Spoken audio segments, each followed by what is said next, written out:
Testing the speakers and StreamYard. It sounds like it's working. Have a great show. Testing your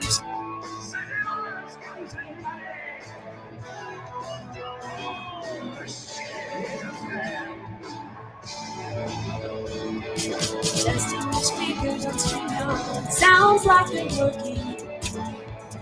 Have a great show. Testing your speakers and StreamYard. It sounds like they're working. Have a great show. This song is brought to you by Kelsey and Presley and StreamYard Support. Have a great show.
When he gets off stage and how's it going? Whoa, turn it down some. How y'all doing tonight? Wow, really loud.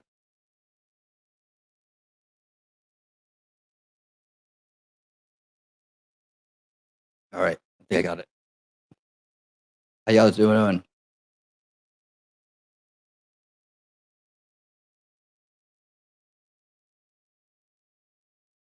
Oh, good.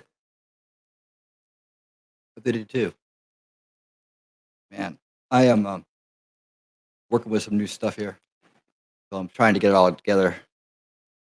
I didn't have time to get the audio remastering done, but next time.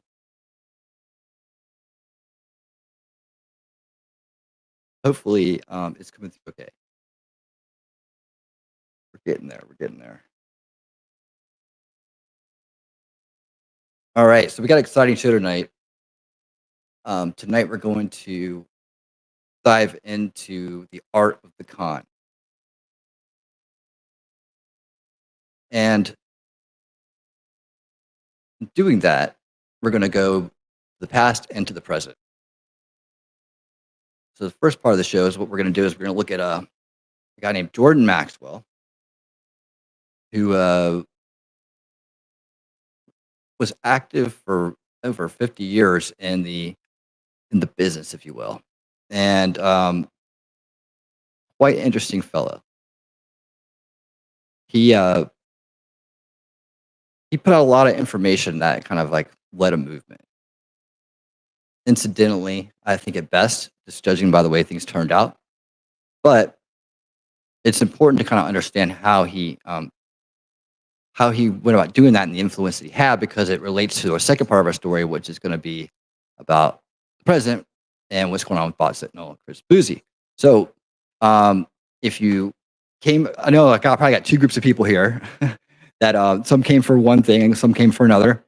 So the way it's going to work is we're going to start with Jordan Maxwell, and then we're going to move to Chris Bouzy at the end. And Chris Bouzy, we're going to look at, man, I got some good stuff on that guy. It's pretty easy, actually. It's not really been that hard to see through this because I've spent a whole career in IT. So I know how people talk that know things and that don't know anything or try to pretend like they do to make money, right?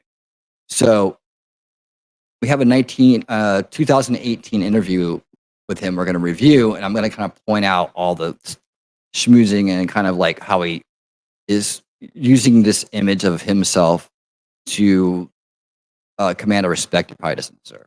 And we're also going to look at what his grift is, because I've managed to kind of piece together a good portion of it, and there's still so much more to do. And I am making extensive video on him, and so I don't want to.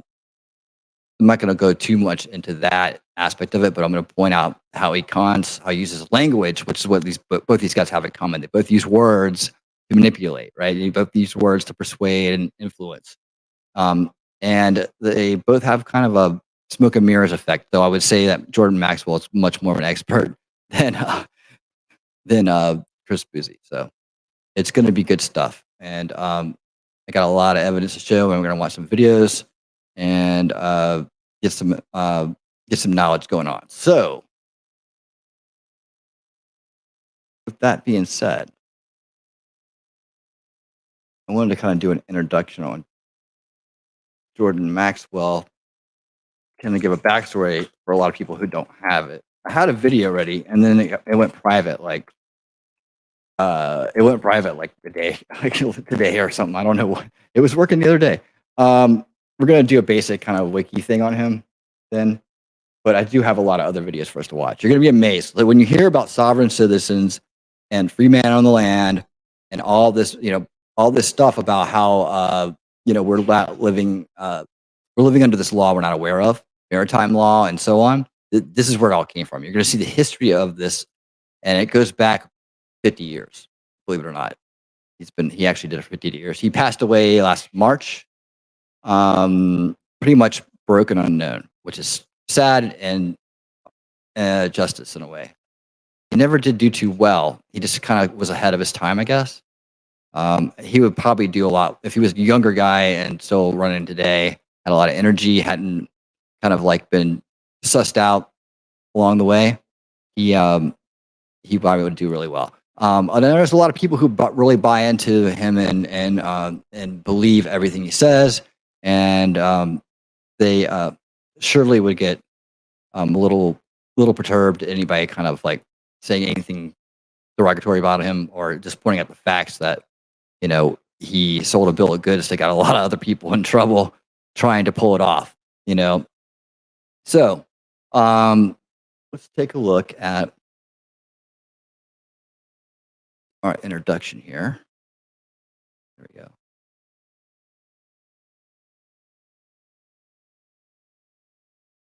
How's everybody doing tonight? I jumped right into it because we got a lot to do. How's everybody doing? I need to stop. Oh yeah, and by the way, see, I gotta stop and say hi. I gotta slow down, stop, say hi, and I gotta, of course.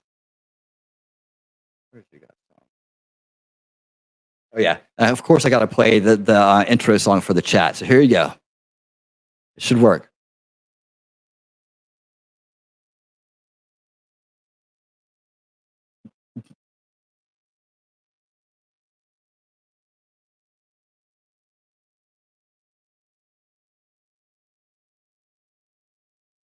All right.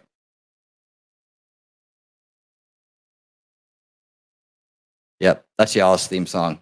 One day I'll play the whole song for you.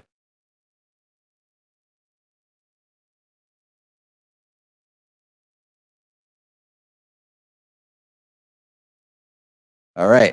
Did everybody see that okay? It's a real quick read. I'm just going to read it out.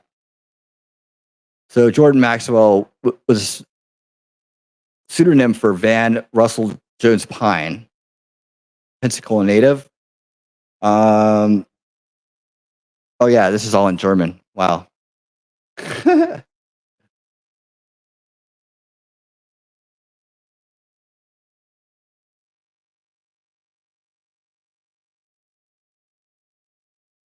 about that. Sorry about that. Oh man, what's that video I got removed? Let's see. There's got to be a way to get this into English, right? Translate English. There we go. But why did it pull up Germany? That's hilarious. All right. So, an American author researcher engaged in theology, secret societies, entomology, and occultism. Maxwell was an editor at Truth Seeker magazine for 3 years, made documentaries for CBS TV network, and hosted his own ABC radio show. One of Maxwell's hobby horses, in addition to symbolism and word interpretation, is so-called astrotheology. Not invented by him, a theory that states that religions are based on astronomical events. Thus, the story of Jesus' birth, crucifixion, resurrection, and 12 apostles, like many other faiths in the world, is said to be based on the beliefs of the sun god Horus. Maxwell agrees that all these beliefs bear similarities to the cult of Horus, however minor at times. Now, the interesting thing about this is, you're going to find out, is that Maxwell actually died a pretty devout Christian along the way. But his grift for years, and I don't know, to what degree, we're going to figure that out because we're going to watch some stuff. But his initial grift was all about the religion. If you remember, like the Zeitgeist movie, like where all that the first part of that movie is all him explaining how Christianity is just a story version of this older belief in the sun gods and so on. So we're going to take a look at that. Basically, though, he kind of like used that to kind of like open the door for a lot of other things. I don't know how devoted he was to that belief. We're going to figure it out, though. However, what he was good at was getting people to buy into his wordplay, right? So we're going to kind of just hit it running, and we're going to look at first how he talks about admiralty law. Actually, you know what? Really, what I want to start with is the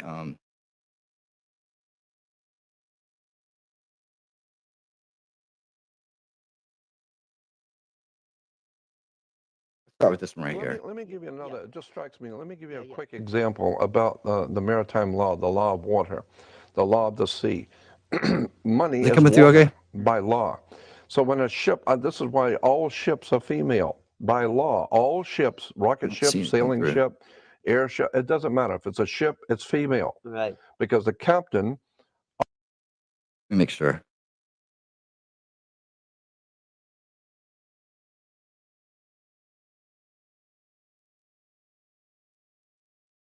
Always refers to his ship as she. Right. She's a Guys good hear it? ship, or she's done this. Why she? Because she All right, now I'm actually delivers the paranoid about product. sound. Right. Without she, there is no product, right?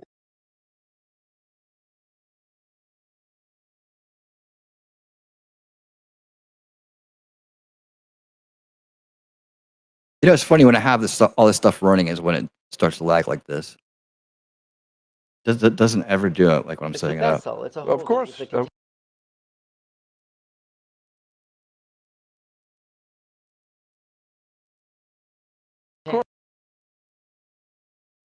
Let me give you another. It just strikes me. Let me give you a quick example about. Give me 1 second. Let's go in here.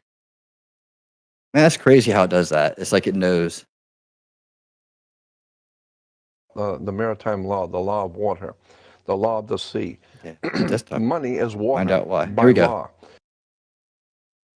So when a ship, this is why all ships are female by law. All ships, rocket ship, sailing ship, air ship, it doesn't matter. If it's a ship, it's female. Right. Because the captain always refers to his ship as she. Right. She's a good ship, or she's done this. Why she? Because she delivers the product. Right. The Without vessel. she, there is no product. Right? It's a vessel. It's a Of whole. course, It's a of course, it like, is a like the vessel. So feminine. is your body. It's a vessel that produces a product. Right. So when the ship pulls into harbor, it stops, and where it parks is called its berth. It's berthing a ship, or she sits in her berth. And every item on that ship, coming off that ship, is money. It's money changing hands. Right. It came in on water. So it's called. So every piece has to have what is called a certificate of manifest, because she is sitting in her berth. That's why when you were born, I had a birth certificate. your mother's water broke.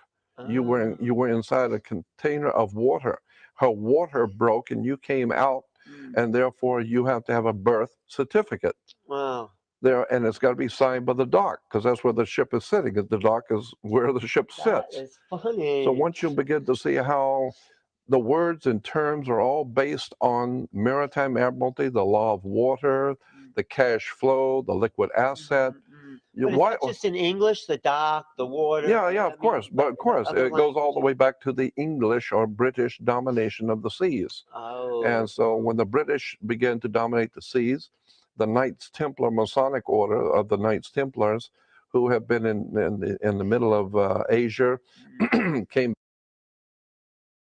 back into Western Eastern Europe, brought all of these concepts, and it was developed into a commercial system of words and terms and symbols, which are used in courts and government and corporations. You know, your body as a corporation. No, that's a whole story. We could talk for hours on this, but your body as a corporation. Of cells, you mean? No. It's called, and by law, your body, your physical body is a corporation. And so when you die, you're a corpse, because when you're Okay, see that? Yeah, see that? When you die, you're a corpse. That makes you a corporation. You see how the grift works? He made a lifetime out of doing this. So yeah, look out for those little words where he's programming people and getting them to look at things a different way. you're living, you're a corporation. You are a business. And hanging out with that person is bad business. Right. Or who I hang out with is none of your business. Right. Because your body is a business. Wow. And so you say, well, you know, what you're doing with her or him is bad business. Right. But of course, if you get married and she's very wealthy, you say she's of good stock. Right? Words and terms are based on maritime admiralty, the law of water. And so that's why when you go into a court, you have a fence and a gate. The people sit out here and the judge sits inside. The gate is called a floodgate. When you go through the canal, you have a floodgate. Right. So when you're sitting out here, you're in the law of the land. The judge has no control or no jurisdiction over the people sitting out here. No jurisdiction whatsoever. Right, because they're outside the gate. That's outside the gate. Right. That's on land. Right. But when you walk past that gate, now you're in hot water. And someone's going to have to bail you out. Bail, yeah. Okay. Bail. Did you write a book about all these men? No. I've just been studying it for 48 years. Wow. But it's fascinating because when you understand that the whole subject is so large, and it would take hours and I'd have to go back to square one and walk through all the words and terms that are used in law and courts and commerce. Yeah. For you to understand how pervasive this concept of water is on the earth. Wow. The law of water, maritime admiralty, it's an extraordinary story about how governments rule the world. And unless you understand this, you're never going to figure out what's going on. Look at it. When you walk into a courtroom and they call your name, you get up and you put your hand on the gate and you open the gate. The moment you put your hand on the gate, by international law, you of your own volition have opened yourself up to maritime admiralty law, because you were on the law of the land. As long as you see how that works? Yeah. So when you see these guys go into court, or trying to do all this stuff like this Robert Brooks guy. I think he has his name right. They've learned all this from him. Like this has been passed down from person to person. So even if it's not this, it's not him in the video, the guy who's talking about it probably watched all of his videos. Because you'll hear the same rhetoric. You don't touch that gate and go through it. You haven't opened the floodgate. Now, once you open the floodgate, there's a piece of wood on top of that gate, and it's called the bar, and you're not licensed to pass the bar. Right. So what you've done is you've opened the floodgate, but you weren't licensed to pass the bar. So what does that mean? So that means that you are dead. You are now dead. Once you touch that, you are dead. Because you're no longer in control of That's right. You're dead. You are dead. Well, you're considered to be a dead man. That's why the attorney has to speak for you. He has to represent you. Why are you dead? Because you went into the deep water and you died. You drowned. Because you weren't licensed. Because you weren't. Right. You were not licensed to pass the bar. And the bar. You did not have a life preserver. See, he just takes words and slows it down and breaks them down by syllables, and then takes whatever it sounds like and then applies a meaning to it that no one, it would make sense if it was true. Like understand. It means to stand under you. So when a cop asks you if you understand, they're asking you to stand under their authority. Like that's verbatim what it is. So that's why you'll never hear a sovereign citizen or a free man on the land or whatever. You'll never hear them say, I understand to an authority figure because they think that it's giving them consent to rule over them. And that's the premise of that, the basis of that. Bar represents a sandbar in the ocean, but the bar is what the attorneys are licensed to pass, but you're not. So the point being is that when you open that gate of your own volition, you are considered by law to be a dead man. Really? That's why you cannot talk to the judge, because dead people don't talk to judges. So you'll need an attorney who is your mouthpiece. He speaks for you because you're dead. Man, I invited 3 lawyers to come in tonight. It was late notice, last minute notice. I'd love to have one of them on here for this because I know what made me want to go back and do this is because I've been listening to them talk recently about this, and they all hate it, first of all. So it's funny, but they right, it does. They don't really understand where it came from. Like I've heard all of them say, well, where did it come from? Where did they get this stuff from? And I'm like, I got the answers. I like to hear them really go to town on this guy. So even if none of them can show tonight, I might take this show on the road, this part of the show on the road, and go over it again if I get an invite for a law stream, because I think these guys would really find it interesting. They're just not aware of what what I'm talking about right now. So once they get an idea of it, then I think that it might get well known. And you should know the history of these things. There's a lot to learn about, like where all this stuff comes from. Well, should we do away with courts so people can get their lives back? I would think that what you want to do is understand how the system works. Oh, and avoid it. Well, avoid it if you can. All right, so there you have it. That's kind of a brief introduction onto what he's like, right?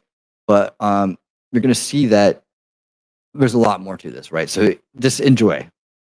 We're not going to watch the whole hour. What I did is I watched like the first bits of it and found different pieces of it that hold on a second.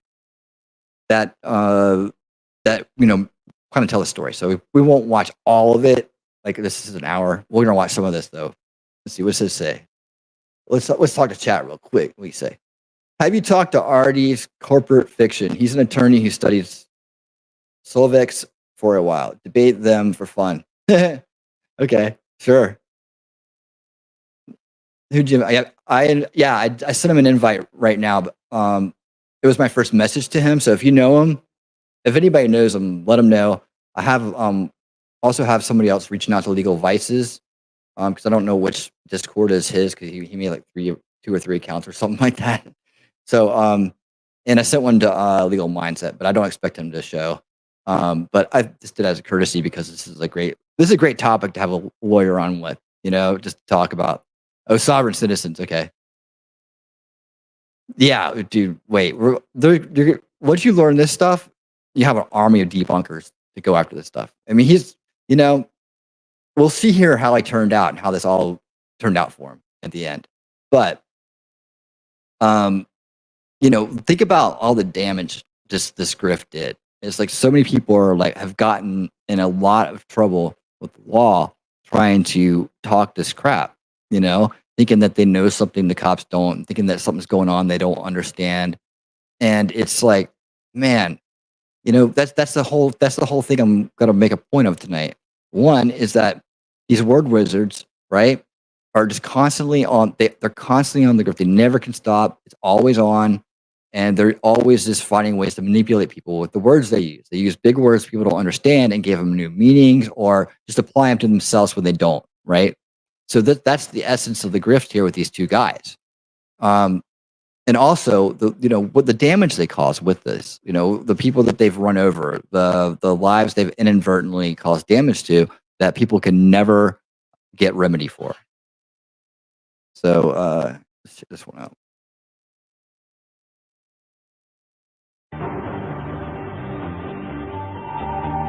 This is like a radio interview, so it won't be too entertaining to watch. If it does this, then we might have to go to the next one. And so therefore it's referred to in law as... Here we go. All the way up. Come on, Jordan. Come on. Man. Dang. Okay. I should cache these beforehand. And phrases and see symbols and emblems all around us. And so much of it is hidden to us. We don't really understand why we use certain terms and why we use... You guys hear that okay? It sounds really most people low on my end. Very well informed as to how the entire world really works. And so the word occult does not mean evil or bad. It just means hidden. We'll try. Is it mean forgotten because once everyone was well aware of what some of these connections were, but we've just forgotten over time? Yeah, well... Or were they hidden in the first place? Well, I can give you some examples. Most people are frightened to death when they're summoned to court. And that most likely has never occurred to anyone. Why do you even call that thing a court? Why do you go to court? Because you play basketball on a court. Uh-huh. You play tennis on a court. Right. See. The reason why it's called a court... You guys hear okay? Is because it's basically a game, and the idea is that the judge is a referee, and the whole idea is to put the ball back in the other guy's court. Court. You go to court. See? Makes sense now. Now we all know. It's a fascinating study of words and terms. Let me give you a better example. There are two kinds of laws in the world. There we go. Two kinds of laws. People even have heard of this, but there are only two kinds of law on the earth. One is called civil law, and it comes from the word civili, which is a Latin term. Civil law is the law of the culture of the people that live in the country. And so therefore it's referred to in law as, civil law is referred to as the law of the land. Okay. Because that's where people live, is on the land. There we go. However, there is law another of the land, law which law also operates on earth. And incidentally, the law of the land is different in every country, of course. Because in every country, the culture is different. So you can do things in Russia you can't do in Africa. Or you can do things in Spain that you can't do in England. So it's according to the custom of the people decides what is referred to as civil law, or the law of the land. Now, there's a higher law which governs the whole earth, but that's a law that none of us seem to be very well acquainted with, and that is called the law of the high seas. The law of the high seas? Yes, the law of the high seas is the most powerful law on the face of the earth. There is nothing over it, nothing. It's the most powerful law existing on the earth, called the law of the high seas. It goes all the way back, as far back as the Sumerian and Babylonian empires. It was perfected under the Roman Empire, and it has come down to us from Rome today. It is still enforced the same way.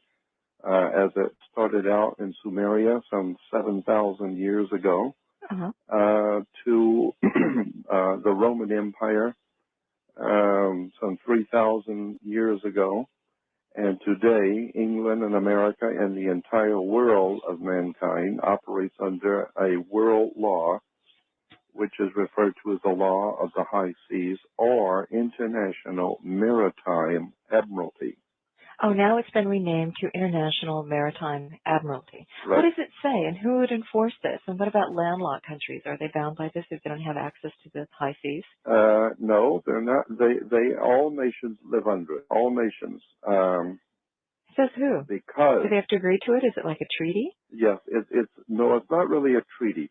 It has been understood and was laid down by the ancient powers of the world and the prehistoric and the ancient world, and pretty well codified by the time it reached Egypt. And from Egypt and its influence on Rome,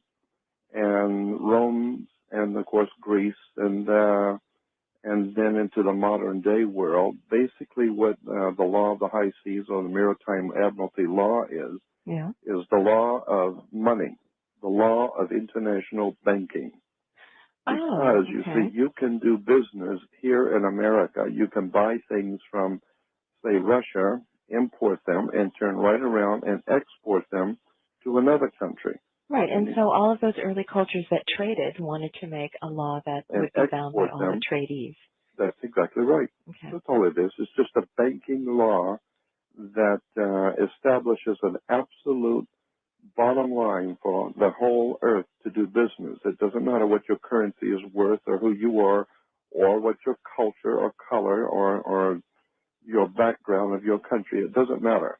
We're doing business. If you're doing business, we're talking about banks. What does the law say? What is it? What's on its books? Well, it's called the Law of Maritime Admiralty, and goodness, where would you start? Let me give you an example. When a ship pulls into port in, say, Los Angeles and New York, say from Japan with $50 million worth of televisions, it's coming in on water to start with. Mm-hmm. Consequently, it is also bringing products for the exchange of money. So banks are involved. American banks are going to have to pay up to the Japanese banks who finance the Japanese industry. So banks are being paid or paying each other.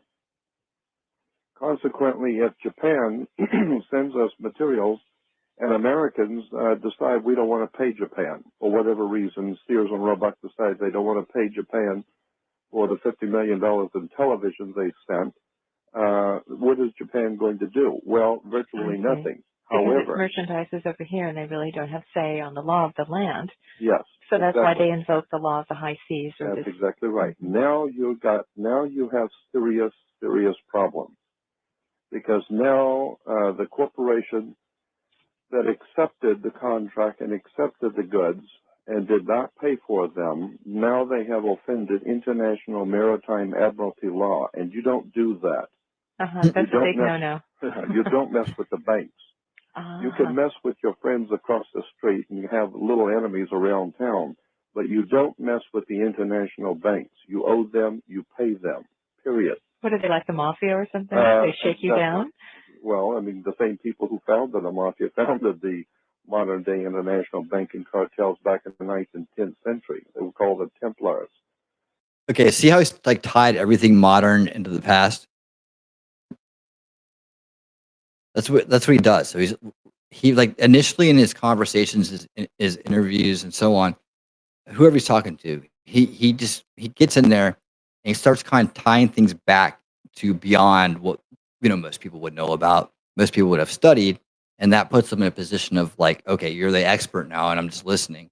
And that's when he can really kind of do his work and tie in these terms to legal things that don't really exist. I mean, he's you'll see as we go along, but that's part of it. It's like he that's what I meant. And when we opened up talking about like how he kind of like got started with religion and that this type of associating it to the past, like beyond its origins, So that, there's no way. You have to take everything on faith. And that's one of the biggest things you're going to find with people that are grifting. Everything has to be taken on faith. Everything has to be taken on faith. So like when I was debunking like all the time, right? And not that I'm not doing that now, but like that was like we were just cutting through everything. This obviously is one of the stops I made at one point. But what you'll find, I figured out a system to help me kind of like grade, these new theories that were coming out, or these individuals that were pushing out a lot of information, gaining popularity, and so on, is by I have a column that's asked whatever they ask me to take on faith, I put in that column. And that column with these guys tends to be huge, right? Very little, a lot of facts here and there, sprinkled in, maybe a little bit for some people, a lot for some people, other people. But then the things they ask you to take on faith and how they do that, how they work that in there, you're going to see in both examples tonight how that's part of the grift. And also that, how you can use it as a bullshit detector when you're hearing somebody, spout off how something is, this is for real, or this guy said, or, whatever kind of story you're listening to from somebody. You can ask them, or, how much, to keep track of how much they ask you to take on faith and how much you have to believe just because they told you. It's a big part of it. We're going to watch a little bit more of this, and then we're going to switch to the next one. The Knights of the Temple of Solomon. All right, because they wanted to know how to transfer their own gold, not in physical form where someone could rob them along the crusade routes. You got it. But so that they could make it to Jerusalem and then have their funds transferred there. And it worked out so well that there became a camaraderie among nations and bankers and traders all over the Middle East, all over the Near East, and finally into Europe, but where go ahead. Where everyone understood how this thing works. But they were traders long before they were Freemasons. Oh, of course, I understand that. As I said, it goes back to 7,000 years old. Ideas, sciences, institutions do what we call mutate. They evolve, and as they evolve, different people pick them up and evolve them higher and higher. Obviously, but I'm saying that the way that we do banking today goes back to the 9th and 10th century in the Anglo-Saxon world, in the English-speaking world. You did see that. The Templars were so successful, they got one of those kings after them to destroy them and nab their wealth, too. Well, that's exactly the problem. Then they went underground. Yeah. Well, anyway, let me go back to the proposition that Japan brings in, say, $50 million. Okay. So we got that one, right? We got a little bit more foundation we're building here. And just to kind of cap that part off, we'll take a look at this one right here. I saved individual spots, so let me make sure I got this right.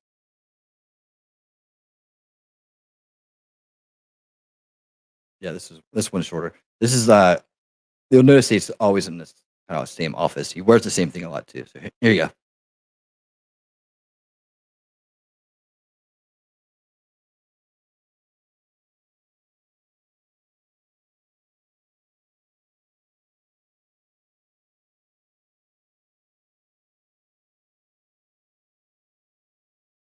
You guys have heard of this too, right? That your name spelled in all capital letters means you're a corporation. Have you guys heard this one? It's pretty common. It's usually one of the first things people will point out if they're into the sovereign citizen thing. So here you go. This is the guy that told him what to say.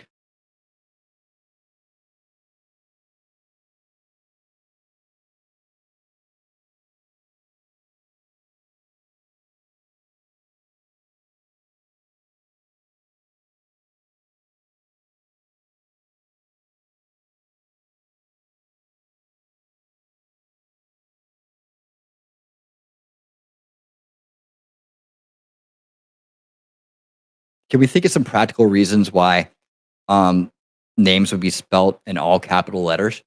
If you just look at it practically, if you're dealing with the entire citizenship of a country, right?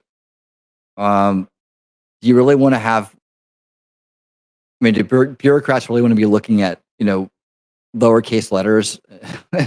It's just it's just for uniformity and ease of view, right? Here, I'll let him keep talking. But that really, just think about things practically. When you hear this, they get outlandish, go practical.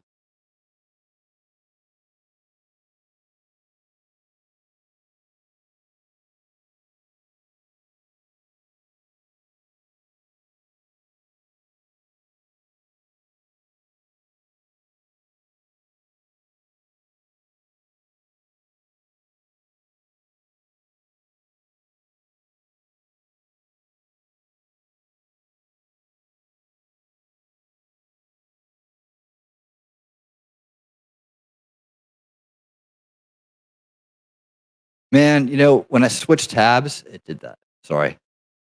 Ugh. Sorry about that, guys. I switched tabs. Didn't have the right one. Okay. One day this will be so smooth, you'll be like missing the mistakes. You'll be like, man, I wish he would just screw up once, because he used to all the time, and now he doesn't do it. You, they create a second you, and that second you that they control, that they created, is all capital letters.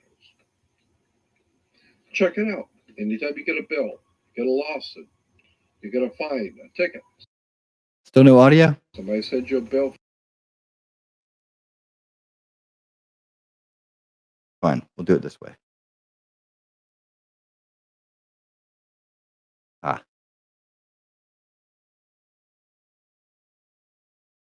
So consequently, the corporation and government and people who want to control you, they create a second you, and that second you that they control, The desktop's coming through. that they created, is all capital letters. Check it out. Anytime you get a fine, a ticket, somebody sends you a bill from the Department of Water and Power. Check it out on your driver's license. It's just on working, your man. Social Security card. On your Desktop audio is going through. Your insurance cards. Anything. Period. Oh, okay. It's low. Anything having to do with business, your name will always be in all capital letters, because only all capital letters can be dealt with by banks and government. Anytime you have a name upper or lowercase, that applies to you. I got no control over you. You sign a contract in which your name is in all capital letters, now I can take you to court. Now I can take you. As a matter of fact, the judge sits on the bench. He rules from the bench. The word bench in Latin is a bank. Look it up in a Latin dictionary. So the judge rules from the bench. Right, because he's ruling for the bank. Why? Because somebody's going to pay. It's just a game here. The Queen of England wants a cut of the American blood. She wants a piece. Because somebody's going to pay, and the money's going to go where? Into a bank. That's right. The judge rules for the bank. One is called civil law, which is the law of the land. And one is called maritime admiralty, which is called the law of water. The maritime admiralty is banking law. And the law on the maritime admiralty says that you, because you came out of your mother's water, are a maritime admiralty product. This is why the ship is sitting in its berth and is tied to the dock, and the captain has to give a certificate of manifest to. Okay, is this one right here? Listen closely to this, because this is one of his big rhetoric. So you'll hear a lot of people repeat the whole explain maritime law by explaining this whole port berth thing, because there's a lot of human references within that.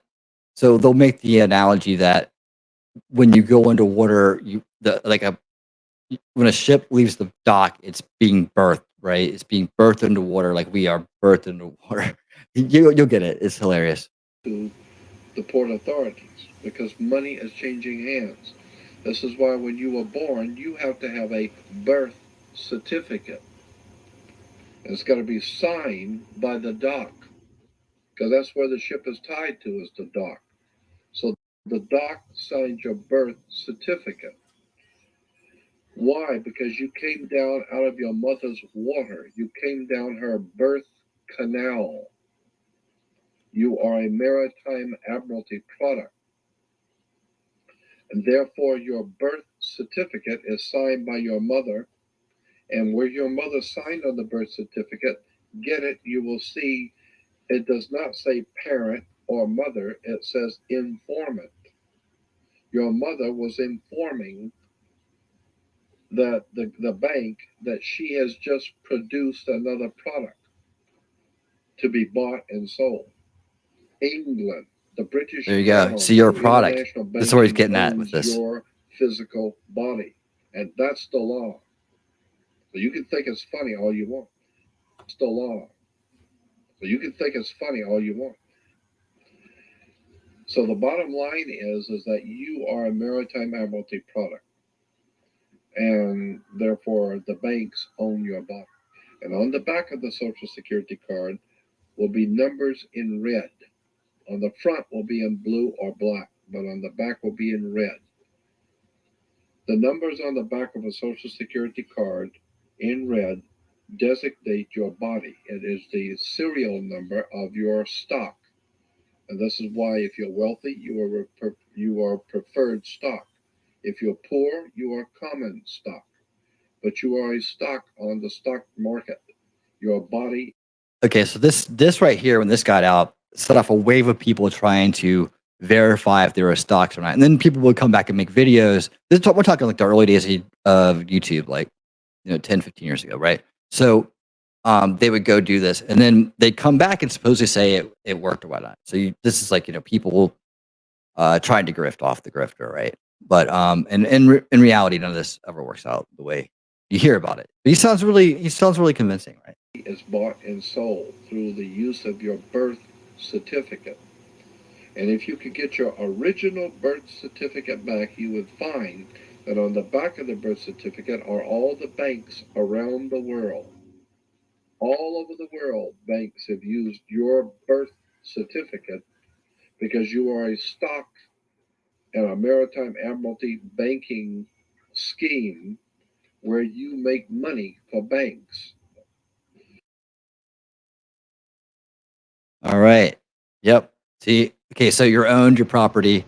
First of all, I want to thank you all for being here with us today. So this leads him down a couple different avenues he goes, right? One is this commerce avenue, right? So you have to understand the basis of words, right? And then the basis of the law, and then how that law impacts the commerce system, right? And that you're part of the commerce system, and that this is where you're going to get into a lot of the sovereign citizen stuff, because it goes down to whether you're a corporation or an individual, driving, traveling. All these things are about having this fiction, this legal fiction, in all capital letters, and yourself, right? A free person, a sovereign person. So, and he ties this back into natural law as well. A lot of kind words have been said about me, but this is going to be nice to look at. I'm not the world's foremost authority on anything. I never have been, I'm not now, nor will I ever be. I'm too smart for that. Okay, he's on the grift. Because I know how much I don't know. And I'm learning every day that I live, the world keeps opening up larger and larger. And I started this escapade back in 1959. I started talking to audiences in 1962 about secret societies, the New World Order. But that's not copyright. Occultism, and it was in 1966 that Anthony J. Hilder produced his first record set with Myron Fagan on Illuminati. And it was Anthony J. Hilder and Myron Fagan who introduced into American society the idea of secret societies and the Illuminati. So when you hear the concept being discussed by anyone of secret societies, and especially that word Illuminati, remember it was Anthony J. Hilder who introduced. Okay. You see, there are two kinds of law. This is a subject I love. I've been talking about this for years. There are two kinds of law on the earth that rule the whole world, but most people don't know that.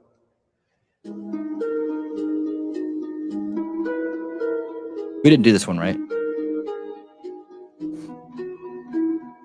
All over the world, all governments are ruled by what is called civil law. Civil law goes back to a Latin word, civili. You do? Which goes back to the Put word link out. Oh God, I mean, we could go on for hours on this stuff. civil law, which is called in all countries the law of the land. So you'll say, well, you can't do that because it's against the law of the land. The law of the land is civil law, Roman civil law, the law of the land. But there is a second law which also operates all over the earth identical. It's called UCC, Uniform Commercial Code. That is the law of God in the world of business. I don't care if you're in Japan, in Africa, in China, in Istanbul, Turkey. If you have a company, if you have a corporation, if you are doing business where you buy and sell and make money, you are operating on this earth under something called UCC, Uniform Commercial Code. Because if all countries worked on a different commercial code, then nobody could do business with anybody. You couldn't trust Japan to pay you. Japan couldn't trust America to pay them for the cars because everybody has their own laws. Under the Caesars of Rome, they established under Caesar that all nations in the empire that do business, everybody plays on a level field. If you do business in Africa with China, you pay them. And if Africa does business with American companies, you pay them. You pay whatever it is you're doing business. You don't mess around. The most severe law in this world is called UCC, Uniform Commercial Code. It's the Bible of business on the earth. Uniform Commercial Code.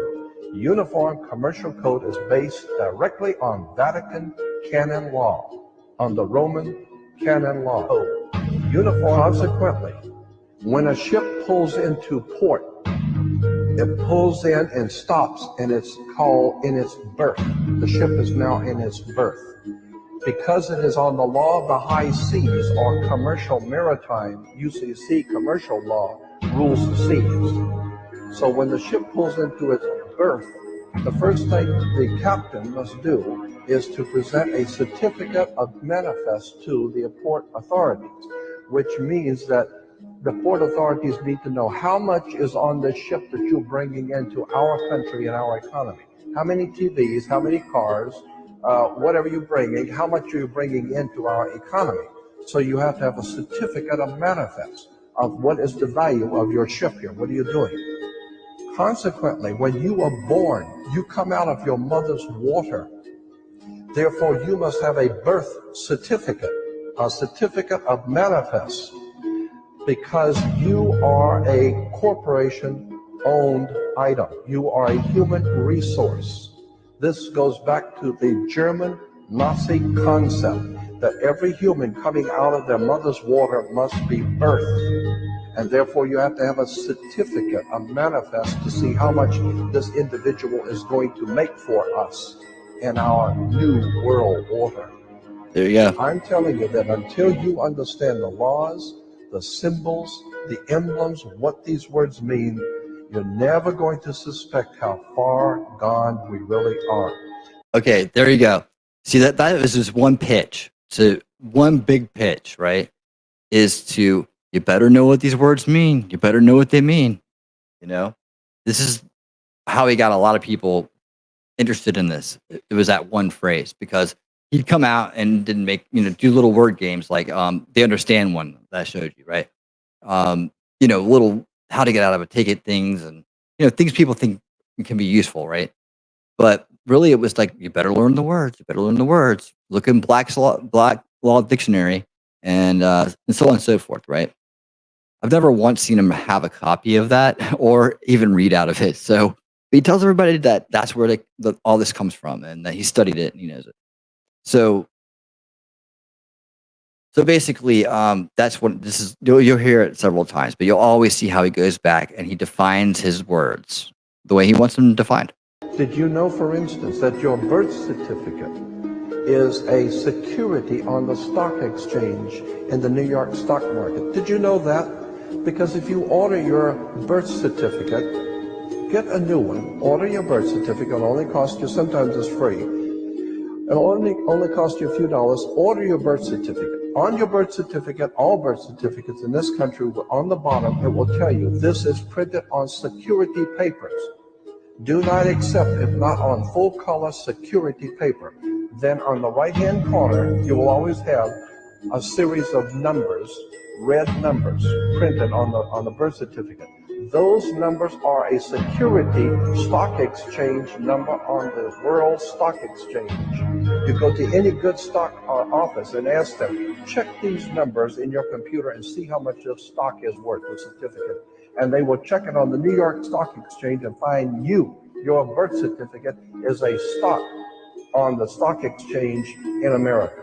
Why? Because you are worth money to the international bank that bought you in 1930. We need to wake up. This is serious stuff.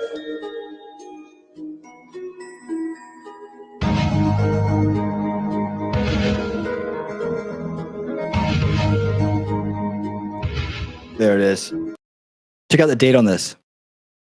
September 25th, 2011. I was talking about this the other night, probably last night. And I was saying, hey, you go back 10 years and you'll see all kinds of videos about this guy. That's when he was in his heyday. I've heard you before talk about this, and ever since I've heard you say it, I've realized it more and more that it dominates every aspect of everyone's life. ID crisis. Where this is going there's two is basically just exposing where the sovereign citizen movement and so on came from, and then then describing how he's grifting, like what he's doing to make this effective, and then how he ended up, and then we're going to go over to Bouzy and talk about how it's being done in a modern way with new, or the law of the land. with new rhetoric, and it's the same old game, right? I got some new stuff on Bouzy that's going to blow people's mind here in a minute.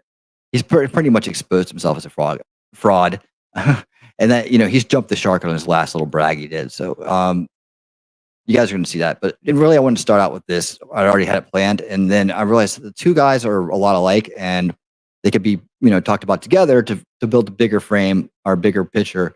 That these grifters all kind of operate with the same tools, right? Just different methods and different different subjects, right? But they all operate with the same tools. So that's kind of the thing. That's kind of what we do here is we talk about subversion, influence, mind control, the importance of control of the language, and like how language is a very powerful weapon, things like that. So that's pretty much where it's going. Land that we're supposed to live on. That's right. Oh, and while I have everybody real quick, sorry, I'll let it go this time, but we are going to have a third grifter on, right? And so I couldn't do a show on grifters without having the king of grifters on, at least some of his stuff on. So there will be some Rekieta here at the end, and we'll enjoy an UNBREADED Chronicles viewing.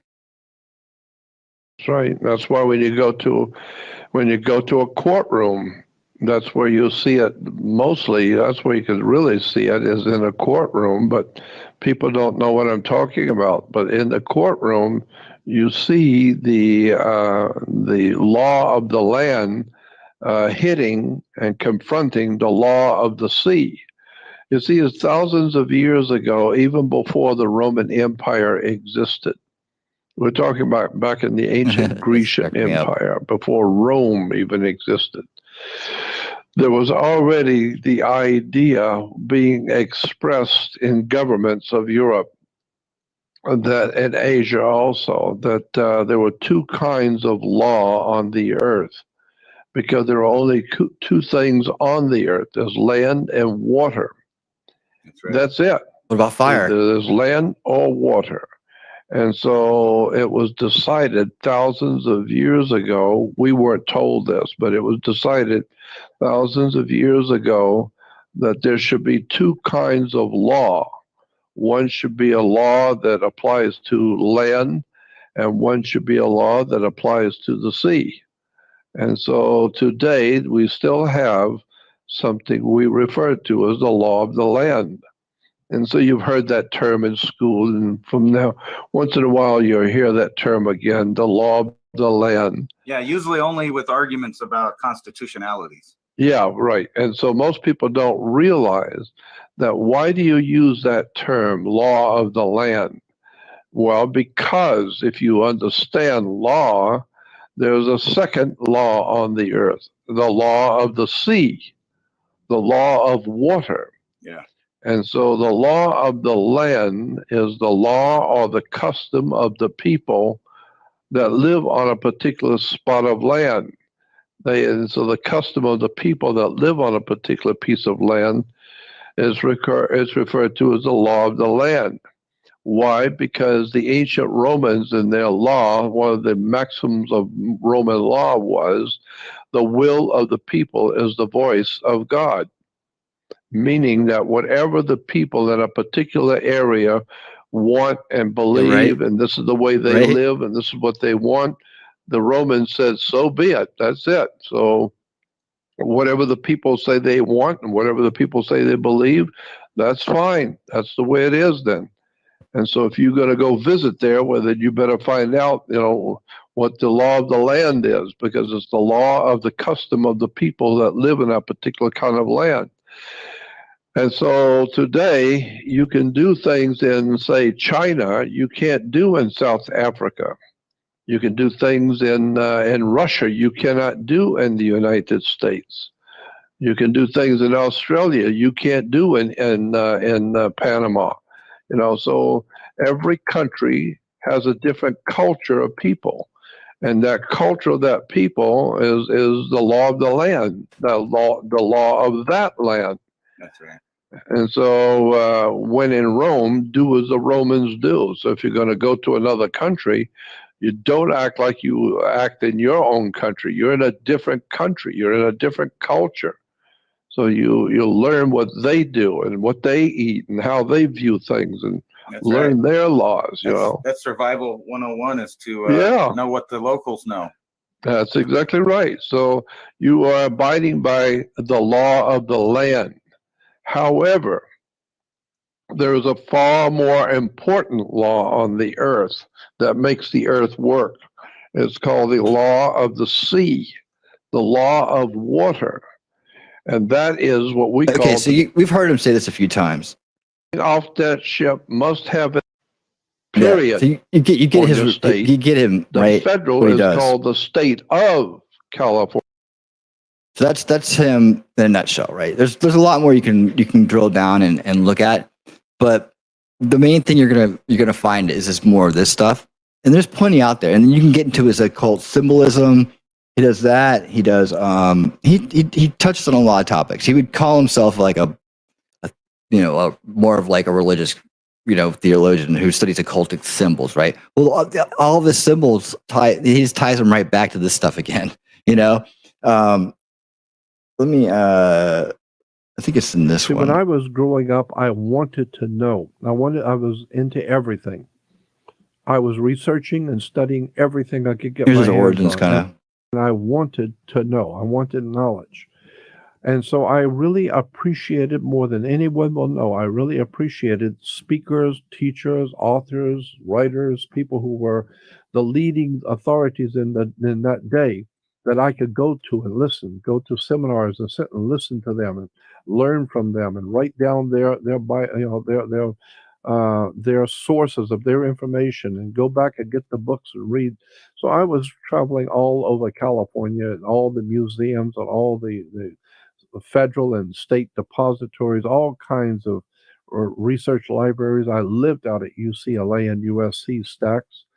They would call them the stacks at USC, underground libraries, for years and years and years, cross-referencing everything, reading everything I could on the occult, on the strange things that are going on in the world. And like I said, I've been doing what I do for 53 years. I started back in 1959 with talking at little mom and pop grocery stores and bookstores, and I was just fascinated with the world of the occult, with all the things that are not seen. I learned, I wanted to know, and that's the big thing. The emphasis is on the word want. I wanted to know. So I decided to dedicate my life to studying the occult. The word occult simply is a Latin word which means hidden. It doesn't mean it's evil or bad or of the devil. It just means hidden. I've done over 600 radio interviews. I've worked with CBS on the Ancient Mystery series. I spoke all around the world, all over the earth. That's interesting, isn't it? I've worked with CBS, on the mystery series, Pure Entertainment. It's just like Ancient Aliens and other shows that have come out where people believe that they're researching, and really what they're doing is finding people that are bought into their own style of grift in whatever topic, and then just making that into entertainment. I guess even at their expense for the most part. Travel extensively, speaking about the world of the occult. And I'm fascinated with how much people don't know. And most people do not see the profound significance of symbols on our money, on our coats of arms, on halotry, on the corporate logos, on flags, national flags. All of these symbols mean something to highly intelligent people. Again, like I said, it's not important to the normal person out in the street.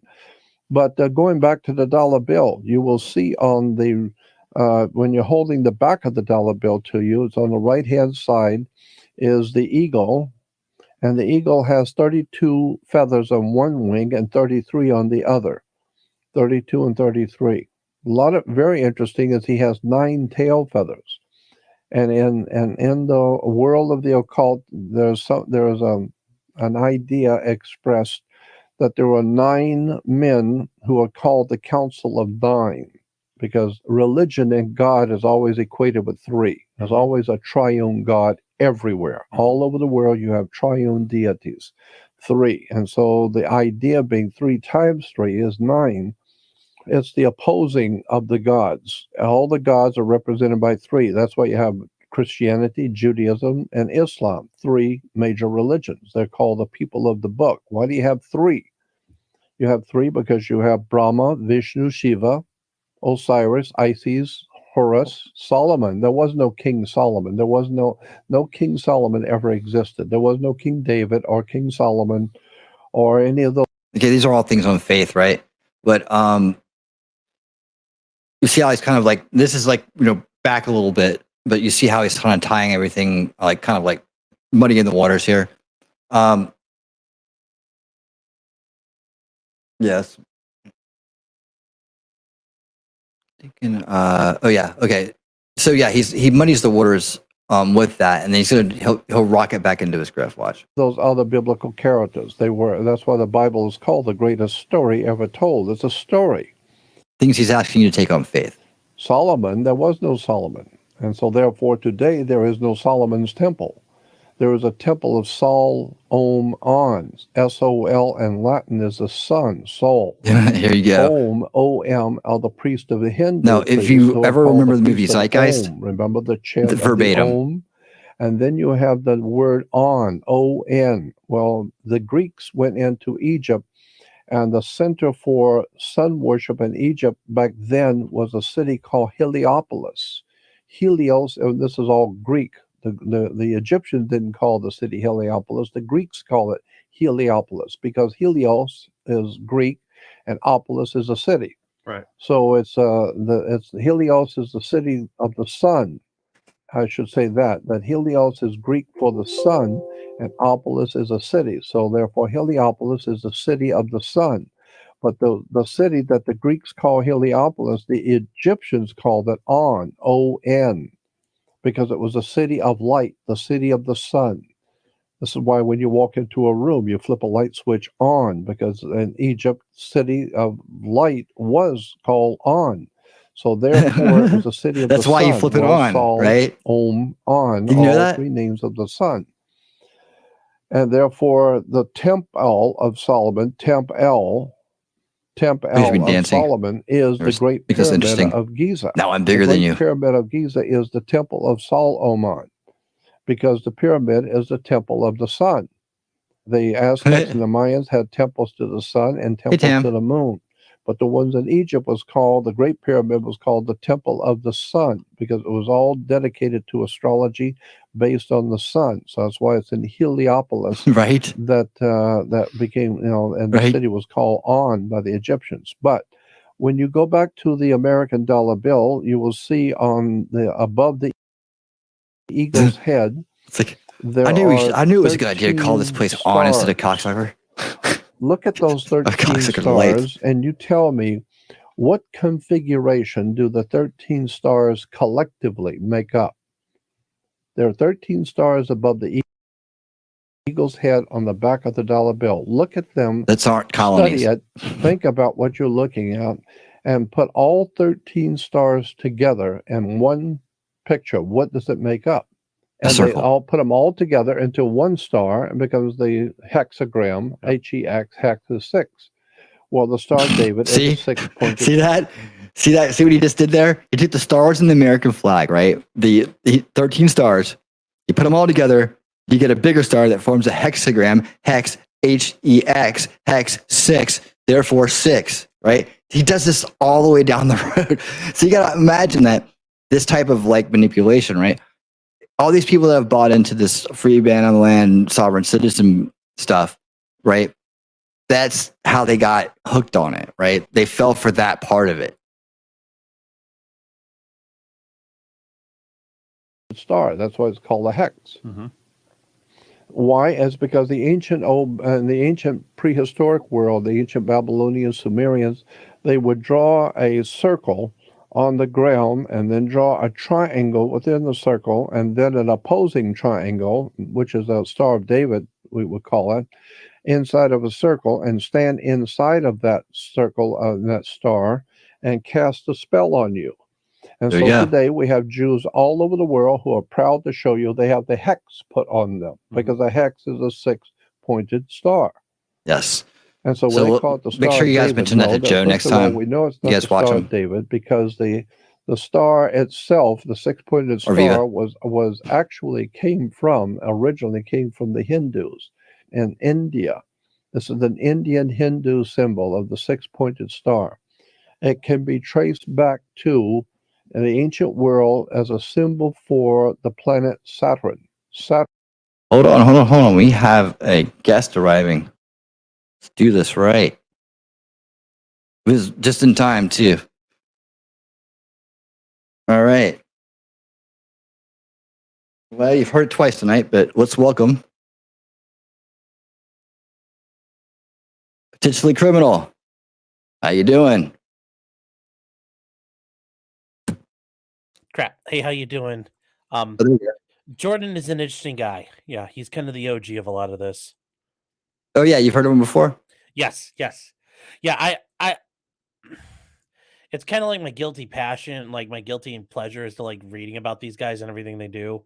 So I've gone all the way back to him. It is interesting to learn why, because it part of me has always wondered when I've dealt with them in court, why do they think the way they do? What are they actually trying to argue? But I've also been that way anytime I learn about a scam or a hustle. I get interested in learning how the scam or the hustle works. So they were two of a kind. Yeah. I'm exactly the same way. Well, how you been? It's a long time no see. A lot of interesting stuff's happened in the meantime. Right? Yeah. So, yeah, it's been kind of amazing. Yeah, just a little bit. I don't mean to take you away from it. We get right back into it. I'm sure there'll be a lot to talk about still. Yeah, and at the end of this, I got some stuff on Bouzy I'm going to talk about too. Oh, that sounds good. I like that. Yeah, I got some new research I've done, and it's painting a nice picture for you, if you can imagine. Oh, I bet. Hey, are you in contact? Yeah, so we're just kind of running down. Huh? Are you in contact with Nate? No, not yet. Info to him? Okay. Yeah, I would like to get this to him actually, if he doesn't already have it. I don't know what he has. Well, I mean, I don't know. I'll see what I can do about getting word out to him to get to you, because I don't know what he's got access to either. Yeah, awesome. So, I don't know if I've seen this specific video though. Like, what's he talking about in this one? Because I've seen a bunch of them that he talks about. It's a hidden history.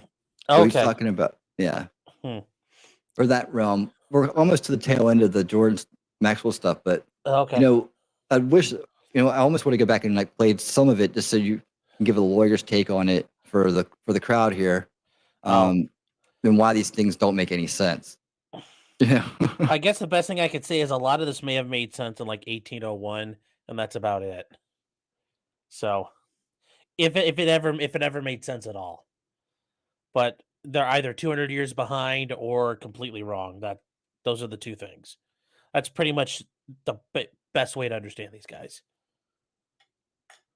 So was there ever a time when they were when this was fact or it applied? Is he accurate in any way? Like, have you found any huh? Well, which things are you talking about as far as applying? Well, I'm making the point that he uses the manipulation of language, right? Yeah. In many ways. And that he's using like words and making up words and kind of put them together, right? If you will. Yeah. Well, some of that stuff that's just the gobbledygook, but Right. like one of the things is the gold French flag. If you go back Right. to the 1800s, that was an actual thing. That was traditionally a military flag. It was never meant to be. It was never designated as a civilian flag. But also, if you go back through the law, there is no specific thing saying that's only a military admiralty flag. So, because that's the case, you can do whatever you want, and the flag code really isn't critical law.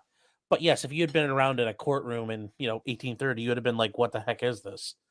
But not anymore. Okay. So there's that, right? There's the admiral. There's that. There's of course the Admiralty Maritime Law. Yeah, thing. that's just an example of them kind of like being out of time. Now, when they try to mess with words, like Daryl Brooks, the guy in Waukesha who's on trial right now, when he keeps saying like "I don't understand," it's because to them, understanding means you stand under the person. So if I understand what you're telling me, that means I'm acknowledging you are superior to me, and I Right. won't allow that. So that kind of crap is just them being lunatics. Right. I used that as an example earlier as well. Hey, we have another guest. Welcome. I'm not even playing through. What up? Welcome, Cool Frog. How you what up, doing? man? How's it going? Going good. How's it going? How's it going, everybody? Going great. Good. Good. Good.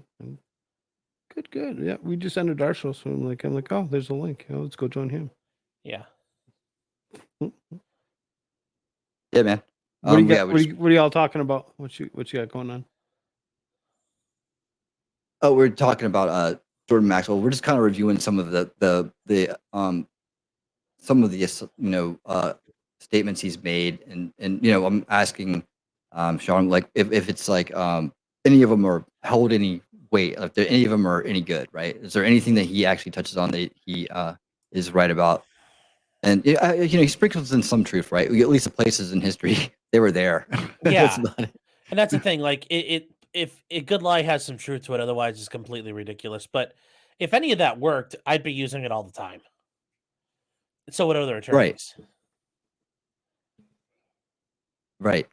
Yeah, I would think so too. I would think that people would make it a lot of money getting you out of traffic tickets because you were just traveling, right? Oh heck yeah, I would. Most definitely.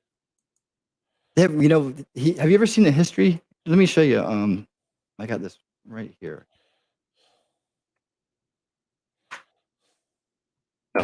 Has never. Have you ever seen this one? This goes way back. Let me see. Dared to touch. Of course, you cannot treat a homosexual by a psychiatrist without going into the. They take turns talking. I'm thinking this guy might have been his mentor, but I'm not sure. So it's Jordan Maxwell, Willem Rek. Okay, and then there's the host, right? This is like some Russian guy or something. It's hard to understand. To elucidate this puzzle, and 5 videos that would also be the videos were and possibly homosexual practices There to touch. Probably 95% of all gays that are basically social movements, as Eustace says, go all the way back to the beginning of man's history. And there has been 2 schools of thought concerning the modern-day Freemasonic societies. One is that they started out as a good idea and eventually got corrupted, or that they never were any good to start with, and that any society that needs to operate in secret just was not any good to begin with. In the middle of the night. Yeah, and so I tend to believe that anytime you have societies operating in secret, there's always going to be this element of activity that's covering something, and it's Hold on a second. We have another guest coming.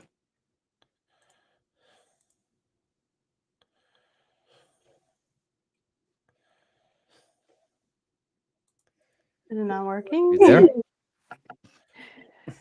I hear you. Yeah, her Stupid screen's just MacBook. black. I guess I'm just a black screen today, guys. How are Nice. you guys doing? Great. How are you? Black screening, you know? Enjoying my time as a black screen. There you go.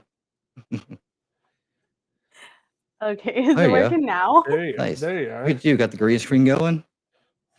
I do, Very nice. because every time I don't put that up, people talk shit about like my PS5 wires that are behind me, and it makes me insecure. I'm just joking. Right. All right. We're just catching up on here. We're doing a little history. Jordan Maxwell. fascinating, Society as mind we control. were saying before, when you get into the symbols and emblems of these ancient secret societies, going all the way back to the Sumerians, and as he brought out the ancient Canaanites, throughout the Middle East, symbols and emblems are like alphabets. It's like symbols in the alphabet. If you put enough of them together, they will tell you a story. And that's the kind of thing that I've been interested in years, is the way these emblems and symbols in government, religious orders, fraternal orders, all It's like the Da Vinci Code. Emblems and connecting concepts, and it's a fascinating subject. It's a very secret alphabet that allows only the initiates of the highest echelons of the secret society to understand the messages. It's like a subspace channel coded message of Well, if you understand hyper words. well, if you understand that doctors have their own language, attorneys have their own language, the clergy have their own terminology in their language. It's only to be even teenagers and young people have their own language, and so it's only to be expected that secret societies would have their emblems and symbols and ways of connecting themselves to each other in foreign lands and terminology. But I'm saying that if you go into the national coats of arms of nations, flags, all of the harlotry of the coming out of the Middle Ages, all of these things have a very powerful significance on the world in which we're living today. And there's a whole world of knowledge operating beneath civilization. Yeah, this is like the. I like to point out like how the grift works in it. This is the draw, right? Mm-hmm. This is what gets people really interested in the Yes. mystery. There's got to be a reason why there's Oh, God, people that are way richer than me, yeah, makes and, Art Bell sound smart. right? Right. Mhm. He, I like Art he's Bell, definitely so. done some stuff with the other guy on that show. What's his name? George Norrie. George Norrie, yeah. Well, George Norrie's that guy's something else. Yeah, I mean, he just puts on anybody on and just lets them go. Bigfoot stories, if you want some good conspiratainment, that's what I call it. If you want some good conspiratainment, tune into what's it called? Something to midnight Coast to or Coast. Yeah. Coast to Coast. But Yeah. here's the thing. I truly love Coast to Coast though. Like it was totally awesome to listen to as a kid. Right? Yeah. Yeah, for sure. It's spent fun. so many Like you can nights sit staring back at and the listen to it for ceiling. hours. Right? Yeah. Same. Scare the crap out of Yeah, you. totally. Yeah, completely. There's so many good storytellers out there, and that's really what the essence of being entertaining is, and also at just being good at any kind of sales job or management job or anything like that. A lawyer for you got to tell a good story. That's what it is. and all these guys have something in common. They tell pretty good stories. Bouzy doesn't tell a good story from what I can tell. Jordan Maxwell does. That's why he stuck around for a long time. So yeah, he was doing this for over 50 years. And, this goes on and on. We can dig into it some more if you want. But really just pointing out, how he does this, how people have gotten sucked into it, and, basically how to apply this so that you don't get taken by anybody or fall for this stuff, or, can be part of pointing it out. Yeah. Well, and it's just like I try to tell people, if there was, if it was this easy, there would be attorneys doing it left and right. And also if you run into somebody and they're trying to tell you like, oh, I did this and it worked out great for my case, and trust me, I got it dismissed. You ask them like, hey, what court was that in? I'd like to look it up. And usually they change their tone pretty quickly. There's always some excuse why they can't tell you it, but just ask them what court was it in. You'd love to look it up, and that usually is the end of it. Right? Yeah, because like I tell people, I'm like, I'd love to hear about this. Like, really, there was this corrupt prosecutor thing. Like, tell me about it. Like, let's tell the world. And it's like people who bullshit. They're like, oh, I was a Navy SEAL. It's like, okay, when were you there? Like, oh, my record's classified. So Right. Man. anyways, Yeah, we're gonna and let me talk to chat real quick here. You guys wanna keep going with this for a little bit, learn some more about Jordan? I was gonna move at this point, kind of like show you the end of where he ended up at the end of his life, and also kind of move into some court cases of free sovereign citizens, which should be pretty entertaining. What do you guys think? Let me know what you think. That's Artie's tactic in his debate. You know somebody named Artie? Artie's corporate fiction. No, I have not Yeah. had the chance to touch. Like he's in another attorney. No, I think I'd love to get in touch with him. I just don't know how. I've tried to, but I don't know if he never got a hold of my information. But yeah, I'd love to hang out with him. He's pretty cool. He's a pretty funny guy. He debates. He's had more like sovereign citizens, especially Moorish Americans. They're the black sovereign citizens. He's had them on his show before and dealt with them, and they're hilarious because they believe even crazier crap than Maxwell. Well, how far did they take it? So they believe that they are that their heritage goes back to the nation of Morocco, and Okay. the Moors were the Muslims who conquered Spain, and they were part of that group. And if you guys like, Spain spent 700 years, pretty much like 85% of Spain was under Muslim control for about 700 years. And it took 700 years for the Spanish to kick them out. By that point, they kicked them out in 1492. So it was kind of a big year for Spain. So they kicked them out. But the Moors claim that they are descendants of the Moroccan Empire. This empire predates the Phoenicians and the Mycenaeans, and that this empire engaged with the native tribes here in North America, and that these guys, they were never brought here by slave traders, but they're Aboriginal indigenous freemen who roam the land and are sovereign entities because the U.S. had a treaty of friendship with Morocco in 1787, I think, or 85. If you ever see them in court, they generally have fez caps on, and they usually have names that have Muslim nobility titles thrown into them as well. But they're really? even worse. Oh yeah, they're hilarious though. I've ran into them in court before. They're funny to watch.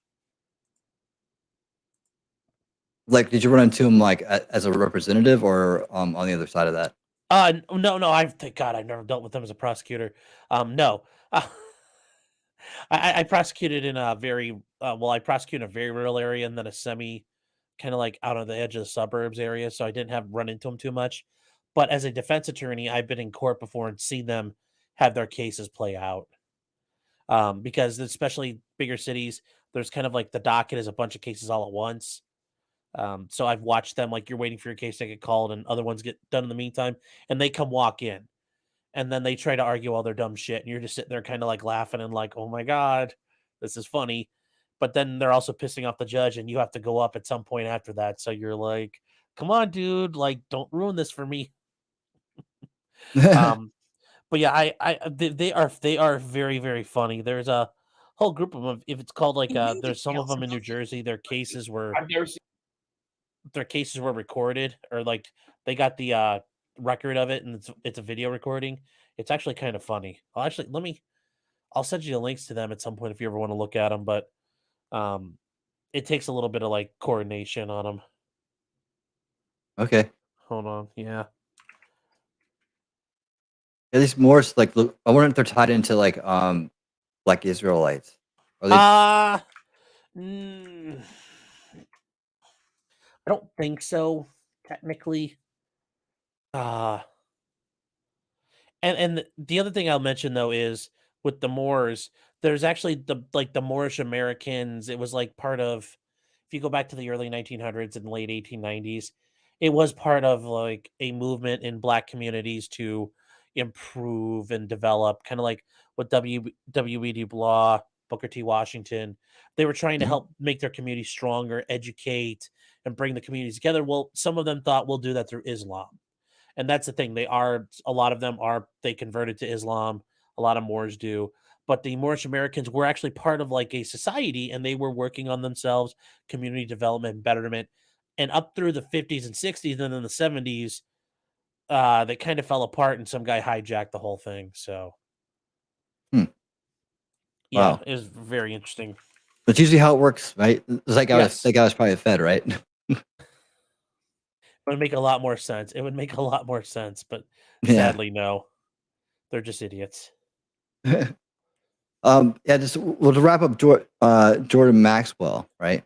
Here's remember I was talking about this is straight out of Zeitgeist. Here's all the references to him in Zeitgeist. So he was very much a part of that. So like his like I'm talking about, his rhetoric and has influenced so many people over time in a very slow, drippy kind of way, right? He's not really taking the world by storm. He's slow drips, man, and so he made it part of this. So like 10 years ago, he was pretty much at the peak of his career. Wouldn't you say? He's pretty much rocketing around that time. 10 years ago? About 20? Yeah, about 2011, 2012, 2010, somewhere in there. But there were like by that point, in the past like 20 some odd years, there have been a bajillion guys who have like rose meteorically and fell within the sovereign citizen circles. So it's just like you're in circles frequented by scam artists. So one guy's got his grift, and immediately as soon as it burns out, somebody else is throwing their grift into the fight. So, but I think so. I would go with that, but I don't know if I don't know how correct that would be, but yeah, it's not too bad. I mean, I think I remember him back then. No, he goes way back. Like he's over 50 years doing this, right? Yeah. He's been out there talking. So like most people would get their feet wet and get on track with him, right? And but then learn it from other people. But the same people that are learning it from probably have learned a lot of it from him, because he's done the most outward speaking about it, right? So yeah, he was real involved in this stuff, and you can see how many people were. Of course, this all turned out to be a grift in itself too. Like at the end of that, some people wouldn't like me saying that, but it's true. Sorry. The truth hurts, though. Yeah. So let's see.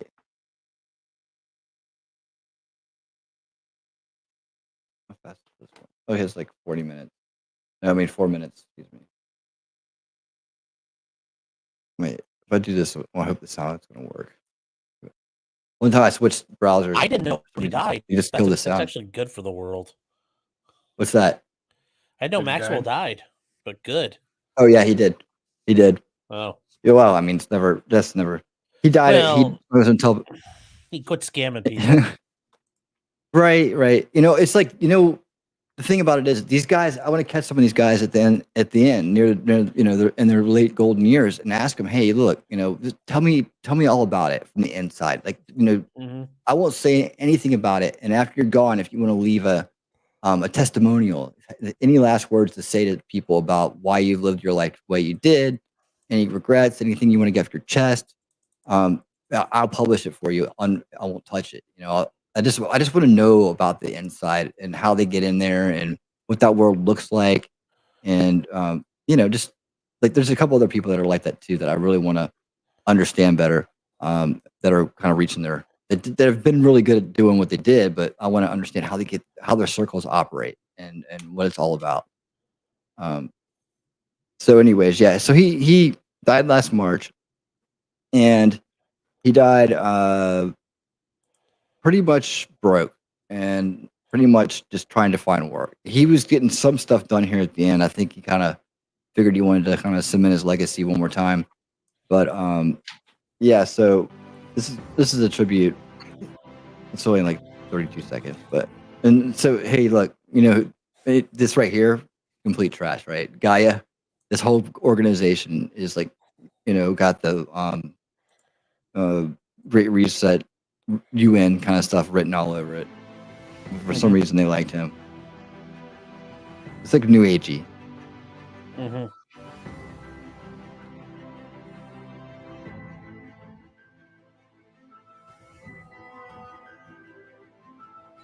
So anyways, yeah, it's like an ad. Anyways, so that's the end of Jordan. And So that sounds like you can watch National Treasure and get the same thing. Learn about the symbols, man. Right? Yeah. So let's see. Put this over here. Yeah.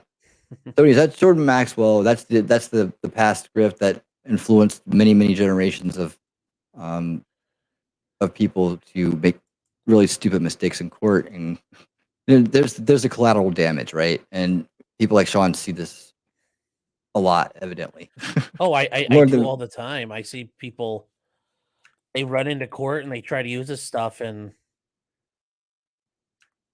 it's not good. I mean, that's the tragic part. Like Charleston, West Virginia. People rely on this, and then they,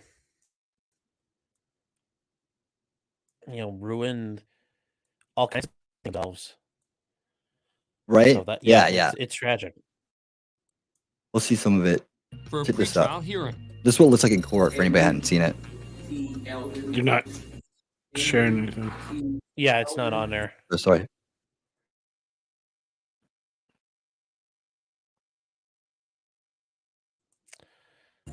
Yeah. Henry T. Eldon is in the courtroom, but he is refusing the magistrate's order to come forward to the defendant's table. I have called him thrice. I have no response. Get up here in this seat right now. That's right. The judge called him thrice. Eldon is facing multiple charges, including fraudulent official proceedings and fraudulent service of indebtedness related to falsely Hold on. Stop. I just realized this is A and E. Yeah. Okay, hold on. We can't do this. Surprised they haven't taken it. Oh wait, hold They're on. really Wait, bad time about out, all time that out. stuff. No, hold on. Go back. Go back to it. There's a way we can get around that. Okay. Get back up. Yeah. So what you're gonna do is, that's something I do. Where'd he go? Go into your history. All right. Yeah. Be careful if you got other stuff up. Okay, so yeah, you can watch it. We're commenting on it and talking about it, so that's not a problem. Okay. You know, just open it up to full screen, and we'll comment and talk, and you can pause it every couple of seconds, and yeah, and I'll let you when he talks about what he's charged with. I'll throw comments in, and we can fair use this bitch. All right, let's do it. Next, we're in Charleston, West Virginia, for a pretrial hearing. Henry T. Eldon. Henry T. Eldon. Henry T. Eldon. Henry T. Eldon is in the courtroom, but he is refusing the magistrate's order to come forward to the defendant's table.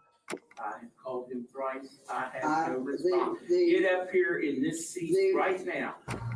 That's right. The judge called him thrice. Eldon is facing multiple charges, including fraudulent official proceedings and fraudulent service of indebtedness related to falsely filing claims with You can pause it right there. Yep. So that is a very common thing that these sovereign citizens do is they will scam things. They'll scam They'll make fictitious court documents. They'll do all kinds of crap like this. So that is a very common sovereign citizen thing to do. They are scam artists.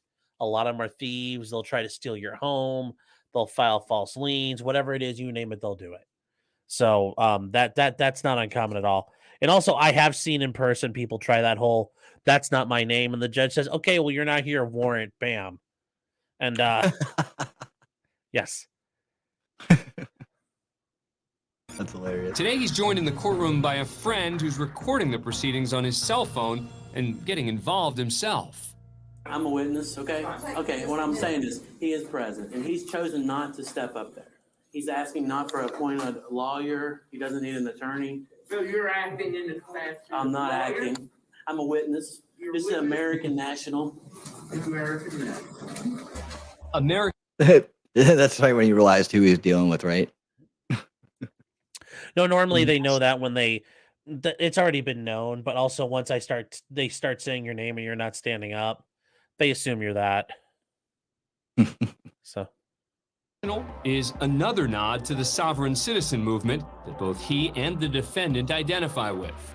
Eventually, Eldon does respond to the magistrate, Ward Harshbarger, but still refuses to come forward.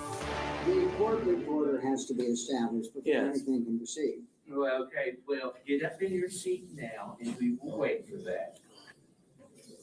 We have some preliminary thing. We're all waiting for the court reporter to be. Do it now. All right, this is State versus Henry C. Eldon Jr. Mr. Eldon, I need to have a seat at the defendant's table. now, For the if you record, notice, it's always a problem with them. There's always some issue. And if it's not this, it's something else. And they keep building and building and building from there with the problems and issues they have. So this will be this. I've seen this one before, and it's a good demonstration of how they act. Okay, so would Yeah. you say that a lot of the objective is just to disrupt and kind of like maybe stall or get things Well, thrown some out? of it's they think some of it is disrupting and stalling. They think that this is a way to win.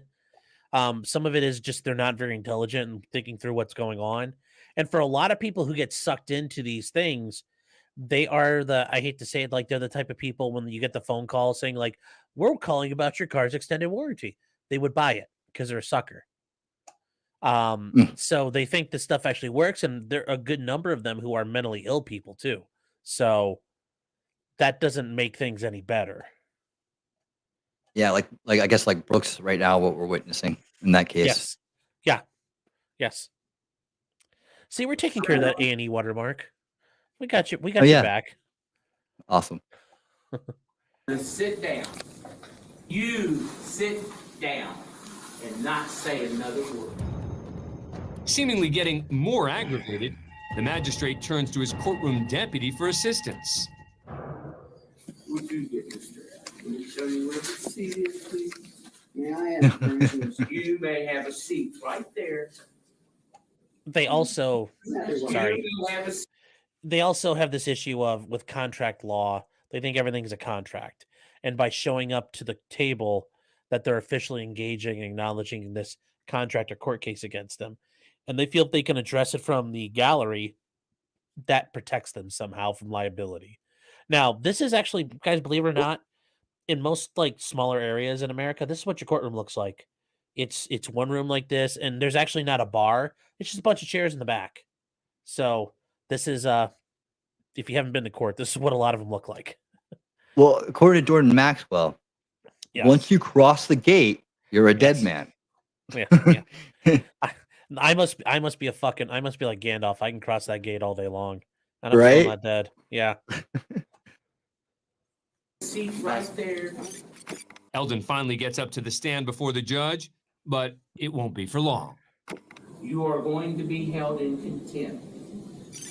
All right, Mr. Allen, will you just stand up for me, please? Turn around and place your hands behind your back, if you would. And who are you? And do you have a warrant, a signed I do warrant? not have a warrant. I've just been made aware by the judge that he wants me to take you into custody for obstructing judicial process, okay? But before the magistrate had the defendant arrested and cuffed, he pulls a final move out of every parent's playbook and counts to 3. 1. Have a seat. Two. Have a seat, please. And the judge is doing this because it is so much a pain in the ass to hold someone in contempt. Because they pretty much have to bring you back within like the next day and allow you to purge the contempt. Meaning, if you acted like a dickhead in court, the judge has to bring you back to say like, "Oh, I'm sorry." A lot of times you're only held in contempt for a short while, because if they just lock you up and they can hold you for like 30 days generally, but if they just lock you and then don't deal with you for a couple of days, that actually the appellate courts get really mad about that and say like, "God, bro, you can't do that." So he's really trying to avoid getting that to happen. It's also probably true the judge doesn't want to put people in jail. I would Right. assume, at least. Exactly. It's the pain in the butt. Yeah. What were the charges again? What did he do? He had doing some like false judicial process. So probably something with documents. He was being all hinky with them, more than likely. Would that be like at the court or probably or outside of the court? Was he Maybe at trying the court, probably at the court in some way or another. That's generally, but who knows? Okay. I don't know how I'm instructing. Last warning. Get in the seat and we'll proceed. Again, locked in a stalemate, the magistrate decides to just get down to business. How do you plead? I would like to see your oath of office. I'd like to see your letter accepting and acknowledging your office. And I would like to see the same for the prosecuting attorney, and to know the names of everyone in this room. I need that before I understand what's going on, sir. So It's like he thinks he has more rights in court than he actually does. Well, and here's the thing. Let's say all that existed. And let's say he evacuated everybody from the room, but him, the court reporter, and the prosecutor and him. And let's say the judge actually had all that together. If he had all that, there would be some other bullshit reason that he's complaining. So that would never be enough. And for them to they argue though that you officially, they want to see all this proof that you're under this bond and you've agreed to your oath of office. And they ask that because they, like I said, they think that that's a way to shut everything down. But there was one time where I think I forget where it was when I was in Toledo. The judge said, "Fine, here's my oath of office. Here's the thing taken. Here's the government's acknowledgement of me." And he had it all listed out. He had it all wrote down. Here, all the things. Here's how I'm appointed under the state of Ohio's Constitution, which gives the General Assembly to the right to put things together and enact courts. And he ran through the whole thing. And after that, the guy, I forget what it was, but he had another thing. If it wasn't that, it's something else. So that's why, him answering all this stuff wouldn't solve the problem. The answer, and I will answer for him, is not guilty. Okay? I haven't made any plea, nor should you make one All for right. me. I don't accept that. Okay. I don't accept I don't care anything that's whether happened you to me today. accept it or not, I Mr. did not Allen. get your own You position. may Escort him out. Court's adjourned. The court wouldn't confirm the details, but according to Eldon, he did not appear for his next court hearing and was arrested on a bench warrant and served 2 weeks in jail. He also says the original fraudulent service and fraudulent official proceedings charges against him were later dropped. Yeah, Okay, he's going to say that, of course. I won in the end. They knew what was up. So, I'm sure he said that. Yeah, so this is the Moors. Okay. This is in New Jersey. And Cousin Vinny, he's from New Jersey. The problem with court cameras and technology, they potato cam a lot of things because it was bigger on having the recording and the court reporter there. So the cameras weren't as big, 15 years ago.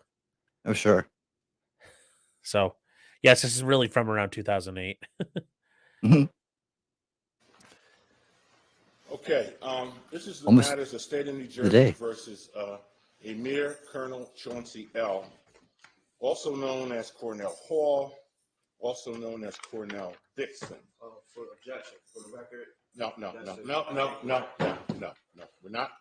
We're not going down that road. We're not going down that road. Everybody else sit down. Have a seat. Have a seat.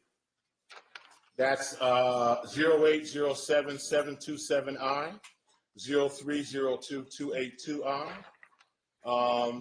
0804441I. Mr. Luciano, would you note your appearance for the record? Good morning, Assistant Prosecutor Mike Luciano for the state. All right, last time we were in court, the court made a ruling. Ms. Keesler, would you note your appearance, please? All right, court made a ruling, in essence, allowing Mr. L to represent himself in these matters.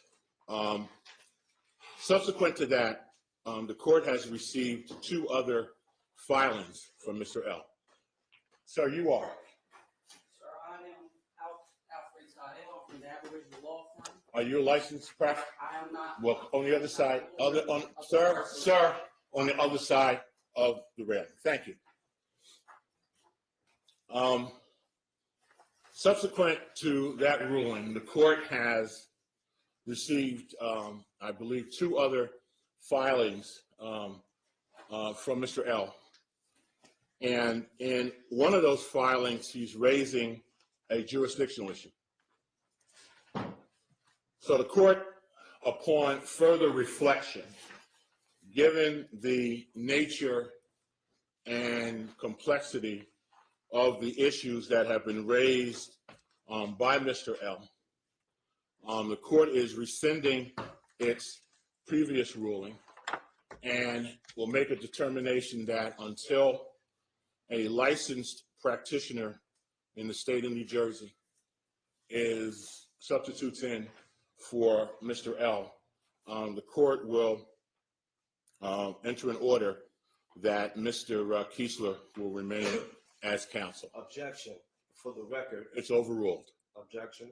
For the record, I have not authorized the Office of Public Defense or John J. Keesler to take this matter. Okay. Or represent this. Very well. The office. For the record. I got it. Look at him with that fez hat on like a big dope. Until there is a licensed practitioner in the state of New Jersey. Objection. The practice of law cannot be licensed by any state, and that's according to Schwar versus Board of the Examiners 353 U.S. 238239. Objections overruled. Until there is an attorney, a licensed practitioner here to represent Mr. L, court is recognizing Mr. Keesler as the attorney of record. Objection. For the record, on the record, and let the record show, the rule of professional conduct states. So that's the other thing for them. You'll hear with sovereign citizens, it's not just on the record, but for the record and on the record. You're on the record already. Once court's going, they're on the record. Now, you may ask, like I've asked once in a while, hey, Judge, can I put something on the record, like an objection or my reason behind an objection? And that's fine. But to say it's on the record and for the record, that they think that gives it special importance. And you hear them, they just read off court cases and they read off a sentence or two, and then they rattle off the citation, and that's, how does that help anybody? This is standard for sovereign citizens there. And the big dopey hat. This guy's pretty good from here. There's another one if you look through the playlist, because it should pop up. The one I sent you. Also, is the sound up all the way on this? Because it sounds a little quiet. Oh. Okay. Hey, hold on. I've got something for you then, because I just sent this to put in your private chat. This is an extension you can use for YouTube that boosts the sound a little bit. Oh, cool. But this is, I'd open it up and set it up, and then you just refresh it, and it shows up. But this is the Moors. They're even more mundane and asinine, I would say. So I'll just sorry, we can keep going. A firm, a law firm denotes a lawyer or lawyers in a law partnership, professional corporation, sole proprietorship, or other association authorized to practice law, or lawyers employed in a legal services organization or the legal department of a corporation or other organization. http://www.judiciarystate.nj.us/rules. Until an attorney authorized to practice law is representing you, Mr. L. The Public Defender's Office, Mr. Kiesler, will represent you. Objection. For the record, the corporate body politic that has authorized the Aboriginal law firm's Secretary of State authorization number is 003. The fact that you listen to me, Mr. That's it. That's it. I'm tired of this. Now, if you come in here again with this mess, and I'm going to call it mess on the record, you're going to be arrested. Oh yeah, one more thing. Sorry. With these guys and sovereign citizens, if you're registered with the Secretary of State, that's apparently the magic talisman that gives you legitimacy. I mean, you can register any kind of LLC you want or business you want. And then the other big thing for them is notarizing documents. They feel like notarizing is a magical thing. You know, I'm a notary. You can go take a class and $50 in Ohio and become a notary. You know, and if you guys don't know notaries, for you guys watching, all a notary does is says, yes, the person who signed this is the person who signed it. And they did it in my presence. It doesn't do anything about the legitimacy of a document, but they think it's a magical thing to be a notary. So hilarious. This matter will be continued to November 10th. If there's a substitution of attorney from somebody licensed, the fact that the Aboriginal law firm may have some standing with the Secretary of State is not the issue in this case. It's a question of whether, in fact, the law firm has an attorney licensed to practice in the state of New Jersey. The matter is continued to November 10th, 2008 at 9 o'clock. Thank you. Objection. I'm done. I'm done. Now put this on the record, please. You can put whatever you want on the record. I'm done. For the record, on the record, and let the record show, I have filed a writ of coronam juris, a demand for termination or state the proper jurisdiction to all matters concerning the items of subject. I know. I got it. I already placed it on the record. Place it on the record. November 10th, 9 o'clock. That's it. For the record, I give honors to Judge Smith. Thank you. What? Is that something they learned to give honor to the judge? Yes, but a lot of times there's a lot of sovereign citizens who would say the judge is the captain of the courtroom, and since he left, he's abandoned ship. Right. Under maritime law, if the captain abandons ship, whoever's on the boat can take command. So they argue, well, I'm now the judge. I assume command, and I dismiss the charges against myself. That's what normally happens when the judge leaves.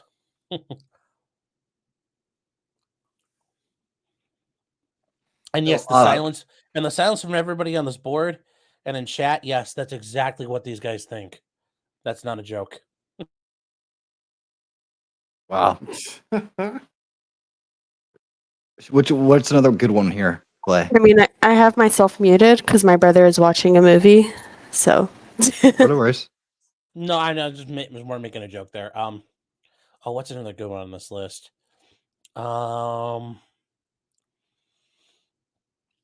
Let me see here. Hold on. I got to scroll through this one because there's so many of them and they're just stupid. Yeah, I found something we can watch. Yeah, anytime. well, I was trying to, yeah. Which one is it out of this line of stupidity? He keeps going. Oh, part 4 is really good. It's up for next. Yeah.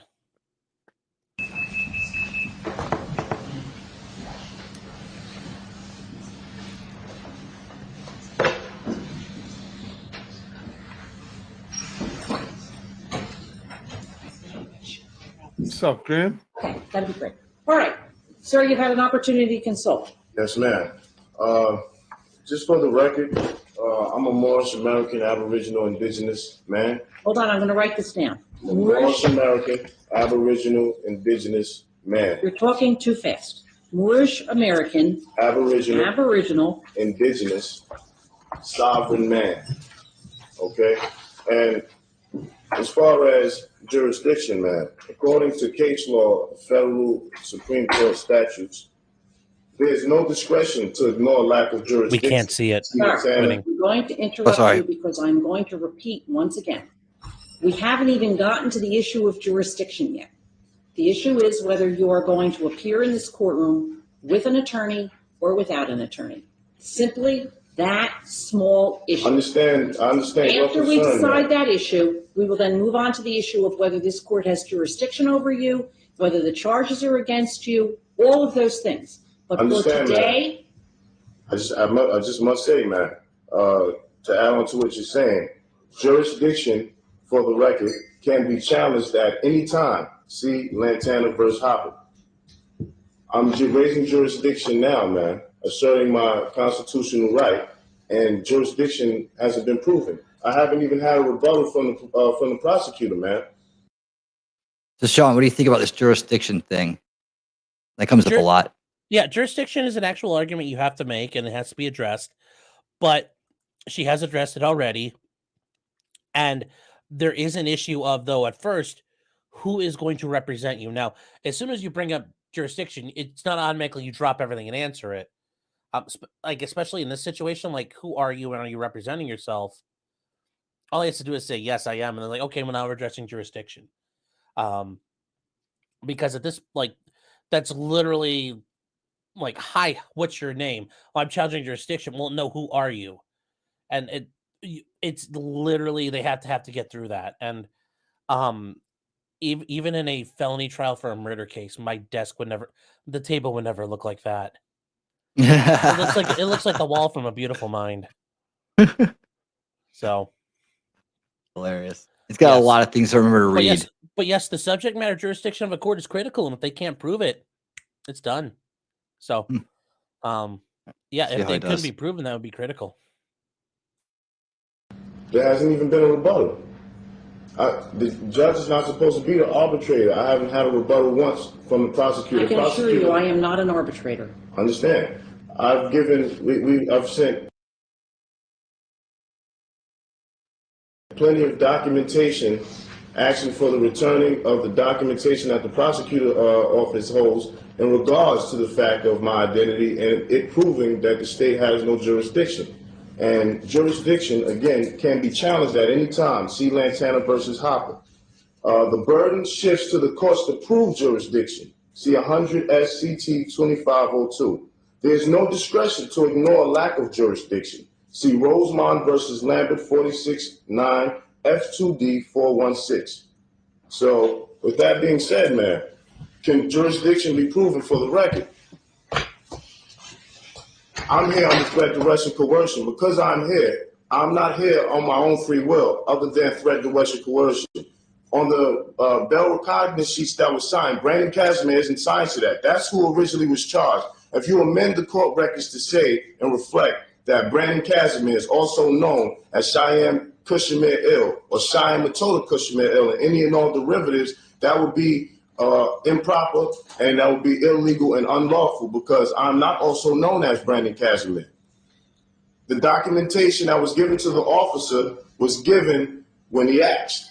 I gave him authentic documentation from the state of New Jersey.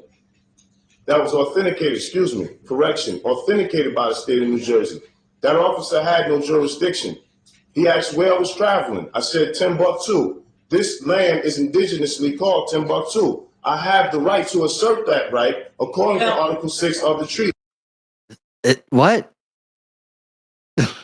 They used to call America Timbuktu? That's part of when they claim that's the Moroccan Empire thing. Okay. And that's gotcha. And so he's wrapped up in the lore, and it's yes. It's just like Warhammer or anything else. If you don't know the lore, it's hard to follow along. And they talk about the treaty, and that's a treaty of peace and friendship between America and Morocco. Okay. Yeah. So I'm going to interrupt you. There are some people that believe that this is the state of New Jersey. You may not believe that, but there are people that believe that this is the state of New Jersey. Belief is not reason and facts, man. So because the state of New Jersey gives out authentication documentation on West State Street in Trenton, New Jersey, that's why I know the state of New Jersey to exist at. The state of New Jersey is not the soil of the land. So if anyone thinks that the state of New Jersey is the soil of the land, they're sadly mistaken. Well, I think that there are probably some people that believe that you are sadly mistaken, but that is not the issue today. If you wish to address the issues that I have brought before that, no. My issue today is, are you going to appear with a lawyer or are you going to appear without a lawyer? That is the only issue I am addressing today. I am not addressing the issue of jurisdiction. Excuse me, ma'am. According to the federal case law in the United States Constitution and the United States Supreme Court, and when the issue is raised properly before this court, I will consider. It's being raised at any time, ma'am. Excuse me a moment, please. There's a lot of talking going on in the courtroom that I can hear. If I can hear it, it is being recorded on our recording system. Two things. I don't think you want people on the recording system to know what you're saying. The second is you're interfering with me. If it continues, I will have to ask you to leave the courtroom. Objection, ma'am. According to Canon 3, a judge to the court to every person who is legally interested in a proceeding or that person's lawyer full right to be heard according to law. Asking us to leave the room, man, is improper. Not asking you to leave the room. He's lecturing the judge. People who are speaking so loudly lecturing the judge. That they are interfering with the proceedings. You asked me, am I going to proceed with attorneys? This is my society, and my greatest society exists beyond these walls. They have power of attorney, a written agreement, contractually. That's a constitutional right for us to be able to enter into. What do you want them to do? Who is it actually that holds the power of attorney? My entire council. This is my council. And what do you want them to do? In this courtroom according to constitutional law. No.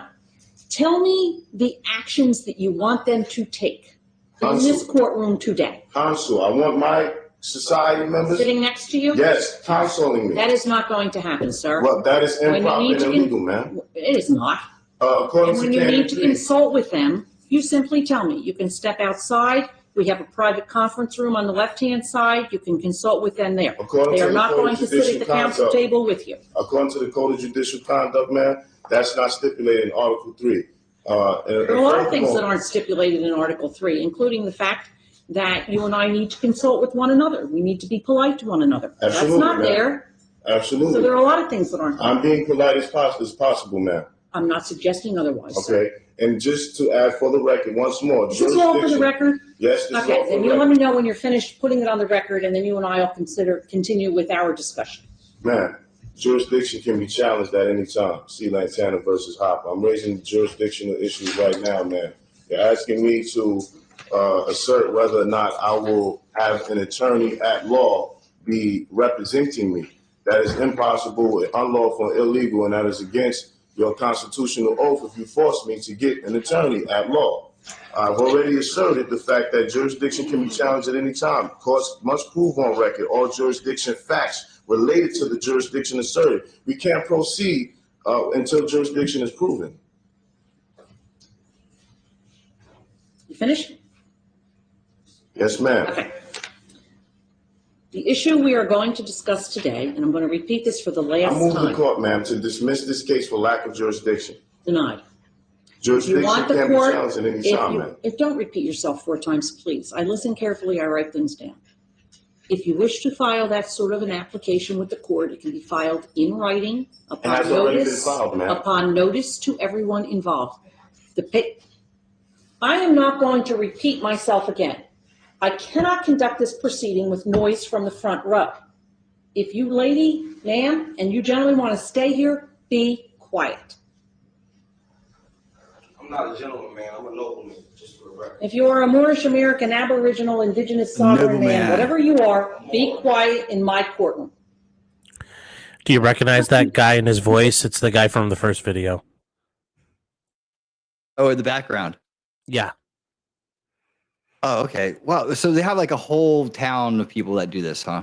Oh, yeah. They have a whole group of people to show up, and the leaders of their groups are called sheikhs, and they'll show up, and yeah, all those people in the back, that's when they talk about the Aboriginal law firm, that's what they mean, all their little dumbass friends behind them. It's funny. Talking in the audience. Can jurisdiction be proved, ma'am? Sir, we are not dealing with the issue. I've told you before. You want to raise that issue, you file an appropriate motion. Has been filed, ma'am. No, I haven't seen it yet. I'll deal with it when I see it. If it's not in the appropriate form, it's not going to get dealt with. The issue today is whether you are able to proceed in this proceeding with a lawyer or without a lawyer. I'll be proceeding, ma'am, impropriate, dishonest, and jurors with the right of my society and law firm to consult me. Well, all of that is well and good. The decision I'm going to make today is whether you are going to have an attorney at law who is admitted to practice law in the state of New Jersey and represented you. And that's what we're going to talk about now. Excuse me, ma'am, the practice of law cannot be licensed by any state, Board versus Swear. A plenary license is not a license. Now, what's the case that you just cited? All right. And they just keep going, huh? Yes, it keeps going. And this is how they handle it. Like this is the dance they do. Jeez. Yeah. Here's an arrest. Here's outside the courtroom. Mm-hmm. I haven't seen this, so we'll see how it goes.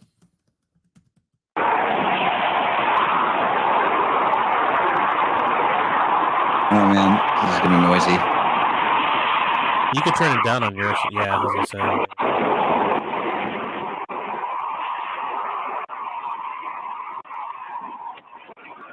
Get your driver's license, Lydia. How you doing? I need your driver's license.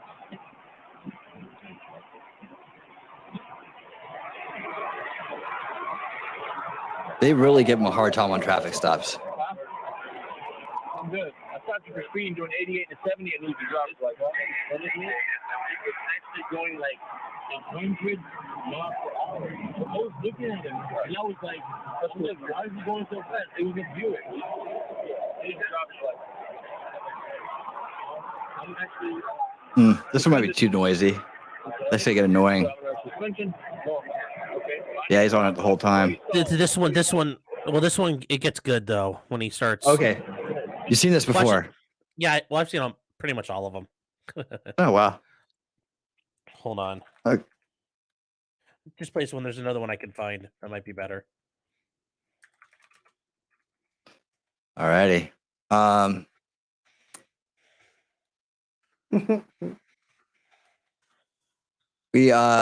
We'll watch a few more of these and then we'll move on to Bouzy here in a second. We're reaching about 10 more minutes and then we're gonna get on to the Bouzy stuff. Bouzy. Yep, including a 2018 in-person interview. Actually gonna get to see him talk and have to answer questions. But we're gonna find his interview to be quite interesting. By the way. Oh, there is? Okay. Yeah.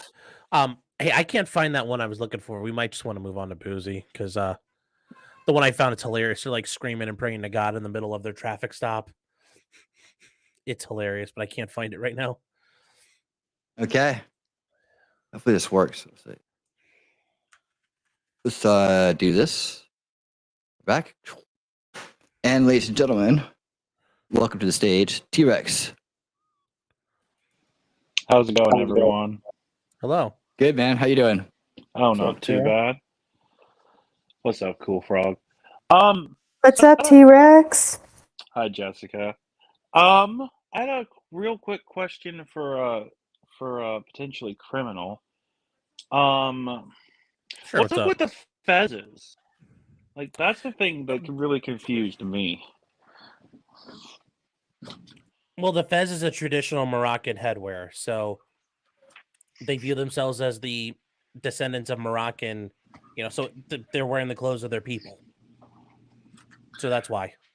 I mean, like the 11th Doctor Who said, I mean, fezzes are cool, but I was just confused about it. Yeah, well, it's because that's a traditional Moroccan headwear. Makes sense. Yeah, not like they're it's nothing secretive about that or that it gives them powers. It's just because it's Moroccan. They think they can say the secret words and like magically get out of any crime they commit. Oh yeah, 100%. I think it's funny that the Waukesha parade guy, he's trying to get somebody to say that the state of Wisconsin is the plaintiff, and magically he thinks that'll somehow, like, case closed, you're free to walk. Well, no, part of his argument is, and this is, is the plaintiff in the courtroom? No. Can you identify the plaintiff? Well, if you can't identify them, then there's no crime. So yeah, it is, but it's I've really thought it'd be funny. Somebody's cheeking up to say, "Well, yeah, I see the state of Wisconsin. They're all around me right now. I'm inside." But I want somebody from Nick was calling from somebody in his audience to go into the courtroom dressed as the state of Wisconsin so that they could point at them. that would be great. That'd be awesome.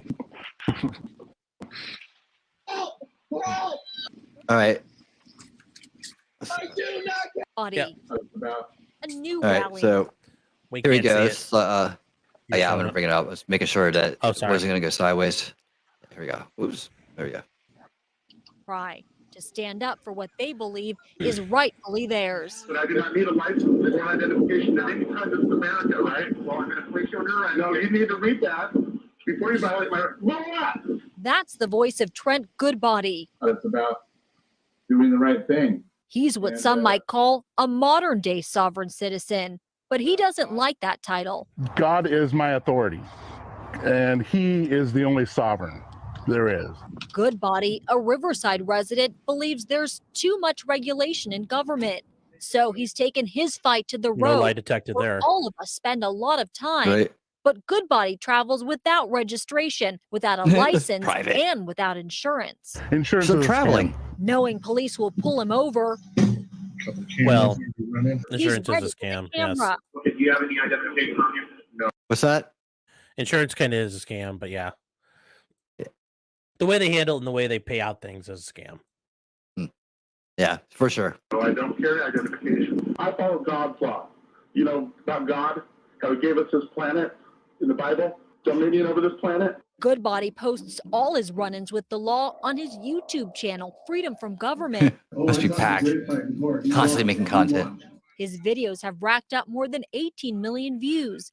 And now he's even selling what he uses in There lieu you of go. a license plate. These are the tags I There's Oh the my grift. lord. go through Las Vegas right now. All right, Tag so reads this guy's private, just grifting, not for right? I mean, this is like straight out of the book, textbook, though. 100%. Yeah. The thing is that I think I agree with their argument that like driver's licenses and such may impede your right to travel, but ultimately you're never going to get a court to come on your side with that.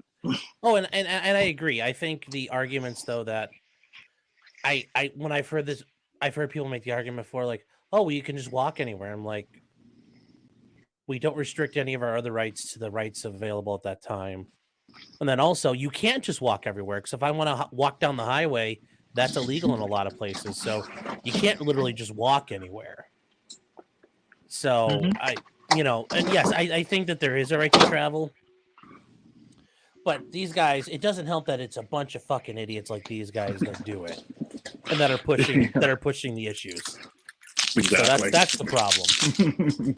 Right. The argument they use for the right to travel is that they're sovereign, so they have a right to use the land because they're a free man on the land. But that driving is only for commercial purposes. So if they're not making money, they're just traveling, right? Yes, and they cite from Black's Law Dictionary and Black's Law Dictionary is a dictionary which has legal terms in it. Right. Because it's like the Bible. Yeah. Well, and I explain it this way because like when I type things in, like if I'm typing a motion or some document, I get a bunch of red lines on the document because Microsoft's like, those aren't real words. But it's not trained to have them. Black's Law Dictionary is like a dictionary, yes, but generally speaking, most laws have definitions attached to them, so you don't have to go to what does the Black's Law Dictionary mean. And even then, Black's Law Dictionary is not like this magical book like the Necronomicon. It's not holding on anything. But the problem is they use Black's Law Dictionary from like 1901 or 1890 something when driving was what you did with a team of horses.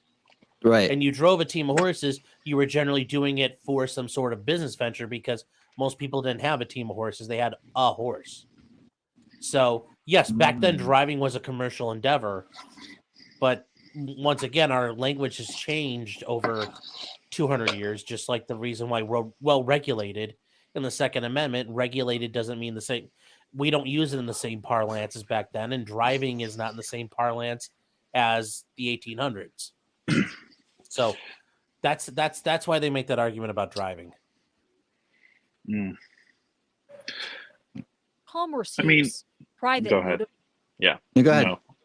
No, I don't really have anything to say. travel. Okay. And you can guess that gets the attention of cops on the road. Are you recording me? Yes. If a cop came up to me and asked me for my license, registration, and insurance, I would ask him if he's planning on using any of those against me in court. Because Goodbody believes in his right to travel freely, he doesn't think he's breaking any laws. And he doesn't need to prove himself to police either. Here's audio from a confrontation in Orange County that he recorded. I don't think that you need to know who I am.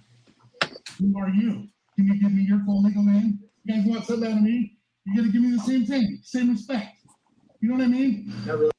So I think this brings up a lot of questions for people as far as like when a cop stops and asks you who you are, what starts to question you. Do they have a right to refuse? Well, here's what I can tell you. Every state is different. This is not legal advice. There are 50 separate states, so you should contact an attorney in your state to make sure you're apprised of the law in your proper state. If you happen to interact with law enforcement, I can only comment on the state of Ohio, as that's where I'm only licensed. But generally speaking, for most states, you cannot be forced to just disclose your identity because a cop yells at you, "Hey, give me your ID." Papiers and Bita is not valid in America in most places. Now, there are some states where they can claim that. Also, typically, when you get stopped, the police stop you and you're driving a car, yeah, you got to show your documents. But if you're just walking down the street, most places they have to have some level of suspicion that you committed a crime or were involved in a crime. Or sometimes, especially if it's a felony, if they think you were a witness, they could demand your information. But just walking down the street, not usually. But I said that may be different in your state, so be very careful until you find out for sure. Along the same lines, Nick made a good point, which I had never even considered, and I was wondering if you could go into a little bit more detail. He was saying something along the lines of somehow the courts think that, or somehow it ended up that because it has four wheels and can move, they have the right to search it as if it's not your personal property and don't need a warrant. Like, what is the reasoning behind that? Are you talking about Nick Rekieta? Yeah. Okay, yeah. So what happened, it's called Carroll v. United States. And this is back in like the middle of like 1925. So it's in the middle of Prohibition. And the argument was, well, this car is mobile. It can go everywhere. And if we wait to go get a warrant, well, evidence could be destroyed. Evidence could leave, which I've always thought is interesting. If you've stopped the guy, it's not like he can fucking leave because you've stopped him. But the courts allowed that as an exception in getting a warrant. That if there's contraband in a vehicle or they suspect there's contraband, they have probable cause, they can search your vehicle for that contraband and they don't need a warrant for it. So yes, just because it was a car changed, because if you had a wagon, they probably, but yes, because it was a four wheels with an engine in it and magically transformed it. But yes, the automobile exception's bullshit. Search incident to arrest is bullshit. All kinds of things are ridiculous now. But yes, that was one of the major erosions of the Fourth Amendment. Started all the way back there. Sounds like an interesting court case to read, actually. You can read it. It's called Carroll v. United States, Carroll. It's in 1925. And I would say this is one of the spots where if you go on Wikipedia and you look at Fourth Amendment case law, it'll give you some of the exceptions. And you can read, don't read off Wikipedia, but like you can go read the cases on like justa.org or the Cornell Law Institute. Sounds good. Yeah, but then it kept getting eroded. They like Terry v. Ohio, which is a major disgusting one, which allows the police to search you for weapons for officer safety. That turned into a big mess because if they find something, hey, I want to make sure you don't have a gun, you don't hurt me, but you pat me down, you find a bag of crack. Guess what happens? That bag of crack doesn't just go away. Yeah. Or there's a case called Michigan v. Long where the guy was pulled out of the car, but they frisked the car. And they found weapons and drugs in it. And guess what happened? That guy, he's out of the car and he's in custody. Or he's like standing back by the officers. They frisked the car. There's all kinds of crap that happens. So Frisk the car. yes. That's a new one. Yeah. Michigan v. Long. It's like 1991. Now, here's the thing. If you guys have heard me ever on my channel, I think Chili DeCastro, who's a sovereign citizen, is a complete fucking autistic moron. I will, like I said, though, I do agree that Terry v. Ohio is a significant erosion of the Fourth Amendment and should be repealed as a Supreme Court case. But I do not think that is the woe to all of our legal issues in America. So that's where I think he's wrong. But I do think Terry v. Ohio is a bad court case. So, who's Chili DeCastro? The name sounds familiar. I probably know it. I just can't think of it right now. Called Delete Laws. Huh. And he wears. Maybe I've seen him like getting roasted. Yeah, and he wears the Sally Jesse Raphael glasses. Yeah, he's a big loser. I've heard of Delete Laws before. Yes, he's a pussy who ran away from a misdemeanor bench warrant here in Ohio. Oh wow! Big old floppy pussy lips dragging in the dirt everywhere he runs. Hilarious. I heard of a case here in Ohio within the past couple years. You're in Ohio? I am in Ohio, Central Ohio. Yep. Nice.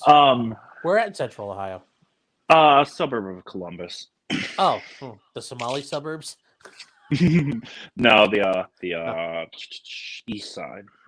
Okay. All right. That's better. I heard a case, and I was wondering if this was actually true, where if you get pulled over, supposedly the cops only have the amount of time that it would take to issue the initial citation to get the drug dogs to the car. That's not only just in Ohio, but that's true. That is Supreme Court case law that the stop can't take any longer than necessary. Now, if they're searching your car and in the middle of it, they also call the drug dog, then yes, there's ways they can search. Stops can be prolonged, but yes, he can't just say, "Can I search your car?" No, and you tell them no, and you should always tell him no. Anytime the cop asks you for permission, you got to be like a chick going to prom. You're not giving it up without. They got to work for it. The answer is always no. If they're asking, they don't have probable cause. They're asking you, they can't do what they want. But yes, if I said no, officer, you're not searching my car, then he's got to say, wait here. The drug dog's going to be here in 30 minutes. Well, that's not acceptable. If it's going to take 5 minutes, well, he can go back and write his ticket or whatever he's doing, and he might be able to, a court may give him a slide there. I would fight it in court, but yes, they cannot make it take longer than necessary for them to do the stop. But there's, courts always like to distinguish that and, chisel away at the Constitution more and more. So who knows how long that'll be good law. Yeah. All right. So I think we're in a good spot to pivot over to our next topic of the evening. The con man of the past, and now we're looking at the con men of the future, or the present. We saw like where people ended up that were kind of went down that sovereign citizen path, right? Yeah. And so now we're taking a look at more of a modern kind of con artist or grifter. No, he's a con man. Yeah, grifters have talent, don't they? But con men just con, right? Con man can have a good confidence man's got a good way to has talent. This is just brazen. This is just a brazen scam artist. Right. And the interesting thing I found out from like doing research and looking at different things on him is that he's got quite a history of this. Yeah. Quite a history. Like going back, it seems like he's been pretty active in some cases. He brought up he cracked Joe Neerman up the other day when he said that Nick Rekieta just asked Yankee Wally about it, and he was referring to Nick and messing with him, right? Yeah. So I actually found that case. Have you seen that case? Which case are you talking about? Here, let me do this. Let me share this out. Because Bouzy's running his mouth, and he's kind of a fun. Oh yeah. He's jumped the shark. I got him on a few things already here. You'll see that tonight. Like basically, I'm going to do it from the technical end. You know, Nate has a defamation. He's going to nail him legally, left and right, up and down the board. I'm a tech. I've been doing it for 30 years. I know a bullshit sales guy when I see one, right? And he's like I've been telling people, he sells airware, right? He sells promises that he doesn't deliver on, and that he doesn't even know how to make happen. But let's take a look at this. Let's see. This is the case right here with this George Webb Swaggart, Goodman versus Bouzy. Oh yeah, the cases he's been involved in. Yeah. Right. So if you read through these, he's been in a bunch of different things already. I thought maybe if you do something about it, you could comment on it, or maybe bring some information to light. Well, one of these cases he's in default in federal court on because he never answered. Oh, that's not good. Yeah, but it's a pro se litigant, so the plaintiff doesn't realize it. And you know, Bouzy's a guy, he's operating all this shit out of his house, and it's not, you know. And I mean, Winning, you probably know better than I do how he's hustling people, but no, he just arbitrarily assigns numbers to people and puts them on the thing. And I love when people are pointing out like legitimate like neo-Nazi accounts are like 10%, like they're normal, and then there's other ones that get disruptive. Yeah, he's just a piece of shit. So. For sure. And I'll give you so I'm trying to pull up the other ones I had today. I have a lot of images. I'm gonna transfer over my screenshots here in a second. As we're gonna watch this interview right here. Here you get to see him like in action, right? Because I think at this point everybody's only like read his tweets, right? Yes. Yeah. So now we're gonna get to see him live. And I also have some basically look. Here's one of his things. He likes to sell things as achievements that aren't extraordinary, right? But he makes them extraordinary by the way he words things. So that's kind of the point here today. And I'm gonna I don't know if you've seen this. Well, I want to get the images over here first. So let's just go ahead and start with this, and then we can circle back on the rest of it, or circle forward. Here we go. Get this circle back, Jim Psaki. Yeah, I only circle forward, by the way. Today, October 17th, we're filming the 9th episode of the Christian Supercrypt Left Check Ringside Report Show with special guest Christopher Bouzy, founder and CEO of Bat Sentinel, which has been cited in articles in The Guardian, Forbes, and Business Insider, to name a few, due to its ability to identify trends of misinformation and conspiracy theories being spread on social media. So with the political angle of my show, you can see how that fits in. We're going to find out more about how Bat Sentinel works and about the inspiration behind it. So Bat Sentinel has been around for more than like the past 3 years. That's crazy. No, it's been around since 2018. Oh, so okay.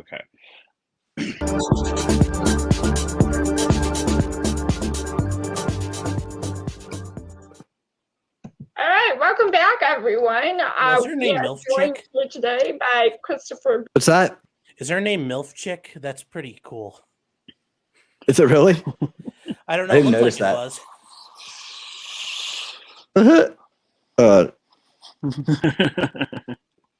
That's worth going back for, right? Yeah, absolutely. Just let it hit play until we get to the intro tag. Media. So with the political angle of my show, you can see how that fits in. We're going to find out more about how Bat Sentinel works and about the inspiration behind it.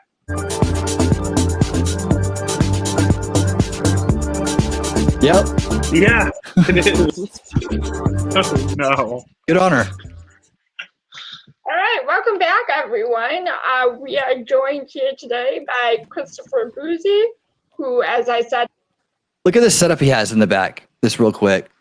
Okay, he's got her on the screen behind him, which is annoying as hell. Right?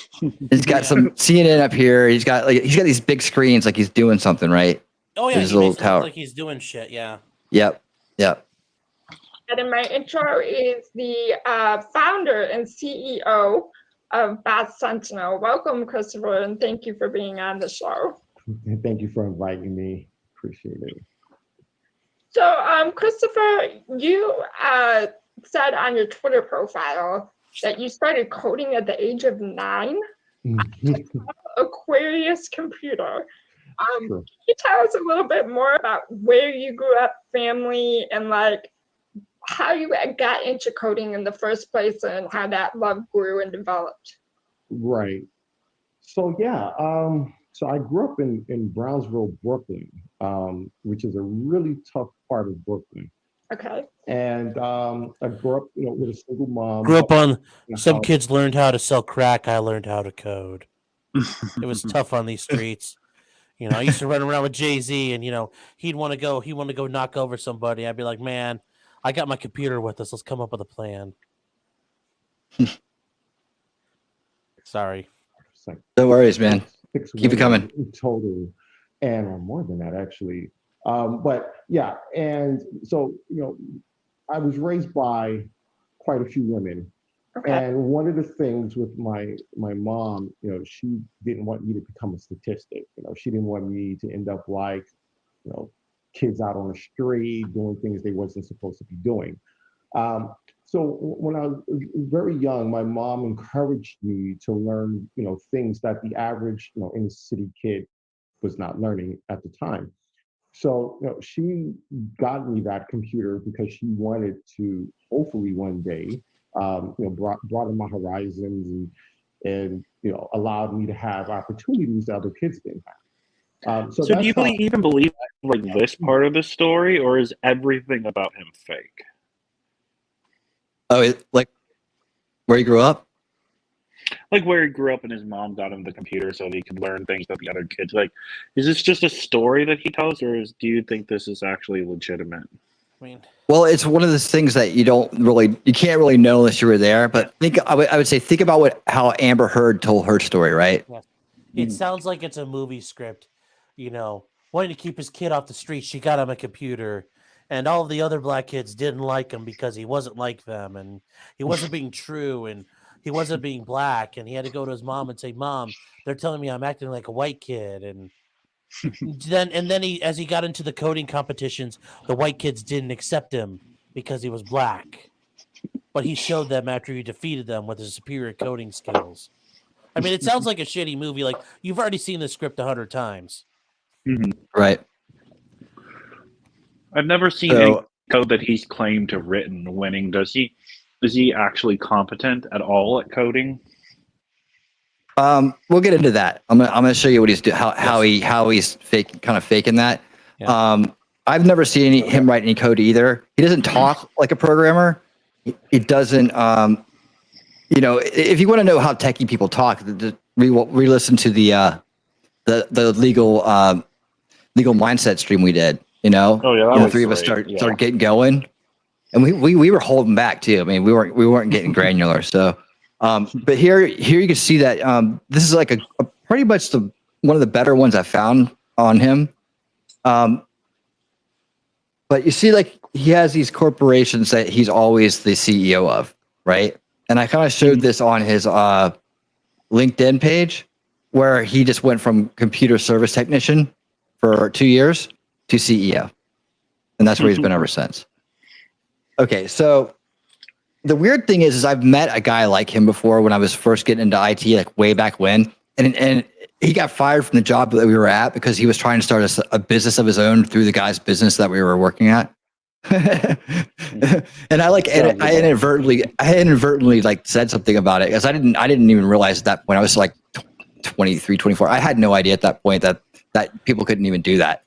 Someone asked where he was. I said, I think he said he had to do something for his business he started. And they got my boss like, what did you say? And he ended up going into his email and finding that he was trying to recruit people out of the office and do all this backdoor shit, And so he got kicked pretty fast. That's great. Yeah, but yeah, I didn't really mean to do that, but it happened. No, I meant the dude, not you. Oh no, yeah. So here's some info about him. Really, it's like he's evidently 47. I guess at the time this was done, and So here's an idea of what's background. Now here's what he lists in here. Let's look at this real quick. Okay, so here's your typical like tech resume, right? You can have this skill set listing. Okay, so he's throwing all this stuff in there, and this is called padding. This is all padding. Startups. That's a skill, huh? Yeah, this is a broad term. It's just like software engineer for who, where? Where's the software engineer experience? You've never got the title. You haven't had the job. So why are you listing that? See, right here, we already starting to the fudge because people in technology can fudge. They fudge their skill sets a lot, especially when they don't have any skills. The ideal in technology is to specialize and to be the guru at what you do. Find what you love, find what works for you, and be the guru, the go-to guy, the subject matter expert, right? Mm-hmm. So what you see here is a conglomeration of a bunch of business practices and catchy little code things, right? It's like, SQL is not hard. Like you could probably learn it. He's talking about digital marketing and online marketing. Okay, do you see the problem here? You see the problem here? He doesn't know the difference between these two. They're the same thing. He's got it right next to each other on his resume, right? You're going to see a lot more of this. I'm telling you, this is where all this is going, and the curtain is really getting ready to get pulled back on this dude. But here you go. Let's listen to him bury himself right here. Is the one who encouraged me to learn how to code. She's the one who got me into computers when I didn't even. I was like 9 years old at the time. Yeah. So, but when she got it for me, in the beginning, it's just like anything else. Like a young kid, I played around with it for a bit, and I shouldn't say I wasn't interested in it, but I didn't have a love for it yet. I didn't really develop a love for coding and computers until I got a Commodore 64, and then that's when it's like aha, and I really developed that love for coding and computers and pretty much anything. Does anybody remember the Commodore 64? Commodore 64? It's an Apple. No. Yeah, it was an Apple original. You could play a few games on it, but programming on it you wouldn't. I think that I think he had one and he played games on it, but I don't think that he probably learned very much. We'll see. Tech related. But yeah, so that allowed me to pretty much stay off the streets. And then as I got older, I was into music and stuff like that, like any teen or young adult or whatever. But I didn't really start coding professionally until my early mid 20s. Hey, Winnie. I started Yes. I hate to do this, but I actually got to hop off. It's getting pretty late. All right, buddy. Thank you for being here. Appreciate it. Hey, Also, no problem. Winning. I'm sorry. I don't know if you saw my private chat message. I only have like 2 more minutes, but I was just gonna dip out when he gets out, not to break things up. Okay, shoot. I wanted to break this for you. Well, I'll tell you what. I'll skip to. Well, okay, yeah. I was gonna say I can stick around for like 2 or 3 more minutes, but I was gonna say you've also got my info. We can set up some more time to talk about this too. Okay. All right. Yeah, without jumping into it and making a mess out of it, just for time's sake, let's do that because I'm going to be putting together a lot more about this. But I'll send you like a clip or something. I'd also like to learn some of this shit because I don't know too much about it.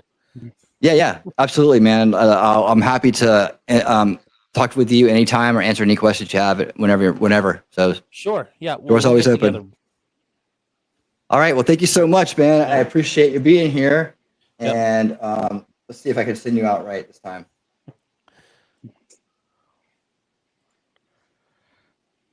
I have no idea where that goes through yet. Did you hear that? No, I didn't hear anything. No, God dang it! Not. One day I'm gonna get the music to play through here. Oh, I swear. Wait, hold on. Maybe it's this. I don't know what it is. Hold on.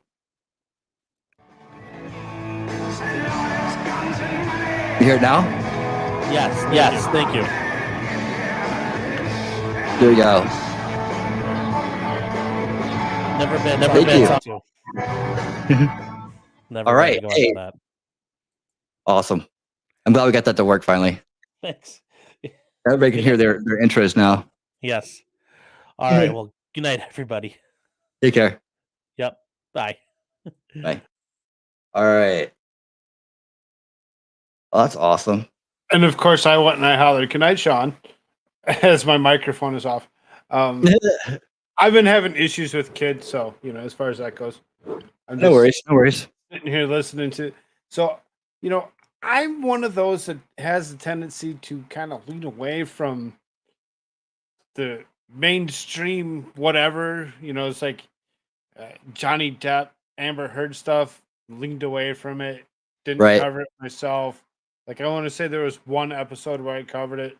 The current stuff with Nick Rekieta, said I wasn't going to, and then I talked about it for like maybe an hour at the beginning of the show without whatever. When it comes to this guy, I'm like, oh my god, it's just another guy that's looking to be noticed by picking on somebody that's smarter than he is. Well, it seems like that on the surface, right? And if all you did was kind of like just see that part, you'd think that that's what's going on. But it actually goes a lot deeper and a lot darker, and it's an opportunity to kind of expose people. There's a lot of people out there who's doing this guy. This guy is tap dancing his way around life, and I'm going to show you the system, like how he's done it, right? How he's done it. But the thing about it is he's scamming people along the way. So now he's getting people's livelihoods taken away or getting them blocked, or he's making himself important on nothing. And that's the whole point of selling airware, is to make yourself important and make yourself money off nothing. He's done this. He's a pattern. This is a pattern of behavior with him. It's not just this one time. It's not just this one guy who wants attention. He does this all the time. He does this throughout. In fact, I was gonna show this to kind of like illustrate this fact. And this is probably what some of the juice people came for. But I'm gonna show you. I want to get the other screenshots transferred over off my iPad. I still have a couple more I need to put over, and then I'll be ready to do it. So stick with me, guys. You're not gonna believe this, but he basically put out a brag as a answer to our tech panel, right? And about like how he doesn't, and particularly maybe me, because I went over his LinkedIn, right? And he said, some people don't brag about their accomplishments, blah, blah. He puts out this press release. He talks about how, his software got bought, and he's he's a really important guy. He's a great coder, and it sold millions of copies, right? So to keep that in mind while I get this together, and let me continue to play this, because there's a lot of the elements of that inside this interview I found. Shareware backstage, shareware you uploaded. You got an echo. They really thought of something useful. They would buy like a license or something like that. You got a bad echo. I pretty much started my career as, I guess you can say like a professional coder, developer, whatever. Better? So yeah, I mean, so that's how that pretty much came about. I think so. Started. But Yeah, there's no echo now. For 100% credit for starting me on this journey. Well, good for her that she raised you, that to be determined to make a success of yourself. That's a very cool story. Yeah, you also said that if coding was your first love, that politics is your lifelong secret crush. How does your work cater to that side? And that's a good question. So my grandmother, my mother as well, but it's my grandmother who really got me into politics, and she's also one of the people who helped raise me. And so she would always have. So we kind of get the idea of what he grew up with and without. Have the evening news on. Like when we ate dinner and stuff like that. So that was on. I really don't like it when people use arguments of what conditions people grew up in and how successful they actually were.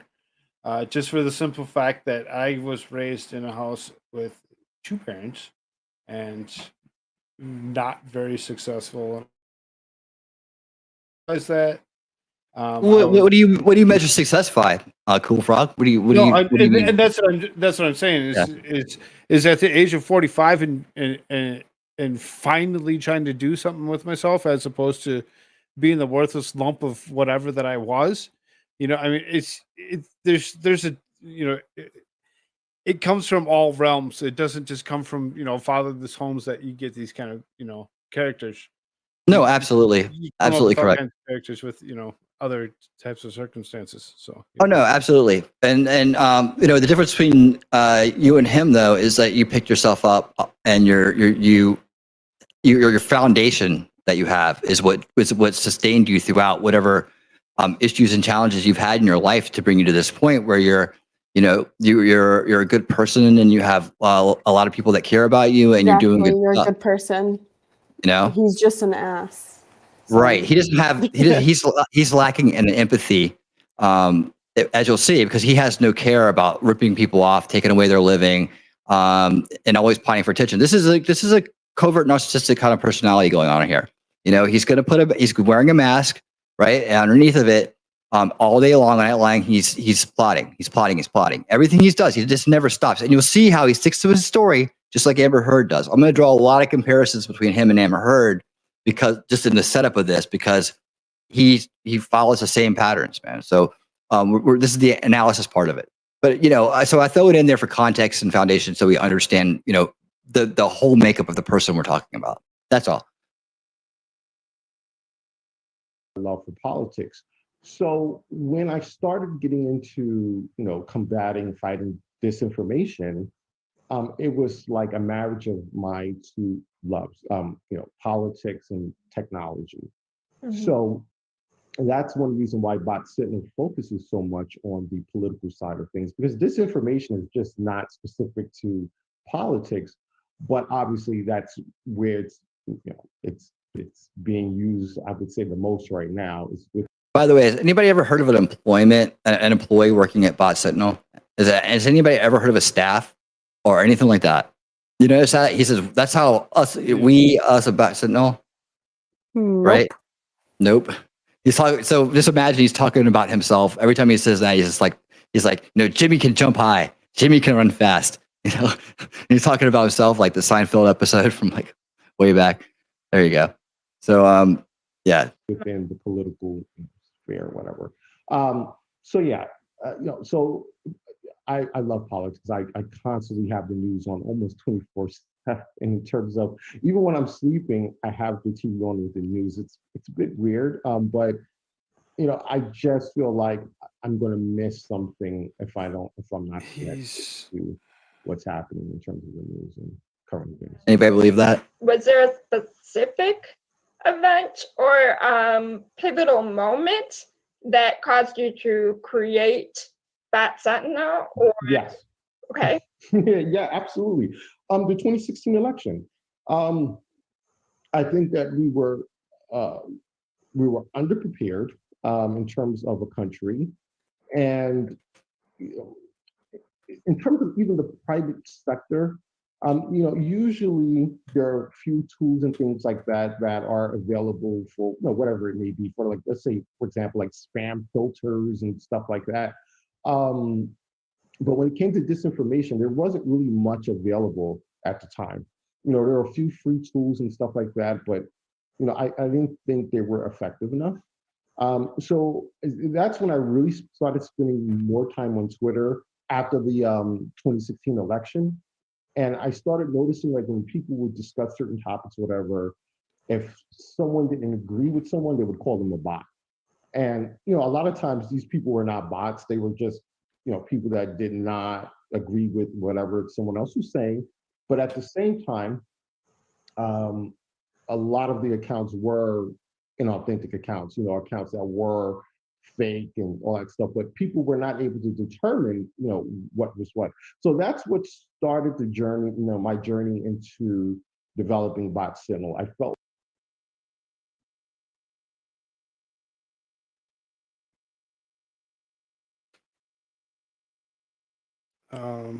like there was a need. I thought that was my internet for a second. Yeah, that sounds like, is this me? Is it you? Each other, assuming that someone was, a quote unquote Russian troll or bot. But at the same time, to be able to block or filter out the bad accounts, the accounts that were legitimately there to cause discord. So that's how it came about. Just the need. I tell people a lot, like when I started mapping this out, one of the things that I was also concerned about was targeted harassment. A lot of the female tweets who have a large following, like Molly Jung Fast and Sarah Kinzier, I think that's how you pronounce her name. They would tweet certain things, and you'll see these swarms of accounts that would just come out of nowhere and start attacking them.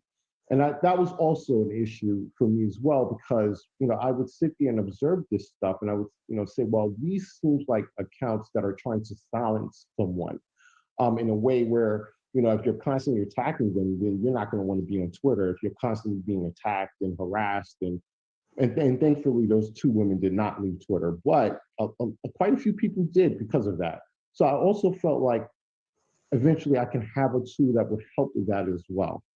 The targeted harassment, especially with women online. Yeah.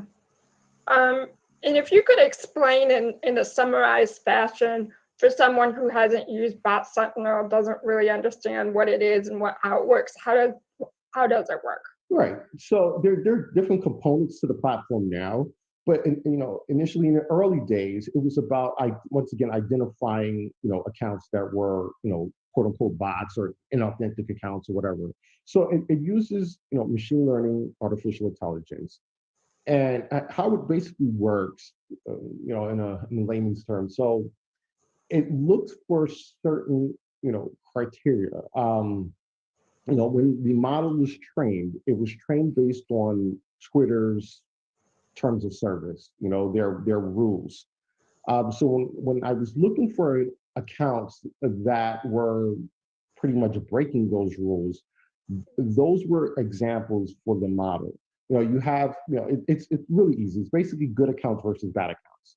So when you're training the model, you're looking for quote unquote bad accounts. So these are the accounts that are breaking Twitter rules. These are the accounts that are, constantly harassing people and using certain language and whatever. Then you have the good accounts. These are the accounts that are just pretty much just tweeting about whatever, and they're not really engaging in that type of behavior. And you build a model based on that. And then obviously, like initially, the initial model was not super accurate, but over time, as you're getting more data, it becomes more refined, it becomes more accurate. So for the end user, when they're using the tool and they're analyzing accounts to try to determine if something is, a legitimate account or an inauthentic account or an account that's constantly, harassing people, whatever, it's pretty much analyzing their tweets. It's looking at their tweets and it's looking at that behavior, and it's giving you a score between 0 to 100. 0 being, not a bot or not an inauthentic account, where 100 is like the worst of the worst. Right. And it's pretty simple. It's almost like a credit rating for behavior on Twitter. So you have normal, questionable, disruptive, and problematic. And like I said, problematic is the worst of the worst. Right. Yeah. So it's really simple. Someone just goes in, they can just put in a Twitter user's handle and analyze it. It takes a couple of seconds and they get a score. But there are other parts of the platform as well, like I was stating. We have tools that will help you block accounts automatically, the auto blocker. And it's, you can set different filters, just like almost like your spam filter. So you can block accounts based on, obviously, their bot signal rating. If they were created, if the account was created within a few days, because that's a big problem also with swarming. So like someone will harass you and then they will create an account right away and use that account to harass you as well. Or if you block them, they'll create a new account or whatever. So if the account has a few followers, you can also set it to block that as well. So there's quite a bit of different parameters you can set to block accounts. And that's like our most popular tool now. A lot of the larger accounts are starting to use the auto blocker because we're in the middle of an election season or hopefully close to the end of it, and you have these accounts that are just swarming the blue checks and just saying some horrendous stuff. So it helps with that to block those accounts. I see.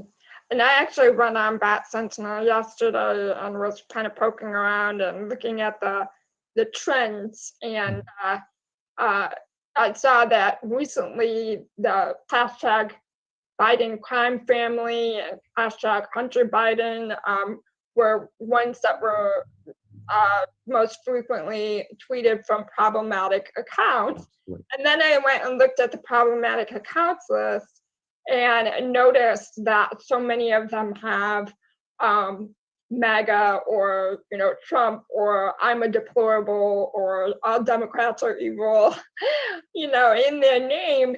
And it just, to me, it's kind of Okay, wait for this. This is gonna be hilarious right here. We're coming up on a very hilarious moment.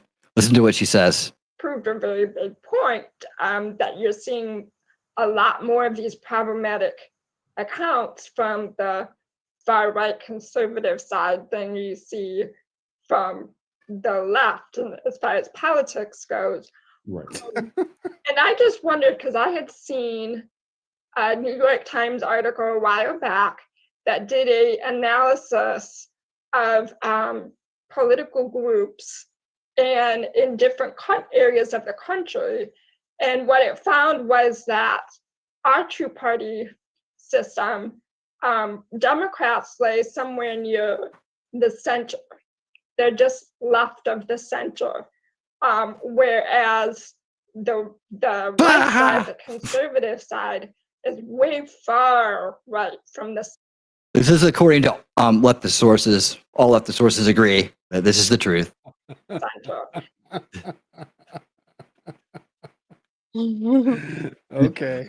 Anybody that's not on their side is way out there, basically, and they're just ordinary, loving, tolerant people. In other countries, the conservative political groups are much closer to the center than they are here in the United States. And I was wondering if, from what you've observed with Bat Sentinel, that seems to be evident. Right. So before we get into that, one of the things He's brushed her off. We get a lot of criticism about the platform being biased. He's a liberal, the developer, the owner, the founder, CEO, is a liberal, so they're targeting conservatives. That's absolutely not true. And as you stated, the accounts that are pushing a lot of this stuff is, a lot of far right stuff with the MAGA and the Trump 2020 stuff. There are obviously accounts that are on the left as well that do this. But they're a bit more strategic in what they're doing. Whereas the accounts that are on the right are just more blatant with the disinformation, or blatant with the harassment. So they're a lot more obvious to spot.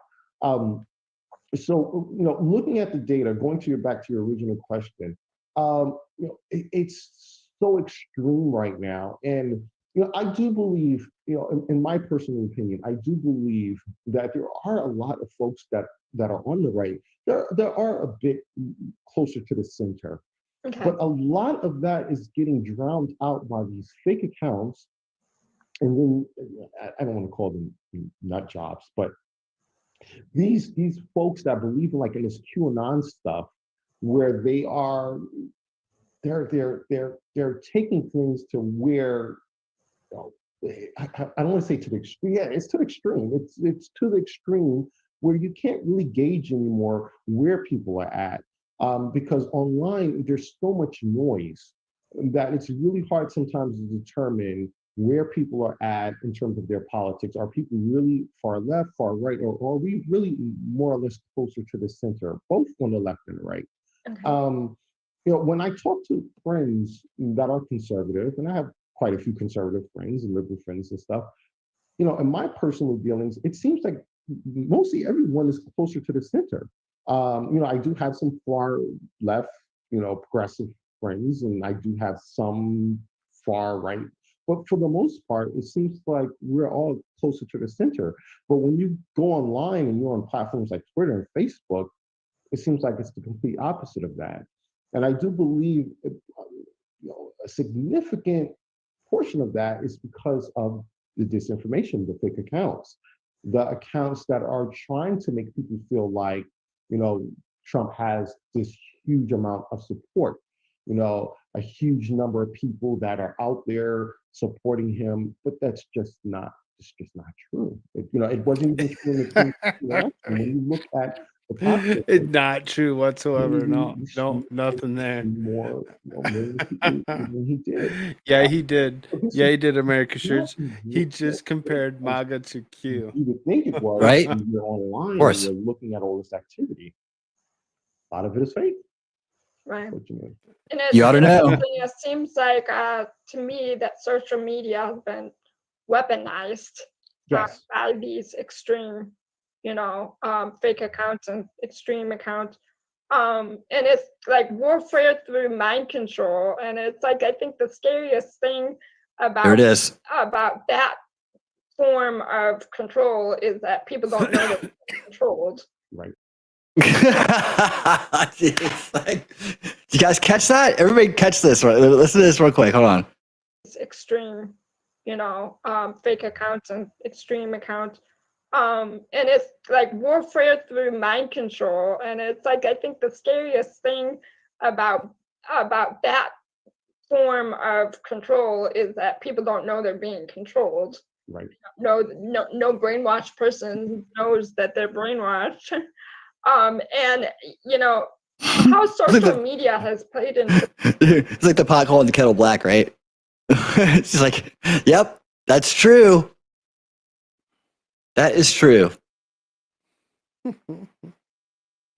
Have you ever heard that something it's basically someone talking about their own condition, like they don't like it's everybody else's problem but not theirs? to this post-truth politics. It's been labeled. And I actually have the definition here: a political culture in which debate is framed largely by appeals to emotion, disconnected from the details of policy, and by the repeated assertion of talking points to which factual rebuttals are ignored.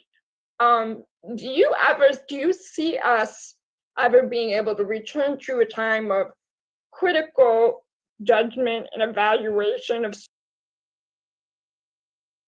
I want to call this lady and invite her on. I mean, it shows. I think the voice is actually a medical, yeah. She's got a handicap. She definitely has something. Shirts, get on here. I sent you a link. Did I send you a link? I sent him one too. So just get your ass up here. Come on, dude. You're gonna love this. Yeah, I mean, that right there. Is she popular? What's up? Is she popular? No, I've never heard of her, and I doubt she is. I mean, I can't imagine that she is. But I like to see maybe what happened to her in the last couple of years. Maybe she snapped out of it. Maybe he just felt the need that the only way that he would do an interview is with somebody that he felt was less than himself. Oh yeah. I don't even know if she still makes videos or not. I'll check it out. But yeah, I'd like to have her. I like to feel like, hey, I hear you're concerned about having normal conversations and wanting to end the mind control. You should come on and let's talk about it. I mean, it's just like, okay, here he is. I was wondering about that too, Jennifer. If that was just hearing impairment, or if that was something else, and that's why I called it medical, because I really don't know. It's not my place to point it out and say, "Oh, this is what it is." Because there's all right. Here we go. Different Ready? things that seem to be potentials. So. Yep. You ready? Do it. Welcome to the show, ladies and gentlemen. America's Shirts. What the hell is this voice? I mean, I don't know. I had to. Hey, right? shirt. I mean, this is just like the freaking like what the hell's the Daffy Duck senator from Oregon or whatever the hell? He's like, up here, like, what the hell is this? Like, yeah. Like, oh, we're gonna sit here talking about brainwashing, says the mentally handicapped woman who like is literally talking to somebody who wishes to brainwash the whole damn planet with their left-wing ideology. Holy crap! Right? It's amazing, isn't it? This is with social media being as it is now. The short answer is yes, but I think it's going to take a lot to get there. Okay. One thing I'm like, what the hell is all this shit that's behind her? It's all and Star Wars memorabilia. we have to arm our teachers to teach our kids Her violent vibrator collection. how to spot this stuff, because it's going to start from schools. It's going to start from educating young kids on how to discern from disinformation, factual stuff, and being able to go out and look for this information to verify that something is real or fake. So and how the hell are you going to do that? Technology is going to help a bit, right? But platforms like Bot Sentinel are not the silver bullet. It's going to take a lot more than that. It's going to take social media platforms to also be more proactive. And by the way, who the hell does this guy think he is? By the way, can I just like what is this individual? Who is this person? Like all I hear is just this Bouzy. Bouzy founder. He's nobody, man. He's a hype man. Let's see. I'll give you a quick rundown on him, but he's basically he's this dude, right? Wait, hold on. He's just some dude. He's a dude. Where'd that one go? I had up. Okay. So, anyways, back there. Nope. He basically is this guy who was I guess had a job as a help desk guy for 2 years, and then he why is it doing that? And then he highlighting like copy a time frame. I would say maybe. Oh, there you go. And he basically decided he's just going to hustle the rest of his life, and he started just like using all the buzzwords he learned early on to sound smart and technology around people who aren't. And then like this woman who's like mentally handicapped clearly, and he's just like, oh yeah, I'm just going to take her for a ride. Yeah. She gets out her checkbook at the end. But anyway, so he's this. So he worked in what exactly? What's his background? His background is in basically, according to his resume, he basically had a job for 2 years as a service technician, a computer service technician, which means he could have just answered the phone and drove stuff places. But then he all of a sudden was a CEO of like company after company after company that, like us, he started, right? So he just went into business for himself, called himself an entrepreneur, and then produced a bunch of nothing along the way. Bitcoin scammer, affiliate marketer, other entanglements that are have never amounted to much of anything. So this is his big chance, and that's why he's pushing full steam ahead and putting all his cards on the table because he's 47, and damn it, this is his time to do what he's always dreamed of doing, which is join the establishment, useful idiot army.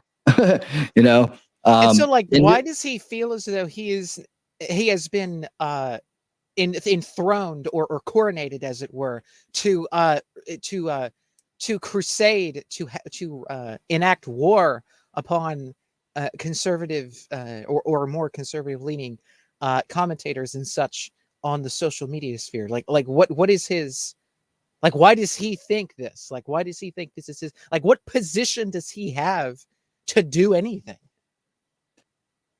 Okay, so here's a little explanation here. He doesn't. He's moved himself. He's positioned himself into that place. On this. Okay, so there's a lot of people in technology. I don't know what everybody does, but there's a lot of people in technology and business, right, that are managerial types, right? And they get themselves in those positions by talking up the ladder in corp lingo, right? So they know that they find out their industry, they find out the lingo, the business, and they just know how to use it really well. And they put the time in to the political side of business. The smoozing the boss and saying all the right things and being super high energy to make sure that, you do all the stupid things that they want you to do and all, not to enhance his skills, but to get further ahead at the company. Right. So these guys run around, and I know a guy who make hundreds of millions of dollars now doing this. Right. And he did have skills, but he did the thing. He was not technical. He just smoothed and used the lingo. And I used to catch him all the time. He'd always come to me to fix his problems. So, there's a lot of these guys running around who just talk and don't, usually they make it up the ladder in a business. This guy probably gets snagged about halfway up the ladder and kicked out, or would. And so he just decided he's going to do it for himself, keep all the money for himself. Right. So he's basically just been hustling technology and different types of technology for his entire career. Yes. Because there's not much there. And there might be a history that we haven't found out about, because his resume starts kind of like, for somebody who's 47, 48, 49, maybe, his resume starts really short. Like, I don't know. And so he is going on and saying that from Nate the lawyer, like he wants to try to kick Nate the lawyer out of his apartment or whatever the hell, or what was the deal with that? And then now it's like other people. He defamed Nate. By saying that Nate wasn't a lawyer, and he got on the attack with him, right?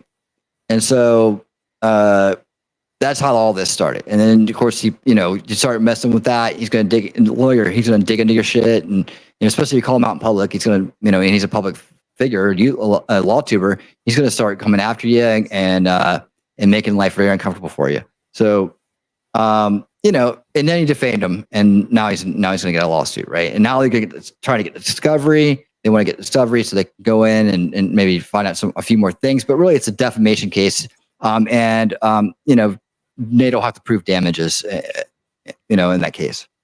So, which I guess he could. I mean, and if he had anything to do with Nick, which I doubt highly he did. Like I've heard people rumble about it. He did. Dude, when you get to know this guy, there's a personality type, right? Once you get that personality type, once you figure out who he is, you'll never think like that, because you'll be like, oh yeah, I know that type of person. Like he's not motivated enough to do some of the stuff he's doing. He's trying for the high level hustle, right? And the high level hustle is just make the sell and get out of town. So he's going to run this thing as long as he can. He sees an opportunity. He evidently helped or did something with Amber Heard. I haven't checked into that part of it, with like all the supposed trolls, and it's probably just rhetoric, right? And then maybe they threw him a few bones to create a block list. He's basically selling a block list, which, by the way, you can get on Twitter without him. Like, you don't need him. He's just logging into your account and doing it for you. That's all he's doing. I'm gonna show you how all that works. I got the screenshots. I drilled down. And I found out that, what does he do for his money now? Like, what is his business? You're looking now? at it. Like, you're looking at Sentinel. See, I'm a serial entrepreneur. Engineer? He's not a software. Okay. Let's say he can call himself that. A political maverick. Maven. Anybody know what a Maven is? Chat. Crowd. Anybody? Do you know what a Maven is? First person to answer wins a wrench. Okay. My passion for coding began at an early age. We heard that part. 2000. Okay, so you've launched his first startup in 2000, right? Since then, I've launched several startups and coded dozens of desktop and mobile apps. Let's see. I'm going to hold him to that.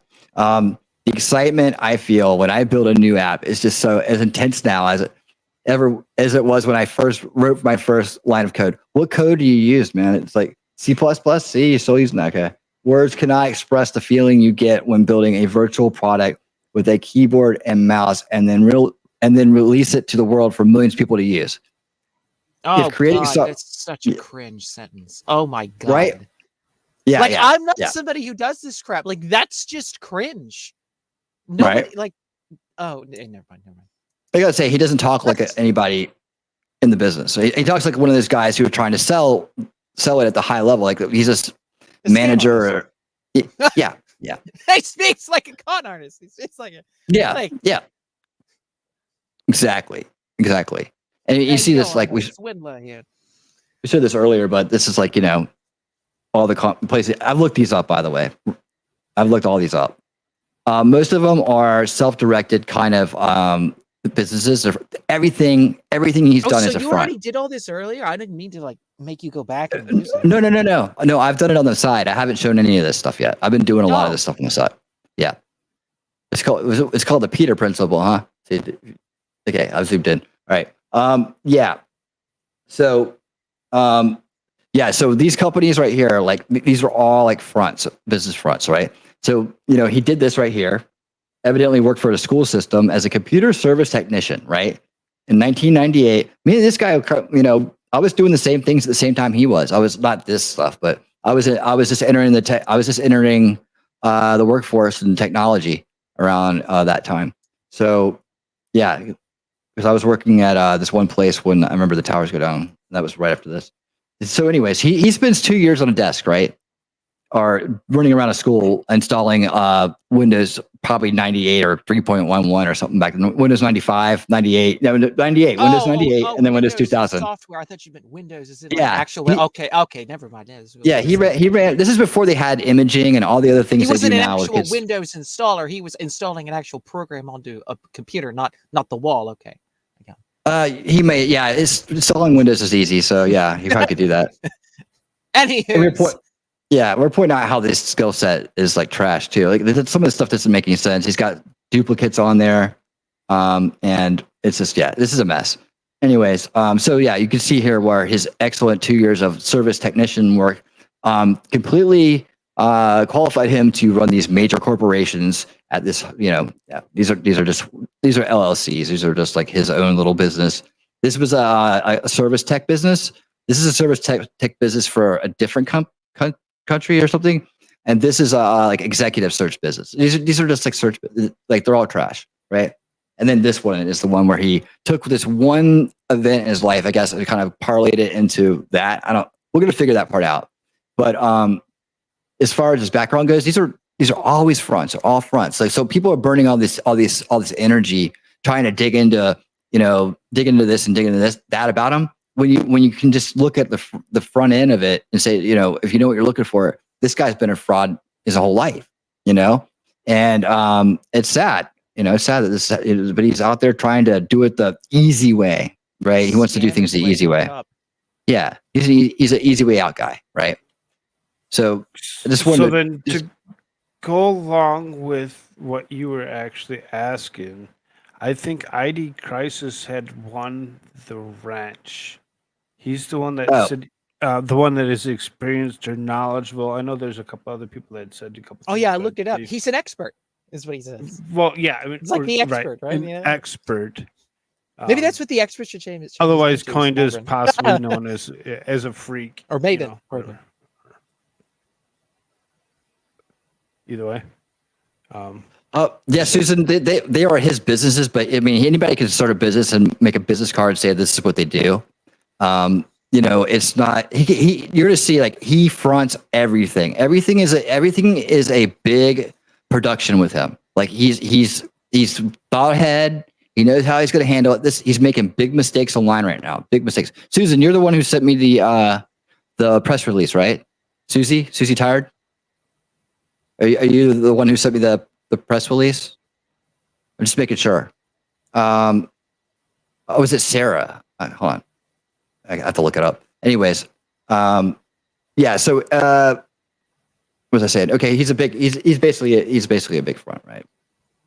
So, and so this freakazoid here wants to come onto this. What the hell is this? Christopher Bouzy. Fights lawyers in different situation. This is her show, I'm assuming. Yeah. And this what is the hell does she do? What was her name? Wait, hold on. Kristen Super Crip MILF Chick Show. Okay. I was gonna guess like baby Porky Pig with a lisp or something, but like I don't know. Her name is Kristen Super Crip MILF Chick Show. Oh, is that Italian? What on earth? I'm like, what the hell is he talking about? Where is he seeing this? Yeah, Kristen's Super What Crip. the actual heck? Yeah, this is someone with a mental This is handicap that milk is chick. clearly trying to shoot over top of what they actually are. Were you Or here when she said an that image of it anyway? Image of it. Were you here when she talked about like how what a shame it is that people can be brainwashed and mind controlled and not even know it? Oh yes, You're- I was in the chat. I was saying, "Please kill me." I was like, I said all caps, "Kill me now." Like,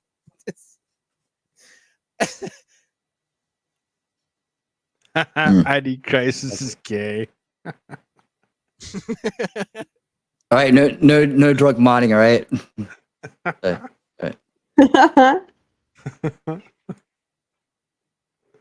Friends don't let friends mod drunk. All right. So I got some other stuff here. We're gonna follow up on this. Let's keep this going for a second. Before we get there, and I know that sounds grim, but So I want you to listen to what he's talking about now, because I'm gonna show you some stuff that's I recent. started off and I was saying, right now we are focused on the political realm, politics, but this information is spreading like wildfire into other areas. You have, and we deal with this. You have companies that are facing, people that are getting paid to post this information about a company. I mean, let's take a scenario where you have a startup that has a really nice product that competes with a company that's established, but this startup is a threat to that company. Now, is he thinking back to his past, trying to justify his own Can bullshit? you guys feel that this is about him? Like, I'm asking for a friend. Yeah. I mean, right. I mean, it's like, it's so obvious. It's like just the eyes themselves speak it. I mean, especially when you know the background too. It's just like, yeah, I mean, it's totally like, well, for Projection. example. Right. It's Yep. like, yeah, it's totally him. Yeah, he hardly ever makes eye contact. You notice that? Oh, yeah. Like he's always looking down. Here's a few replies and quotes that I found kind of from this time period about Bot Sentinel. Amazing, really amazing. Here we go. Boom, here we go. Yeah, really amazing call outs about how great it is. This is 2020. This guy actually is like trying to get like support for it, right? So can I block myself? It's called him a coward. We're gonna buy this magical bot.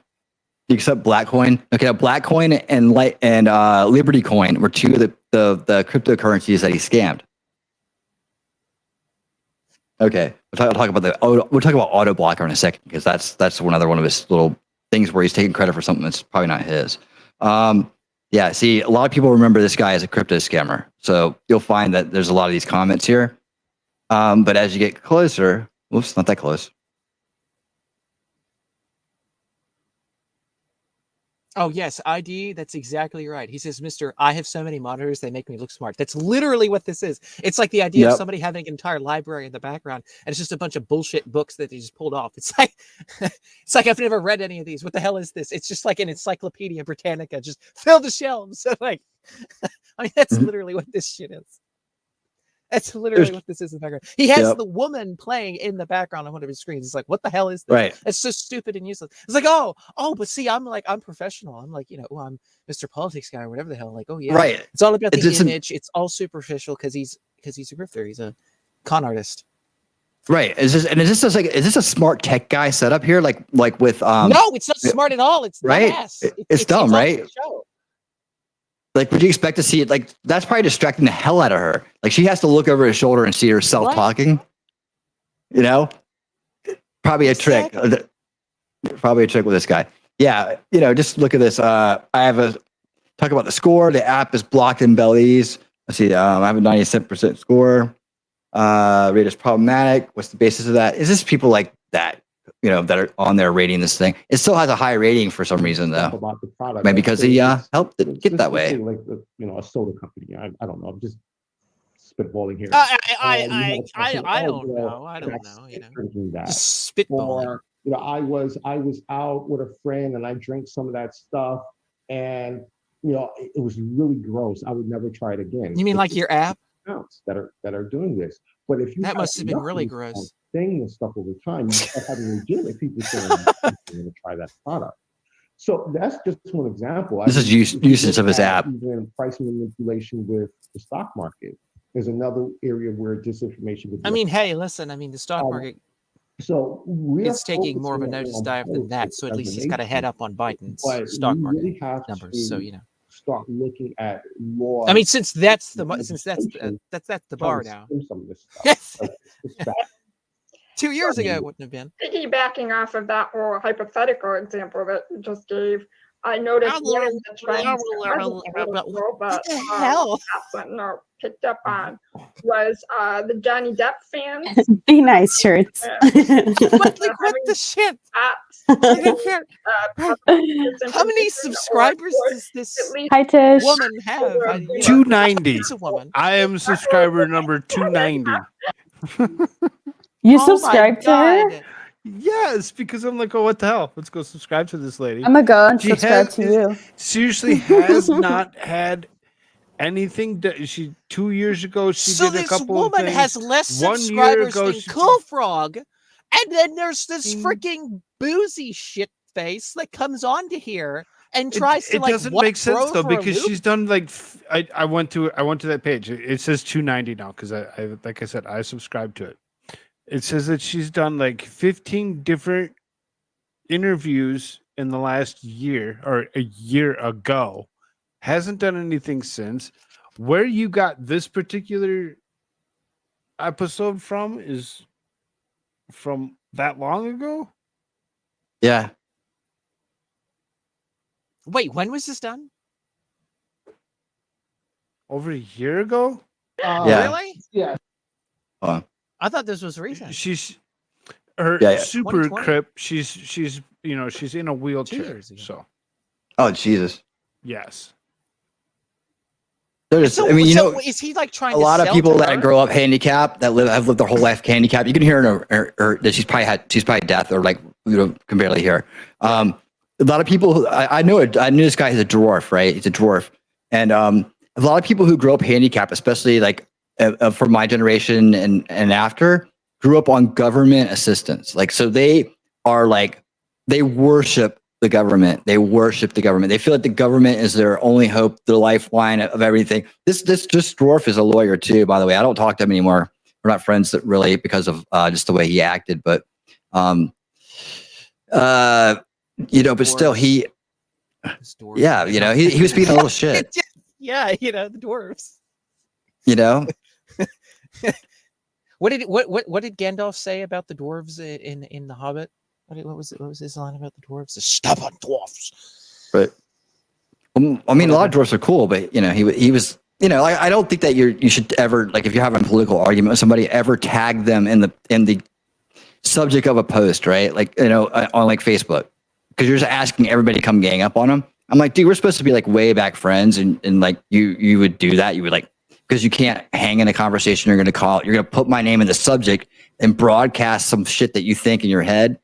And then, have a bunch of your leftist buddies come try to gang up on me. Right. Like I couldn't go get a barrel of people to come in there and do the same thing. I was like, but you're supposed to be my friend. I was like, take that out of there. Take that off. You can do it in comments, but don't do it in the subject line. Right. You can tag me in comments, but not in the subject line.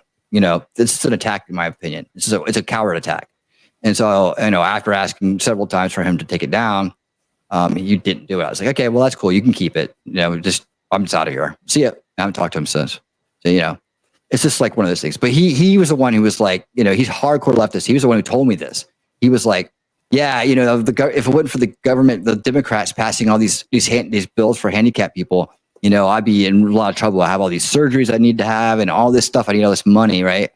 And he said that he would, that's why he would, go down fighting for them no matter what.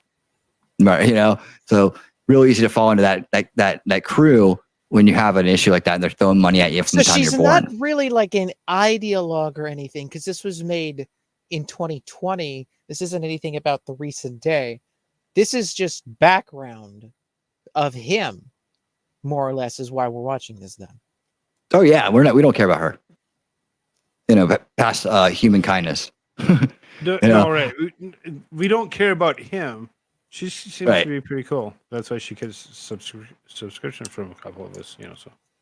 Yep. Yeah, we're gonna turn her base. See if we can change this lefty. I have to be careful here. So yes, there were accounts that were pushing disinformation about Miss Heard. That's public knowledge now. And a couple of other researchers looked at what was Is that MSLSD in the background? And also probably confirmed that a lot of that stuff was disinformation. That's why he's so loopy. And you really go again where this is another area that's not politics, where you have an individual who's a celebrity who is being attacked by fake accounts to try to get her removed from a role, try to get her removed from, she was a spokesman for, I think, L'Oreal, a spokeswoman, I should say, for L'Oreal, to get her removed from that. So anyone who is not knowledgeable about this stuff would see this outcry. Spokeswoman for L'Oreal. What the hell? Person, and you start thinking, oh my God, Amber Heard is a horrible person, until you realize like this stuff is fake. Yeah. So once someone's livelihood, someone's life. So I know one of the things that one of the reasons why you reached out to me, because of an individual that's currently online pushing stuff, and you could say his name, Ryan Knight. Who? This is another example. Ryan Exactly. He's always getting in the middle of the drama. He has to. That's his opportunity to pounce. That's his opportunity to make progress. Yeah, exactly. He's ambulance chasing. He's got his ear to the police. The police scanner. He's that guy, right? Yeah. Cool. And this is where I told. Like when I'm sitting down doing these interviews and I talk about disinformation and how it's become commonplace on social media, we all think about like the troll farm in Russia and some type of organization of that's exactly what we think of. Oh my God. That's the first thing that comes to mind. Holy hell. Oh my God. Oh my God. It's the freaking, the Russian bot farms. So we all gotta we gotta be careful because the Russian bot farms.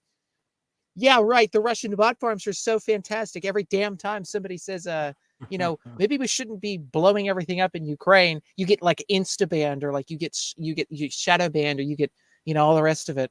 Like, oh yes, because the Russian bot farms just take over. Well, that tells you it would come to this. The Russians are taking over. Like, okay, sure thing. Sure thing, boss. Like Elon Musk buying Twitter. He was there putting his satellites over to help the Ukrainians in their fight, and all that kind of stuff. And now he's like, hey, let's have a peace deal. And then it's like, oh my God, he's the devil, right? It's like, oh, but hey, the Russians have complete control over the social media sphere. We know how all their bots go. I mean, my God. I mean, it's just, I'm pretty sure Lindsey Graham is a Russian bot at this point. I mean, according to this dude. Yeah, again, terminology, he's going to throw a lot of it out there. He's going to generalize things. He's going to try to, kind of keep the definitions on his side, put it that way. Generalize? How about like outright bullshit? Yeah. I mean, have you guys learned one thing from this interview? Like, No! Technically at all? Has he told you one thing about Excuse me. Yeah. Sorry.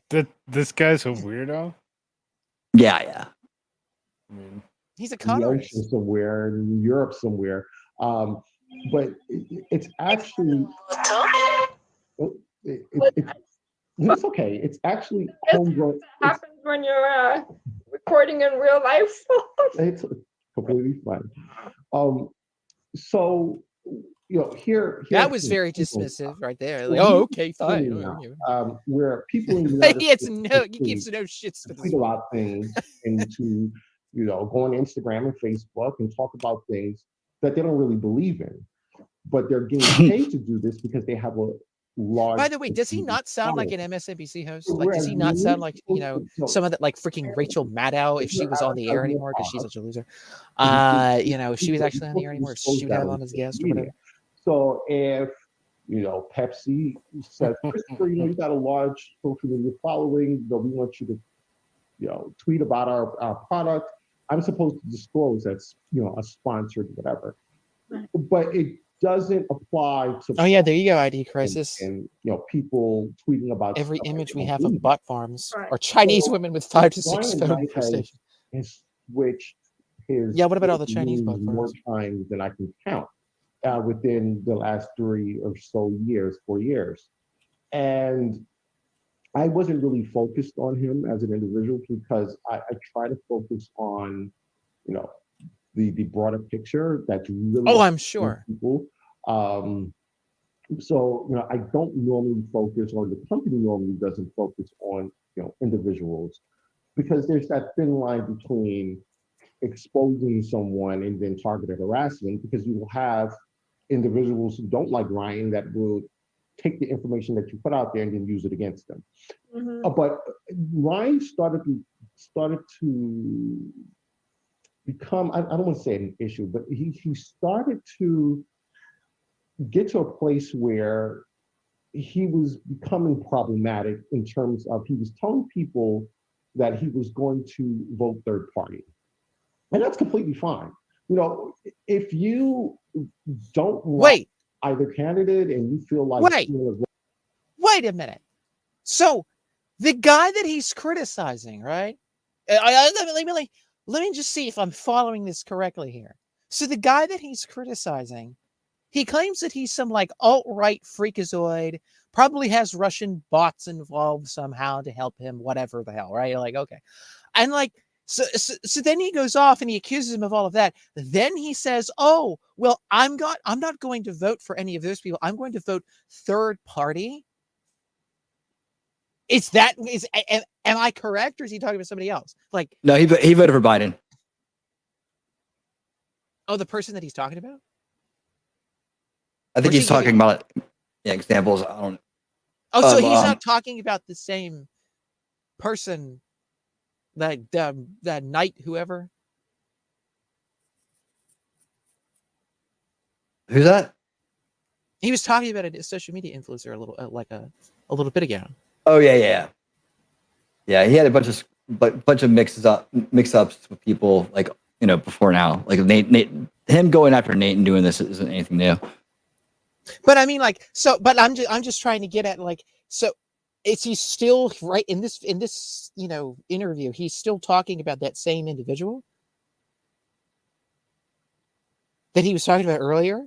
That according, I guess, to him, he's saying, like, you know, wants to vote for a third party, but yet he's going to slander him and say that, like, oh, he's some sort of, like, you know, weirdo, you know, extremist. I think that's what's being said. I think it's like so that's extreme. so if you want to vote for, like, say, oh, I don't know, like, say you're a really, really left-hard freak, and for whatever reason you decided to vote Green Party, which is probably more useless than the Libertarian Party, which is, like, I mean, let's just be honest, it's like the single most useless political organization in the history of the United States. Again, the Abolition Party got more done, got a freaking constitutional amendment passed than the Libertarian Party has ever done in its entire existence. So what the hell? But let's say you vote Green Party. Are you some freak extremist now because you didn't go along with the a rhino or a Democrat hack? Like, I mean, this is like very, very establishment line. Like, oh, he's voting for a third party. Of course, then again, they never use the Green Party because to the left, the Green Party doesn't exist. They only hyper do the Democrats. So it's obviously right side. So it'll be like a libertarian or a third, or like some wacky third party, or just some freaking independent that's running for office. It's like, wow. So he doesn't even want to vote. And again, this is in 2020. This is what did it say? October 2020. This is like before the November presidential elections. So he's not even going along with Trump, I guess you could probably say. And yet he's still going to call this individual an extremist. Like, that's how if I'm not mistaken about what's being said here, that is how batshit this person is.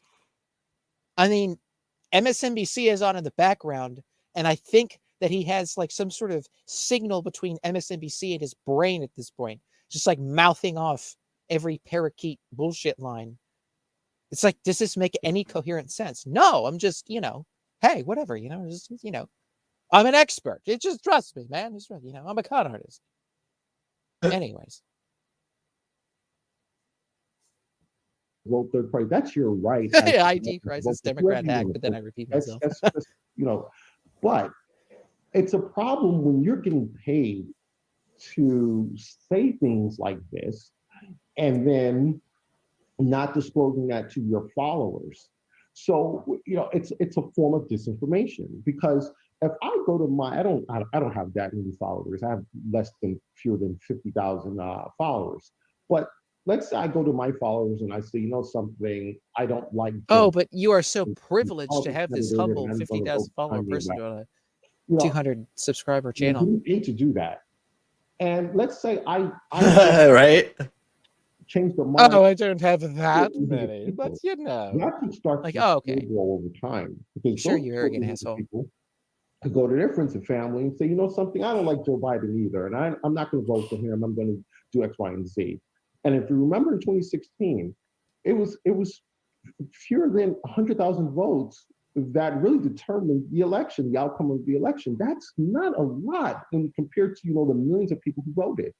So when you have someone like Ryan Knight, who's not explicitly saying don't vote for Biden, but he's saying I'm not going to vote for him, and he's constantly drilling that into his followers and saying this to you're right. And how people the DNC is, and exactly. I think what's so hard for people like me to deal with the Ryanites of the world is that I would consider my political beliefs more in line with a Bernie fan or like AOC than I would. She just said she's a communist. I am for very progressive policies. I have a disability. Regressive. I want Medicare for all. I want all these things. Right. But to say, oh, look at that smile there. Oh, yeah, right. The Democratic Party is corrupt, and there's no point in voting for them or voting for a Democrat because they don't have any progressive policies. It's just like it's not true. Right. I mean, they obviously have some progressive policies compared to the alternative. Might not be as progressive. Holy hell! But it's and it really hit a nerve with me when I started seeing. And I don't know, people that are watching this, some people don't know who Ryan Knight is. So if you're not on Twitter, you might not necessarily know who he is, but he has hundreds of thousands of followers, and he has switched over the years to being a resistor. So hold up here just a second. So like this woman wants this dude to somehow help us get different disinformation off the interwebs, basically. Yeah. Or like, I mean, I'm assuming that's what he, like, let's get this disinformation off the interwebs. You're not even allowed to criticize, according to this individual here, you're not allowed to criticize the DNC, even if you were formerly a Democrat hacktivist yourself. Like, you're not allowed to recognize corruption at all. How dare you? And if you point it out and then you give your own personal opinion and conviction, oh well, clearly you are some sort of disinformation guru, and you need to be forcibly exited off the interwebs. Oh. Yep. Okay. All right. So I'll tell you what. So we're not even talking about a Republican.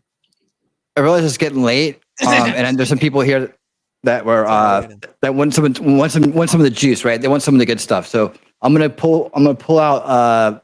We could keep watching this, but I think some people that came here might have run some time over on them because I noticed the numbers dropped off, and I just wanted to make sure that if they came here to hear this part, I wanted to be sure to be able to give it to sorry them. if I dragged things out. Oh no, you didn't. It's just I let time get away from me, so I wasn't keeping a good eye on it, and well, I just need. well, Hunter, right? It's like, I mean, ID if somebody crisis. that's like a Jimmy Dore that calls out the military-industrial complex, I guess, you know, according to this freak, I mean, so they're going after everybody. I mean, I'm not really surprised. I'm just pointing it out. Like, I mean, that's how crazed this conversation is. Oh yeah. So let's keep all this in mind real quick because I'm going to pull something up here and I'm going to show you something. So remember I told you that like he went on and did a brag, basically to try to flex. God damn it! Where's that? It better pulled up. Hold on.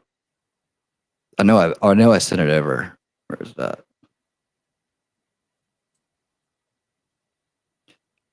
Hold on 1 second. Okay, so I'm going to show you what he did.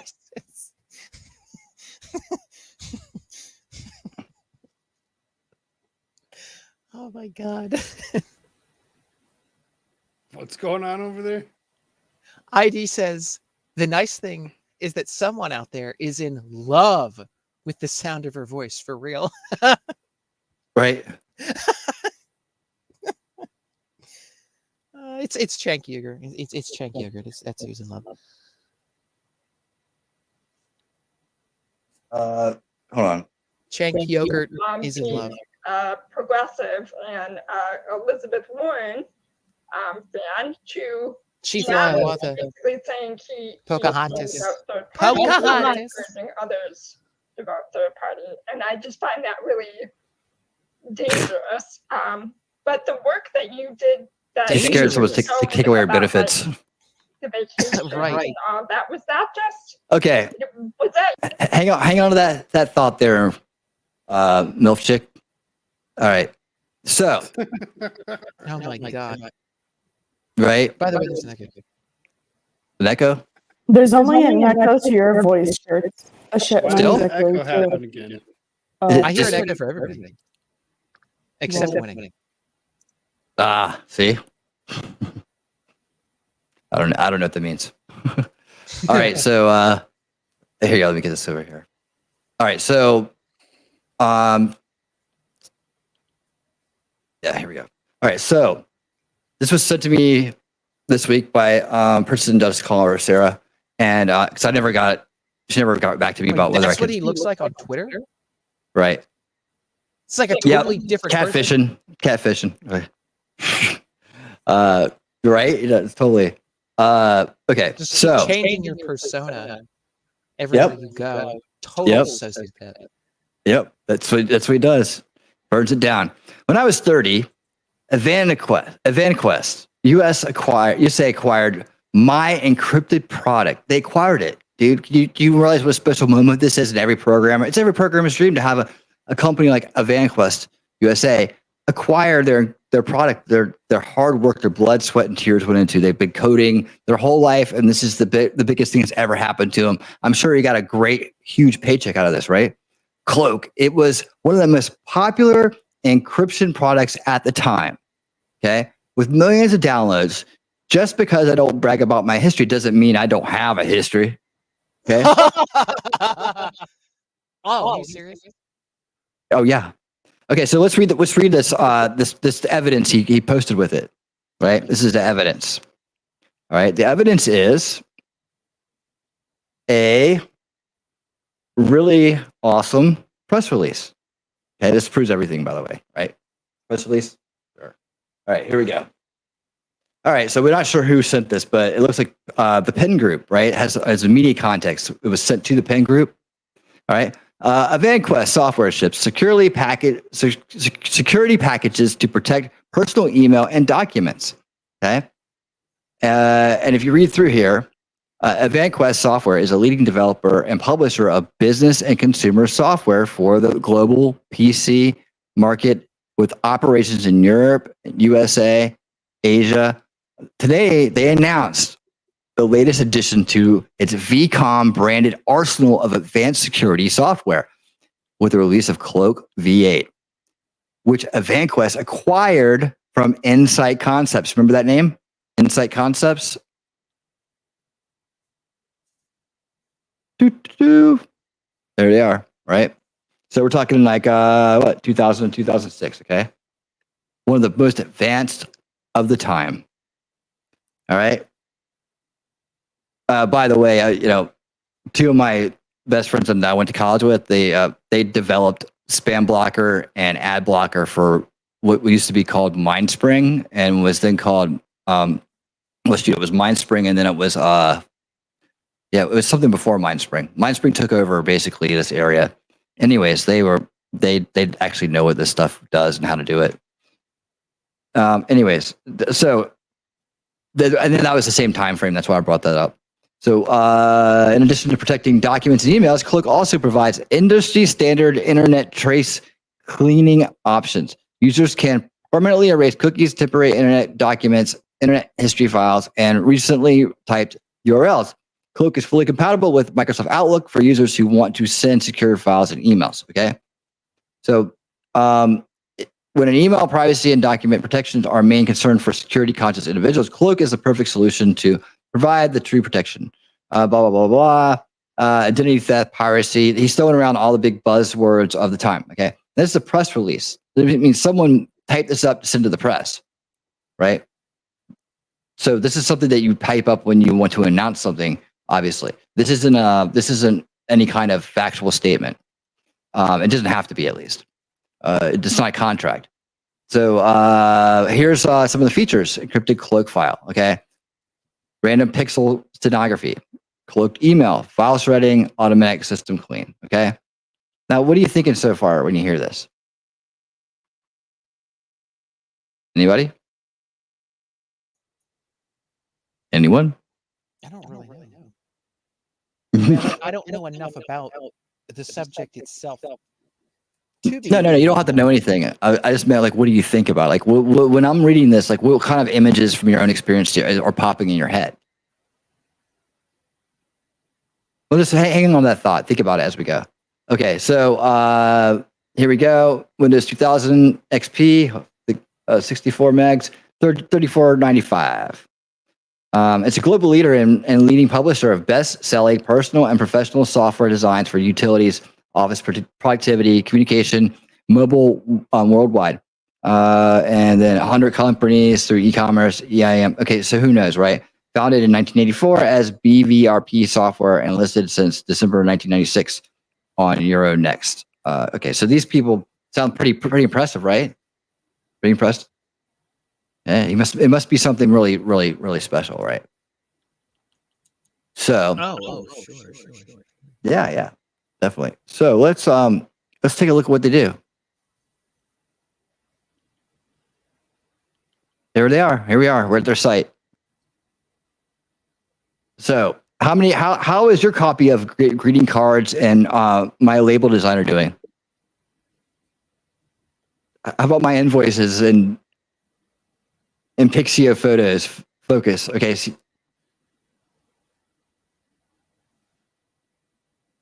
this is called this is the cheap software, that you get spammy ads for on your when you're on your browser, like when you're looking for things. You're trying to find something legitimate, and this stuff pops up. This is like stuff that they could. Yeah, it's BS. It's like shit. It's like shit that's doing very simple things, and they jack the prices up. So, okay. So what's he promise? A pair of pants that has a label on it made by someone or whatever, and it's the same exact pair of pants. They're just going to jack up the price because you bought it in the mall. Right. These are all things you can just run. You can run a simple script and that'll just activate the functionality that already exists. Right. So something like this, like file shredding. What does it all mean, right? You're supposed to find out, right? So, anyways, here's the product, and then here's the company that supposedly acquired it. Now, the first thing you need to do is ask yourself, well, what do these guys really do, right? Oh, you have all this stuff, but does it look Does it look like it's one of the top leading software suppliers in the world? No. Right? Okay, so what are we? Okay, company profile. Let me take one. Here we go. Okay. We've read this part for the most part. Vision, over to you. All right, so this is what they want to sell you. They do their own hype, right? So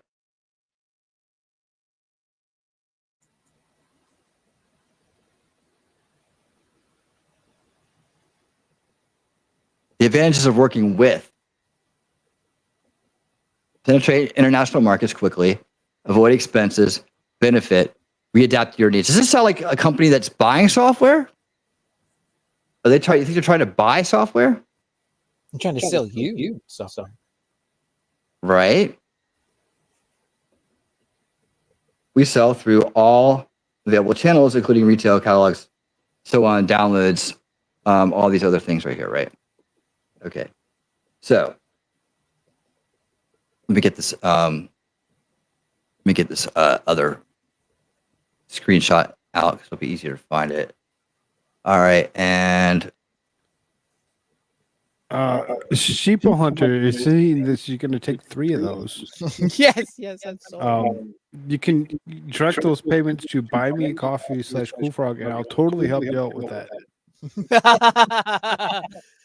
Cool Frog's getting on like the 3rd end of this grift.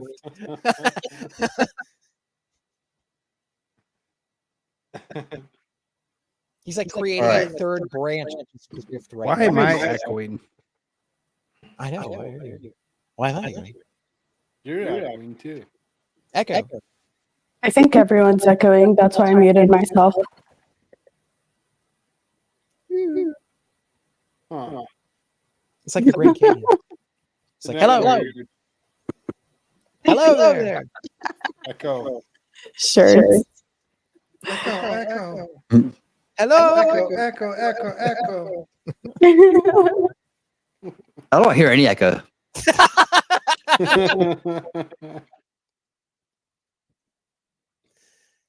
Serious? Are you calling us all liars? Yeah.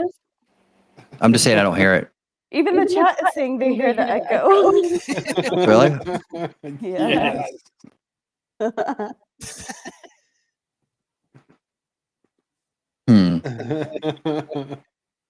He's like, there's no echo. I don't know what you're talking about. Echo. What echo? Echo.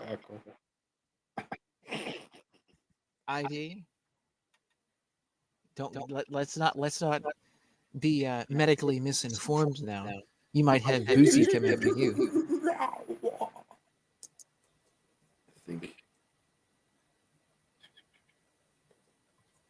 The screen share is causing the echo.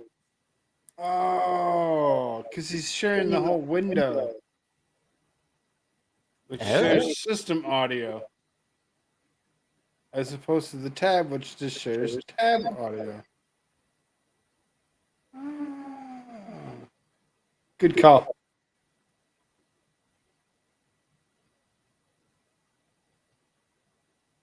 Sleep Hunter says this guy. Well, when he's like, I don't care.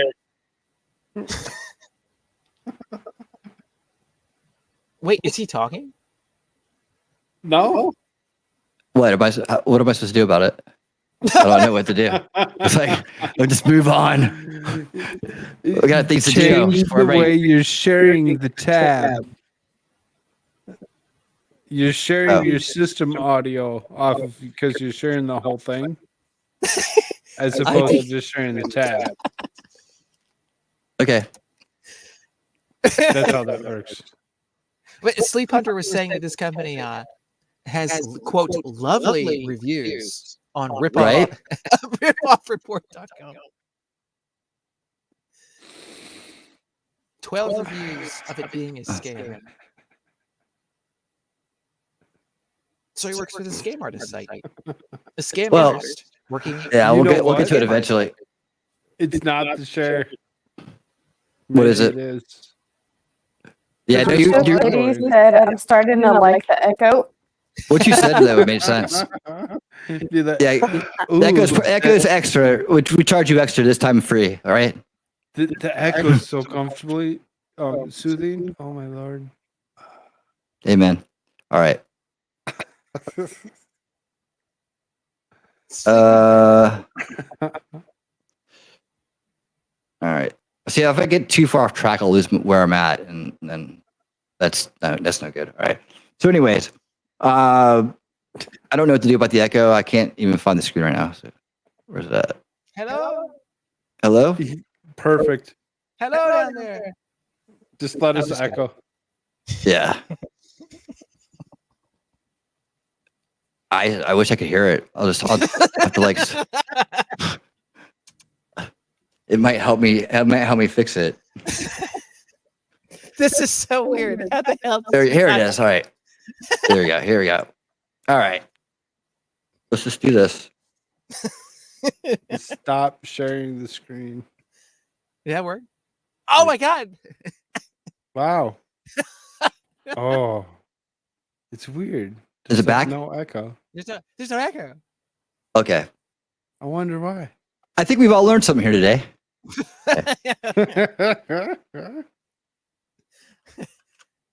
Yes.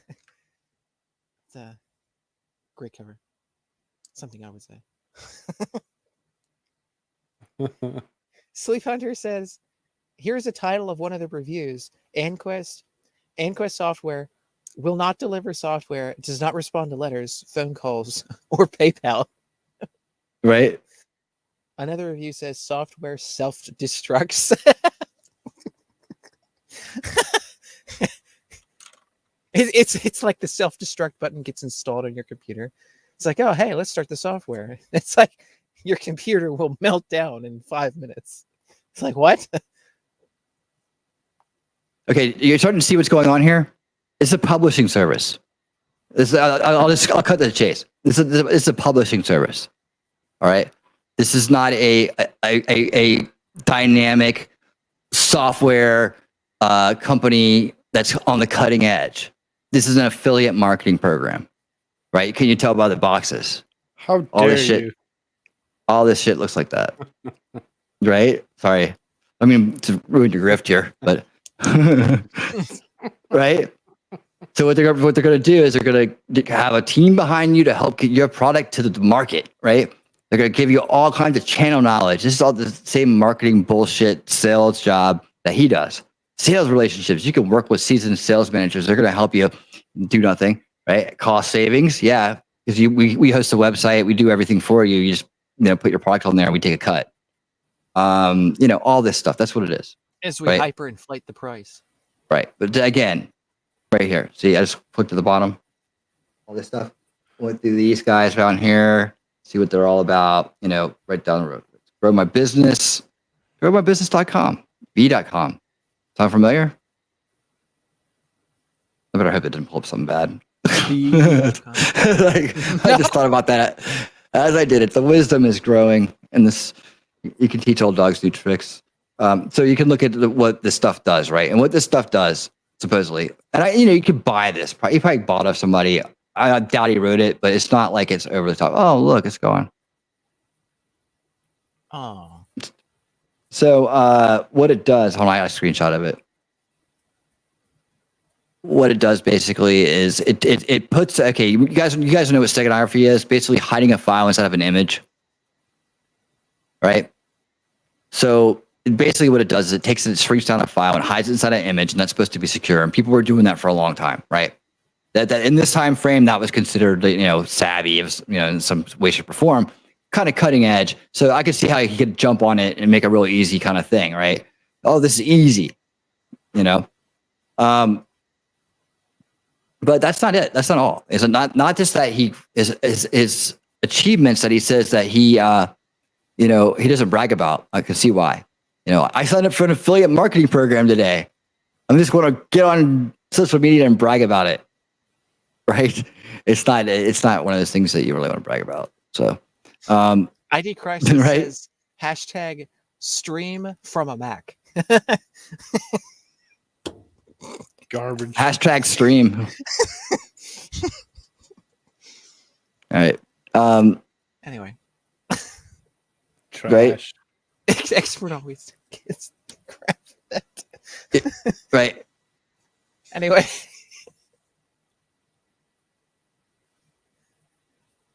Hey Jess, how do you feel about streaming from a Mac?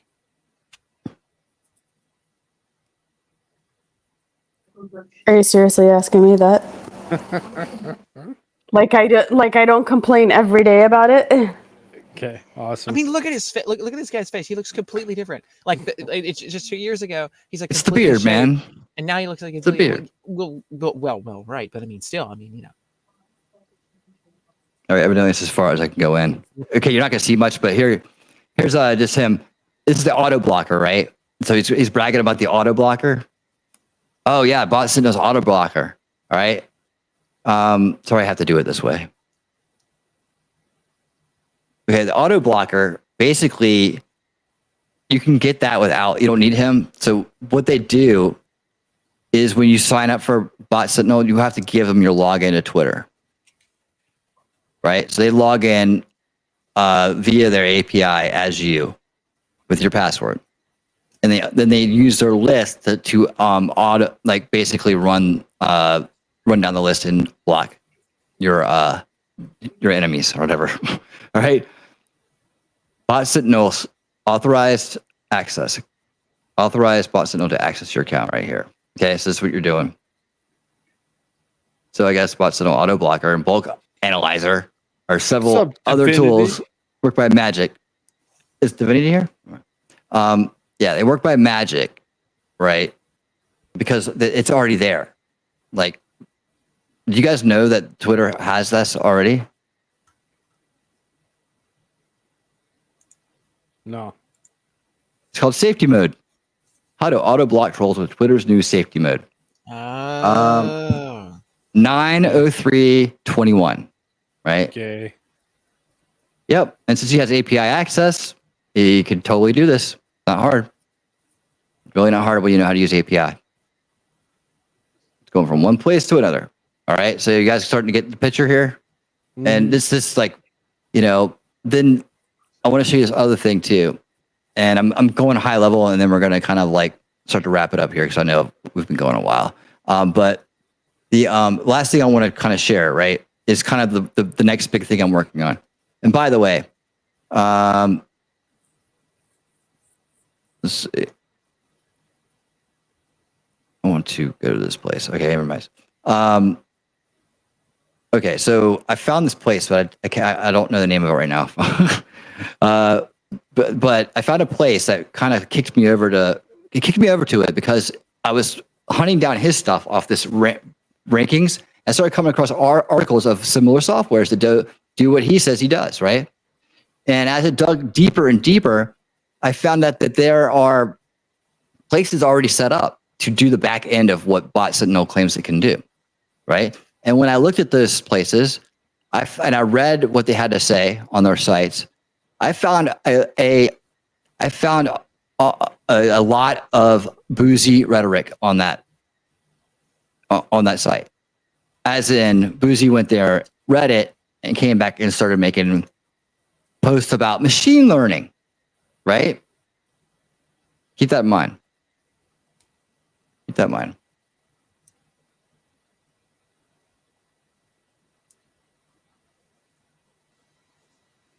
As I pull this other one out. Yeah, it's crazy, right? Keep that in mind.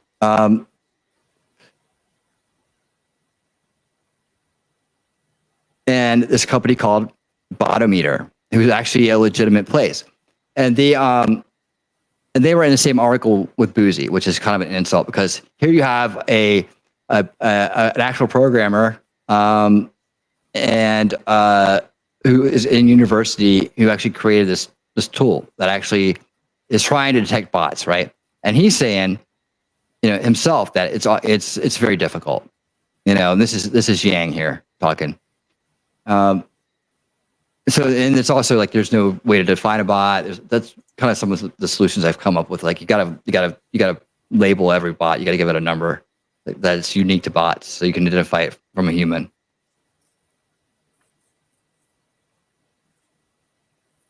let's just see. Yang says about the botometer is trained on tweets from around 20,000 accounts, right? And they're just looking for bot activity. So when they say trained and machine learning and all that stuff, basically it's just collecting data, parsing it, querying it, and then defining where the patterns are, right?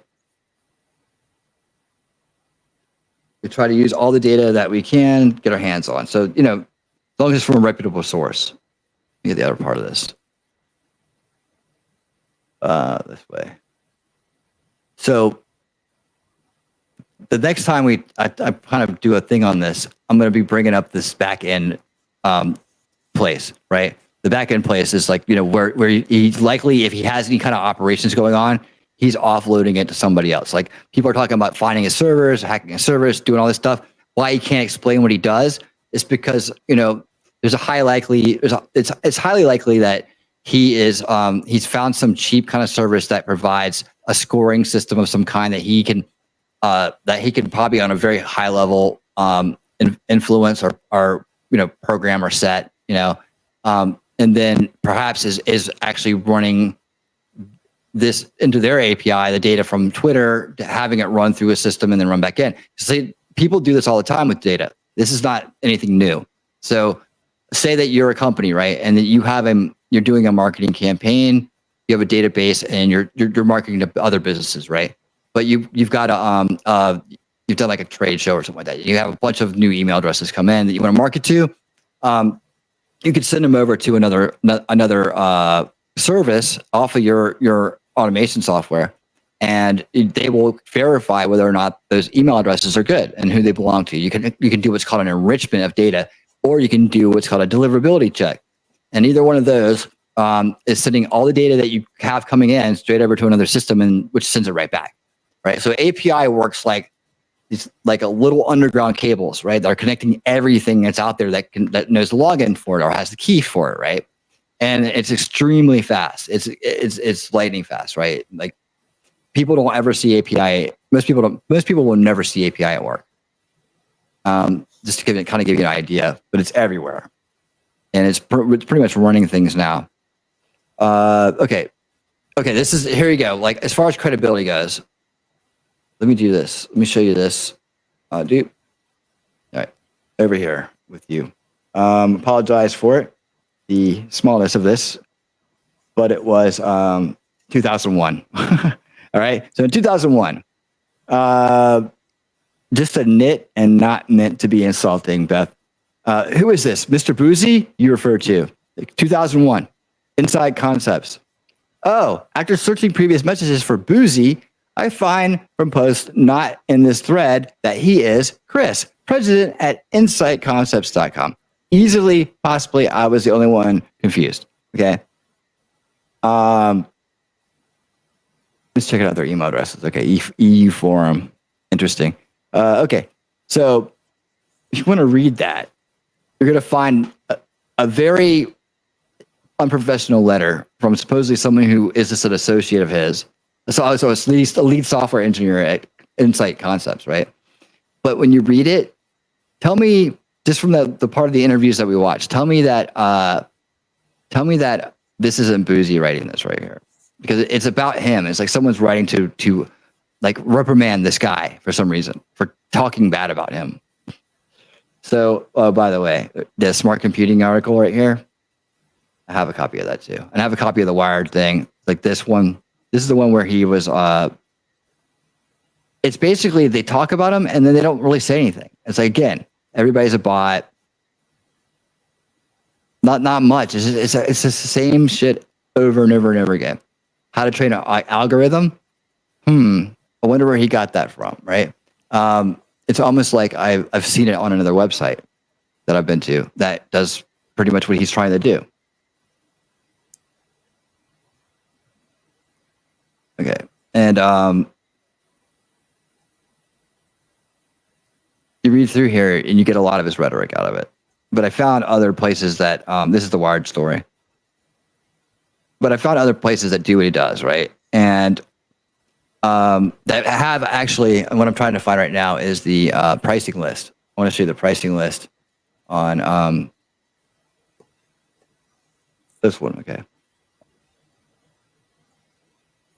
I don't want to read through all that right now, but I'll definitely will at some point. But it basically, take my word for it on this one. It's just that most seasoned programmers are brilliant in their own right, but they lack the concept of business. Most businessmen can sell you your own car, but could not code worth squat. Sounds like, man, I almost felt like Matt Harris would write something like this, you know? ID Crisis says that is one hell of an incriminating font. Isn't it?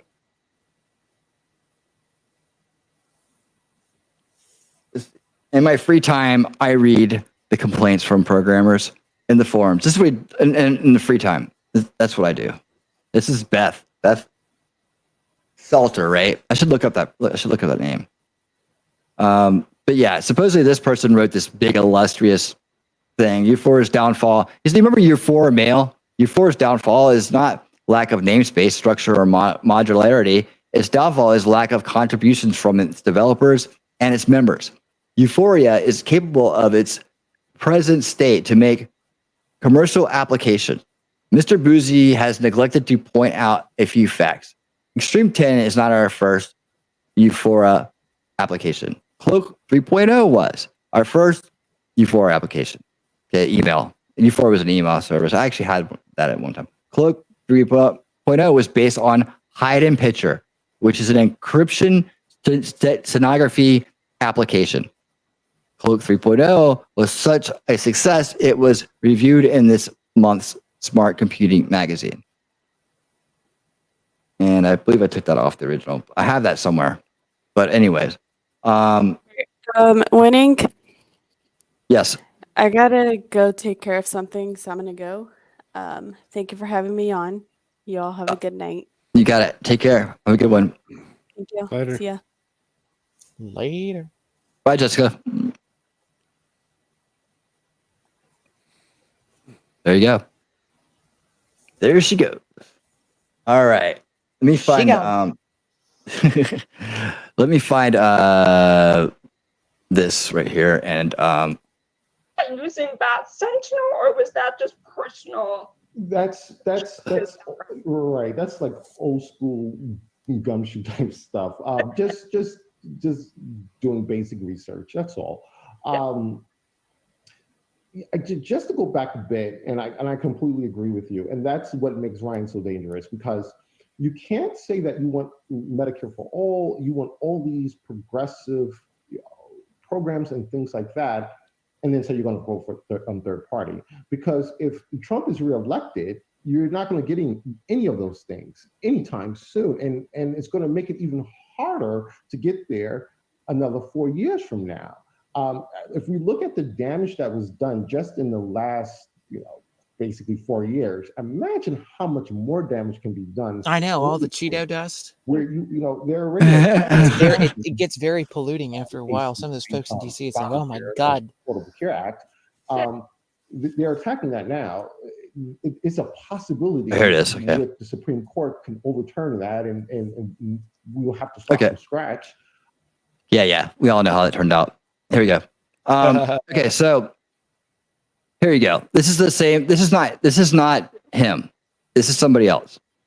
And look what they're doing. And look what they're offering. Get a free key and API.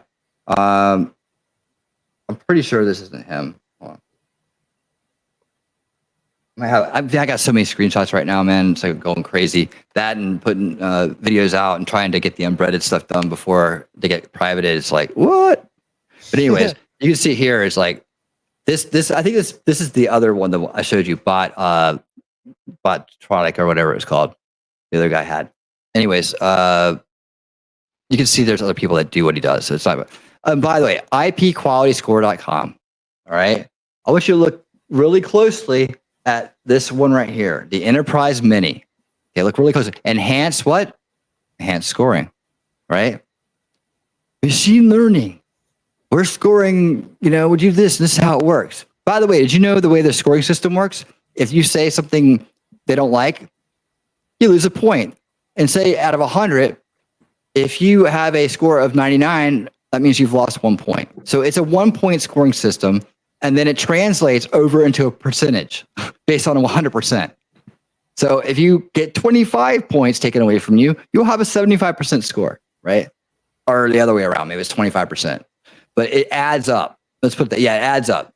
So at 100, you're 100% toxic, I guess. And then they must have some kind of like degeneration of score, like after a certain amount of time, it goes down. That's your typical,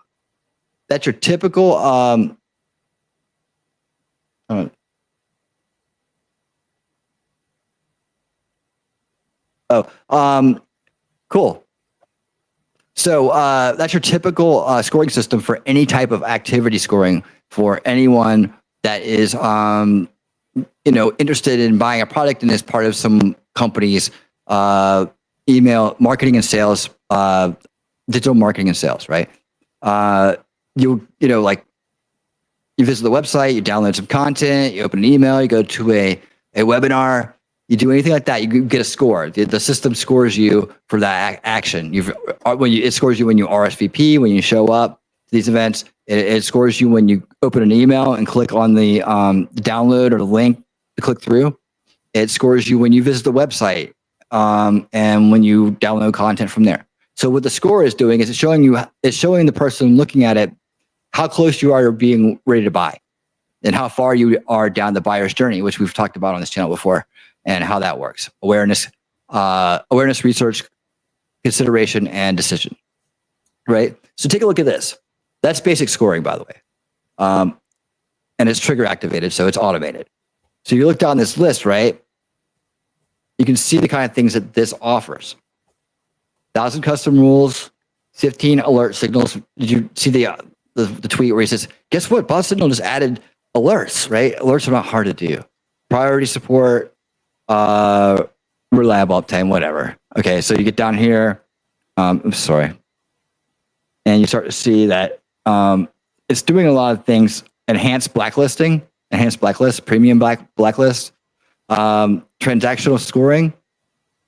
Everything he says that his server farm and all, his bot signal that he's built from the ground up with his own bare hands, everything that he says it can do, this can do for only $500 a month. Now, have you guys seen the tweet from Bouzy where he says that he had to, because of, his neighbors or something, he had to move all of his servers out to a place and pay him $500 or $600 a month to take care of it for him?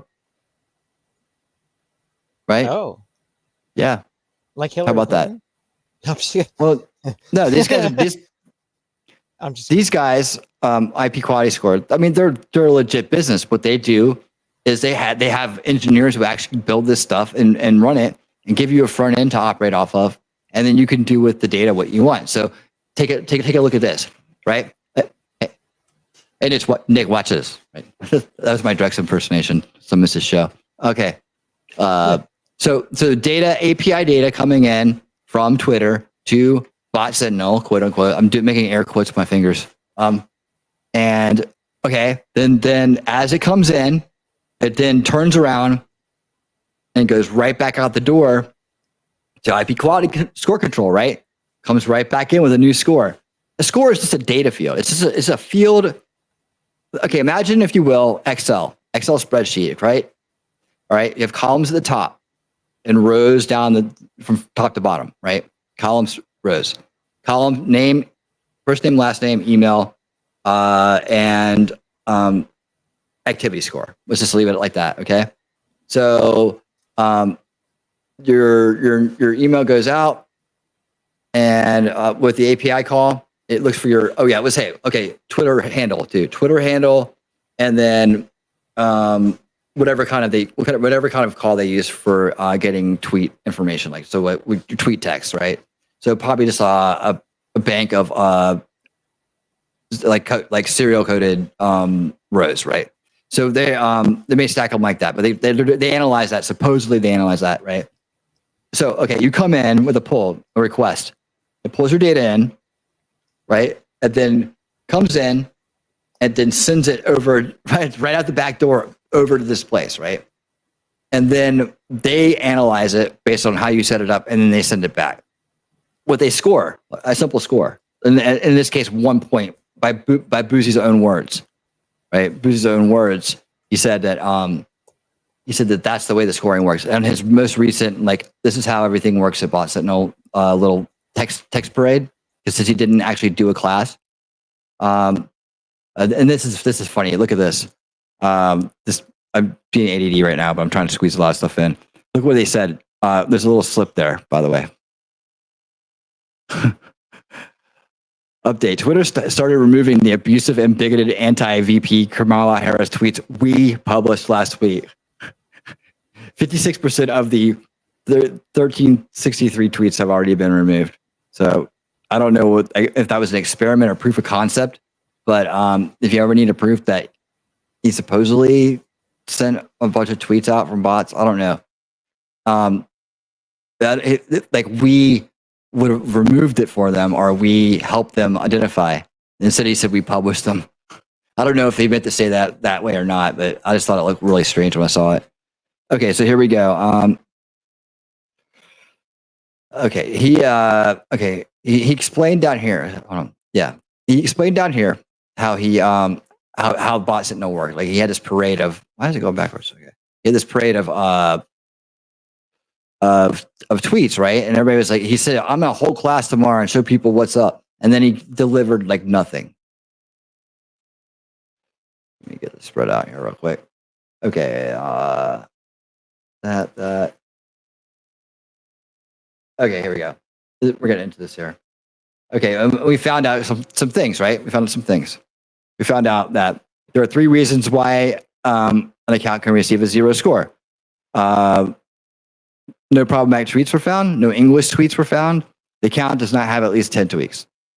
Yeah, that's bare minimum requirements, evidently. And here he talks about the scoring. 15 bad problematic tweets. See? It's like 15% equals 1 point per bad problematic tweet. See how he's doing that? It's just like dummy stuff. It's not complicated. It's not complex. It's not taking into account other things. Here we have the bot article where he's bragging about that he's barely mentioned.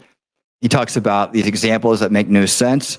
They're very high level, easy explainers for untechnical people to try to sound technical or knowledgeable, I guess. And there's the cloak stuff. What it's supposed to do. We read that. False positives. So he went through the whole thing.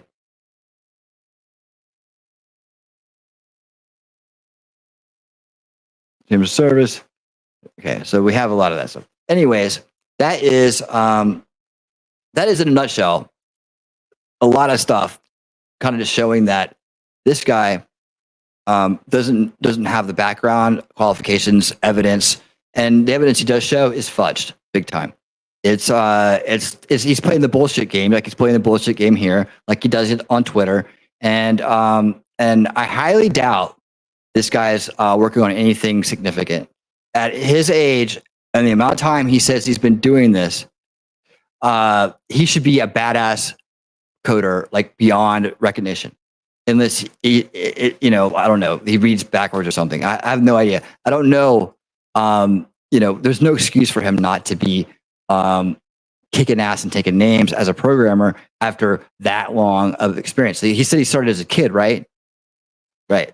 So yeah, there's no evidence of that. He goes back as far as this scammy little encryption, put a encrypted file in an image software, gimmicky software that a college guy could have written for him, or he probably could have. Who knows how he got his hands on that, if he even did.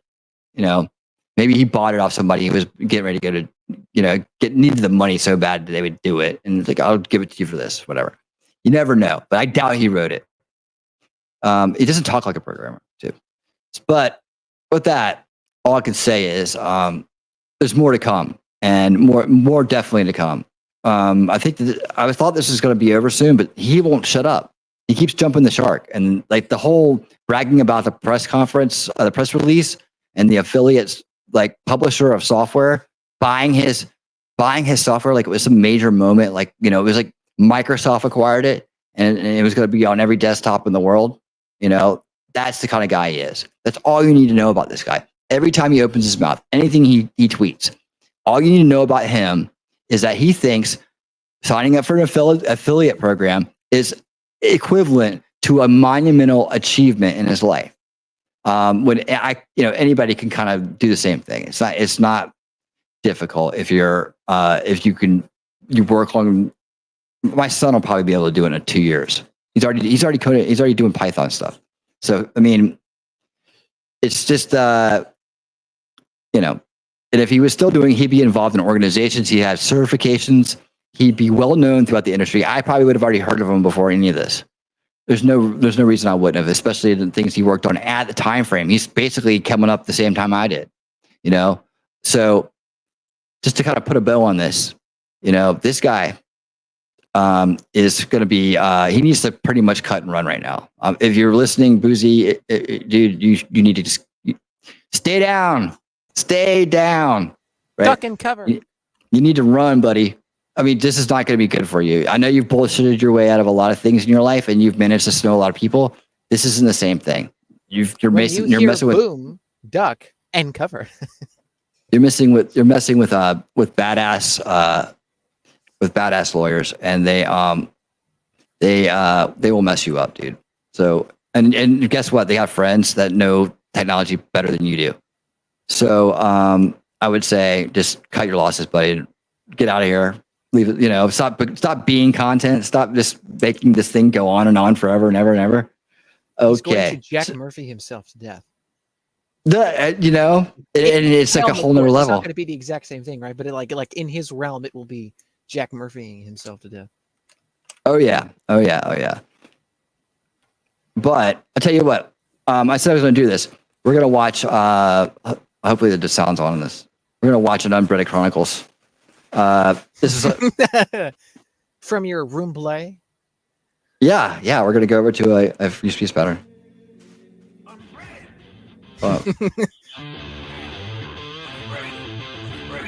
Sorry guys, I would have done that a lot smoother. All right, I promise to do this. Let's go.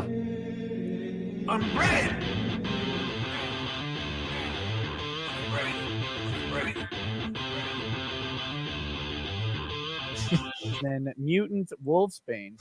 I've had both a coworker and my sister say they don't like the Canadian flag because the truckers are using it. My sister was judging people for it, then realized the Olympics are on. ... Apparently got distracted. Ooh, cat. Or whatever. Okay, let's hit this segment real quick. We have Unbreaded. We have our daily Unbreaded. I have the random number generator ready to go. Let's see if we have one of those 1 in 7 pages. I hope not. This is Runkle's first Unbreaded, by the way. What do we got? 394. Oh, I think we came in just under the wire. That'll be good. We're going to get some wisdom from the book of Unbreaded. Are you sure you want to be on here for this? It's great. I agree. Here we go. So, do you want to read this or should I do it? I have euphemisms for the words, like this is Binger down here. This is bikes. So you're welcome. I'll probably to let you read this one and just enjoy it because okay. Law We'll Society do it. here might be super they unhappy not about like it. Okay, here we go.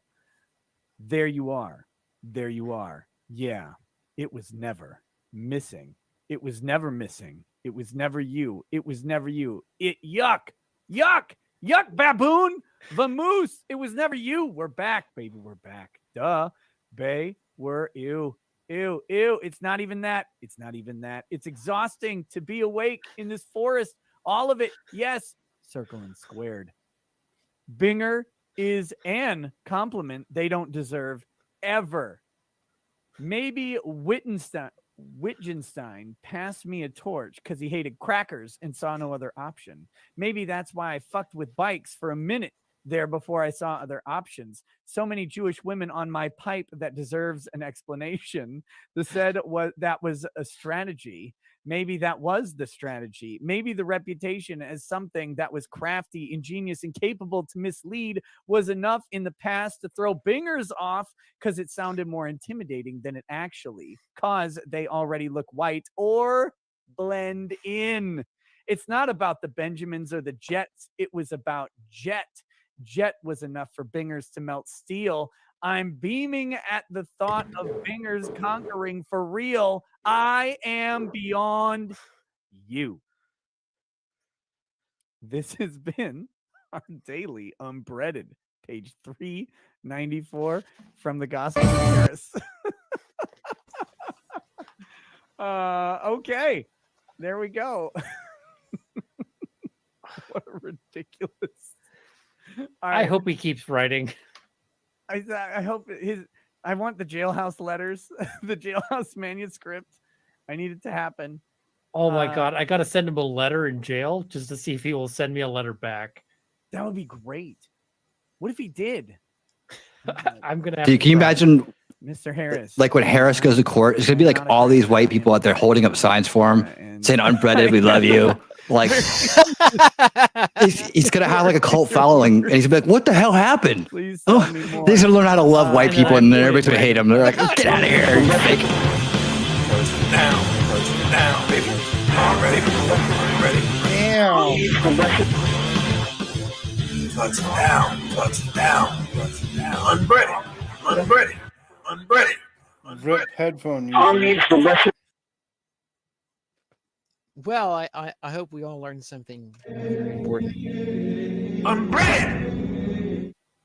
There you go. Sorry. Anyways, you can find Unbreaded Chronicles on Rumble, and other fun things too. Yes, I got a new video out. Please check it out. It's out there. Guys, you know Cool Frog. He's rocking it over on Rumble these days, and he is also getting his locals page going. Situated as well. Yeah, situated. And Church is over there as well, doing the thing. He has his own channels over there, as opposed to here on YouTube. So you can go and find American Shirts, and what's the other one? You have two, right? Or do you have associates? The other one is Truth Zealot, is what I called it. Yes, that's it. It's a new name. It is a new name. It's a new name. New name and a new day and age.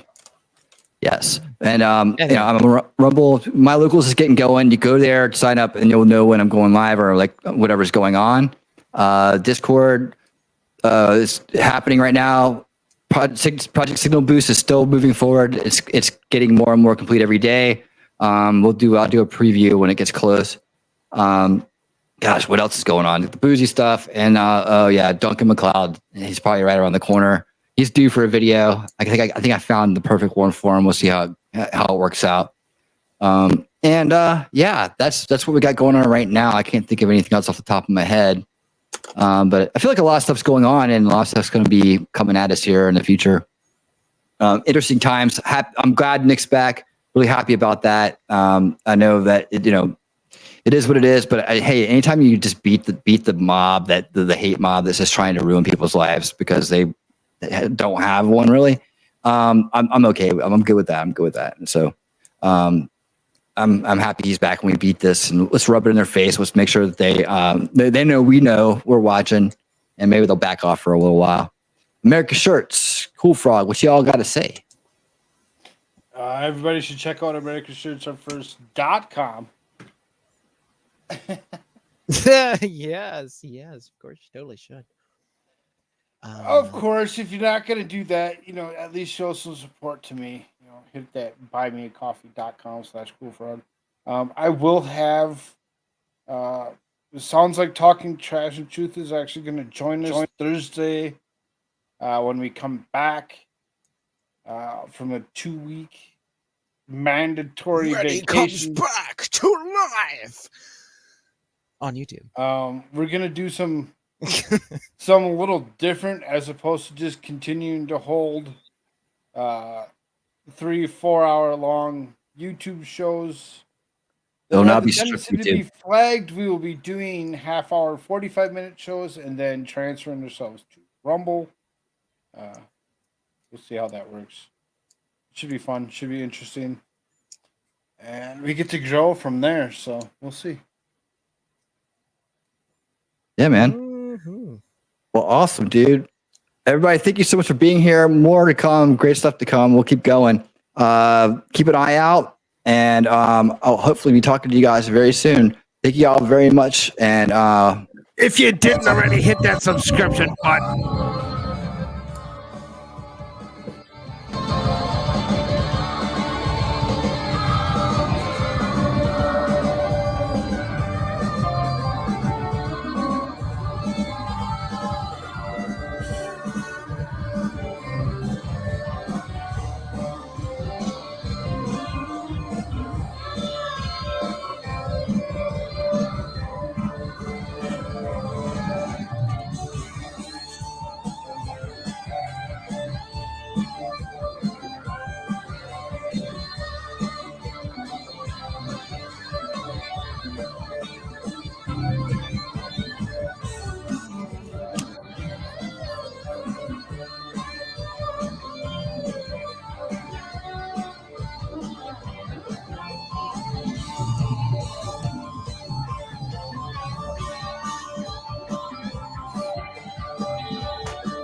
yes, I do have an extra ticket.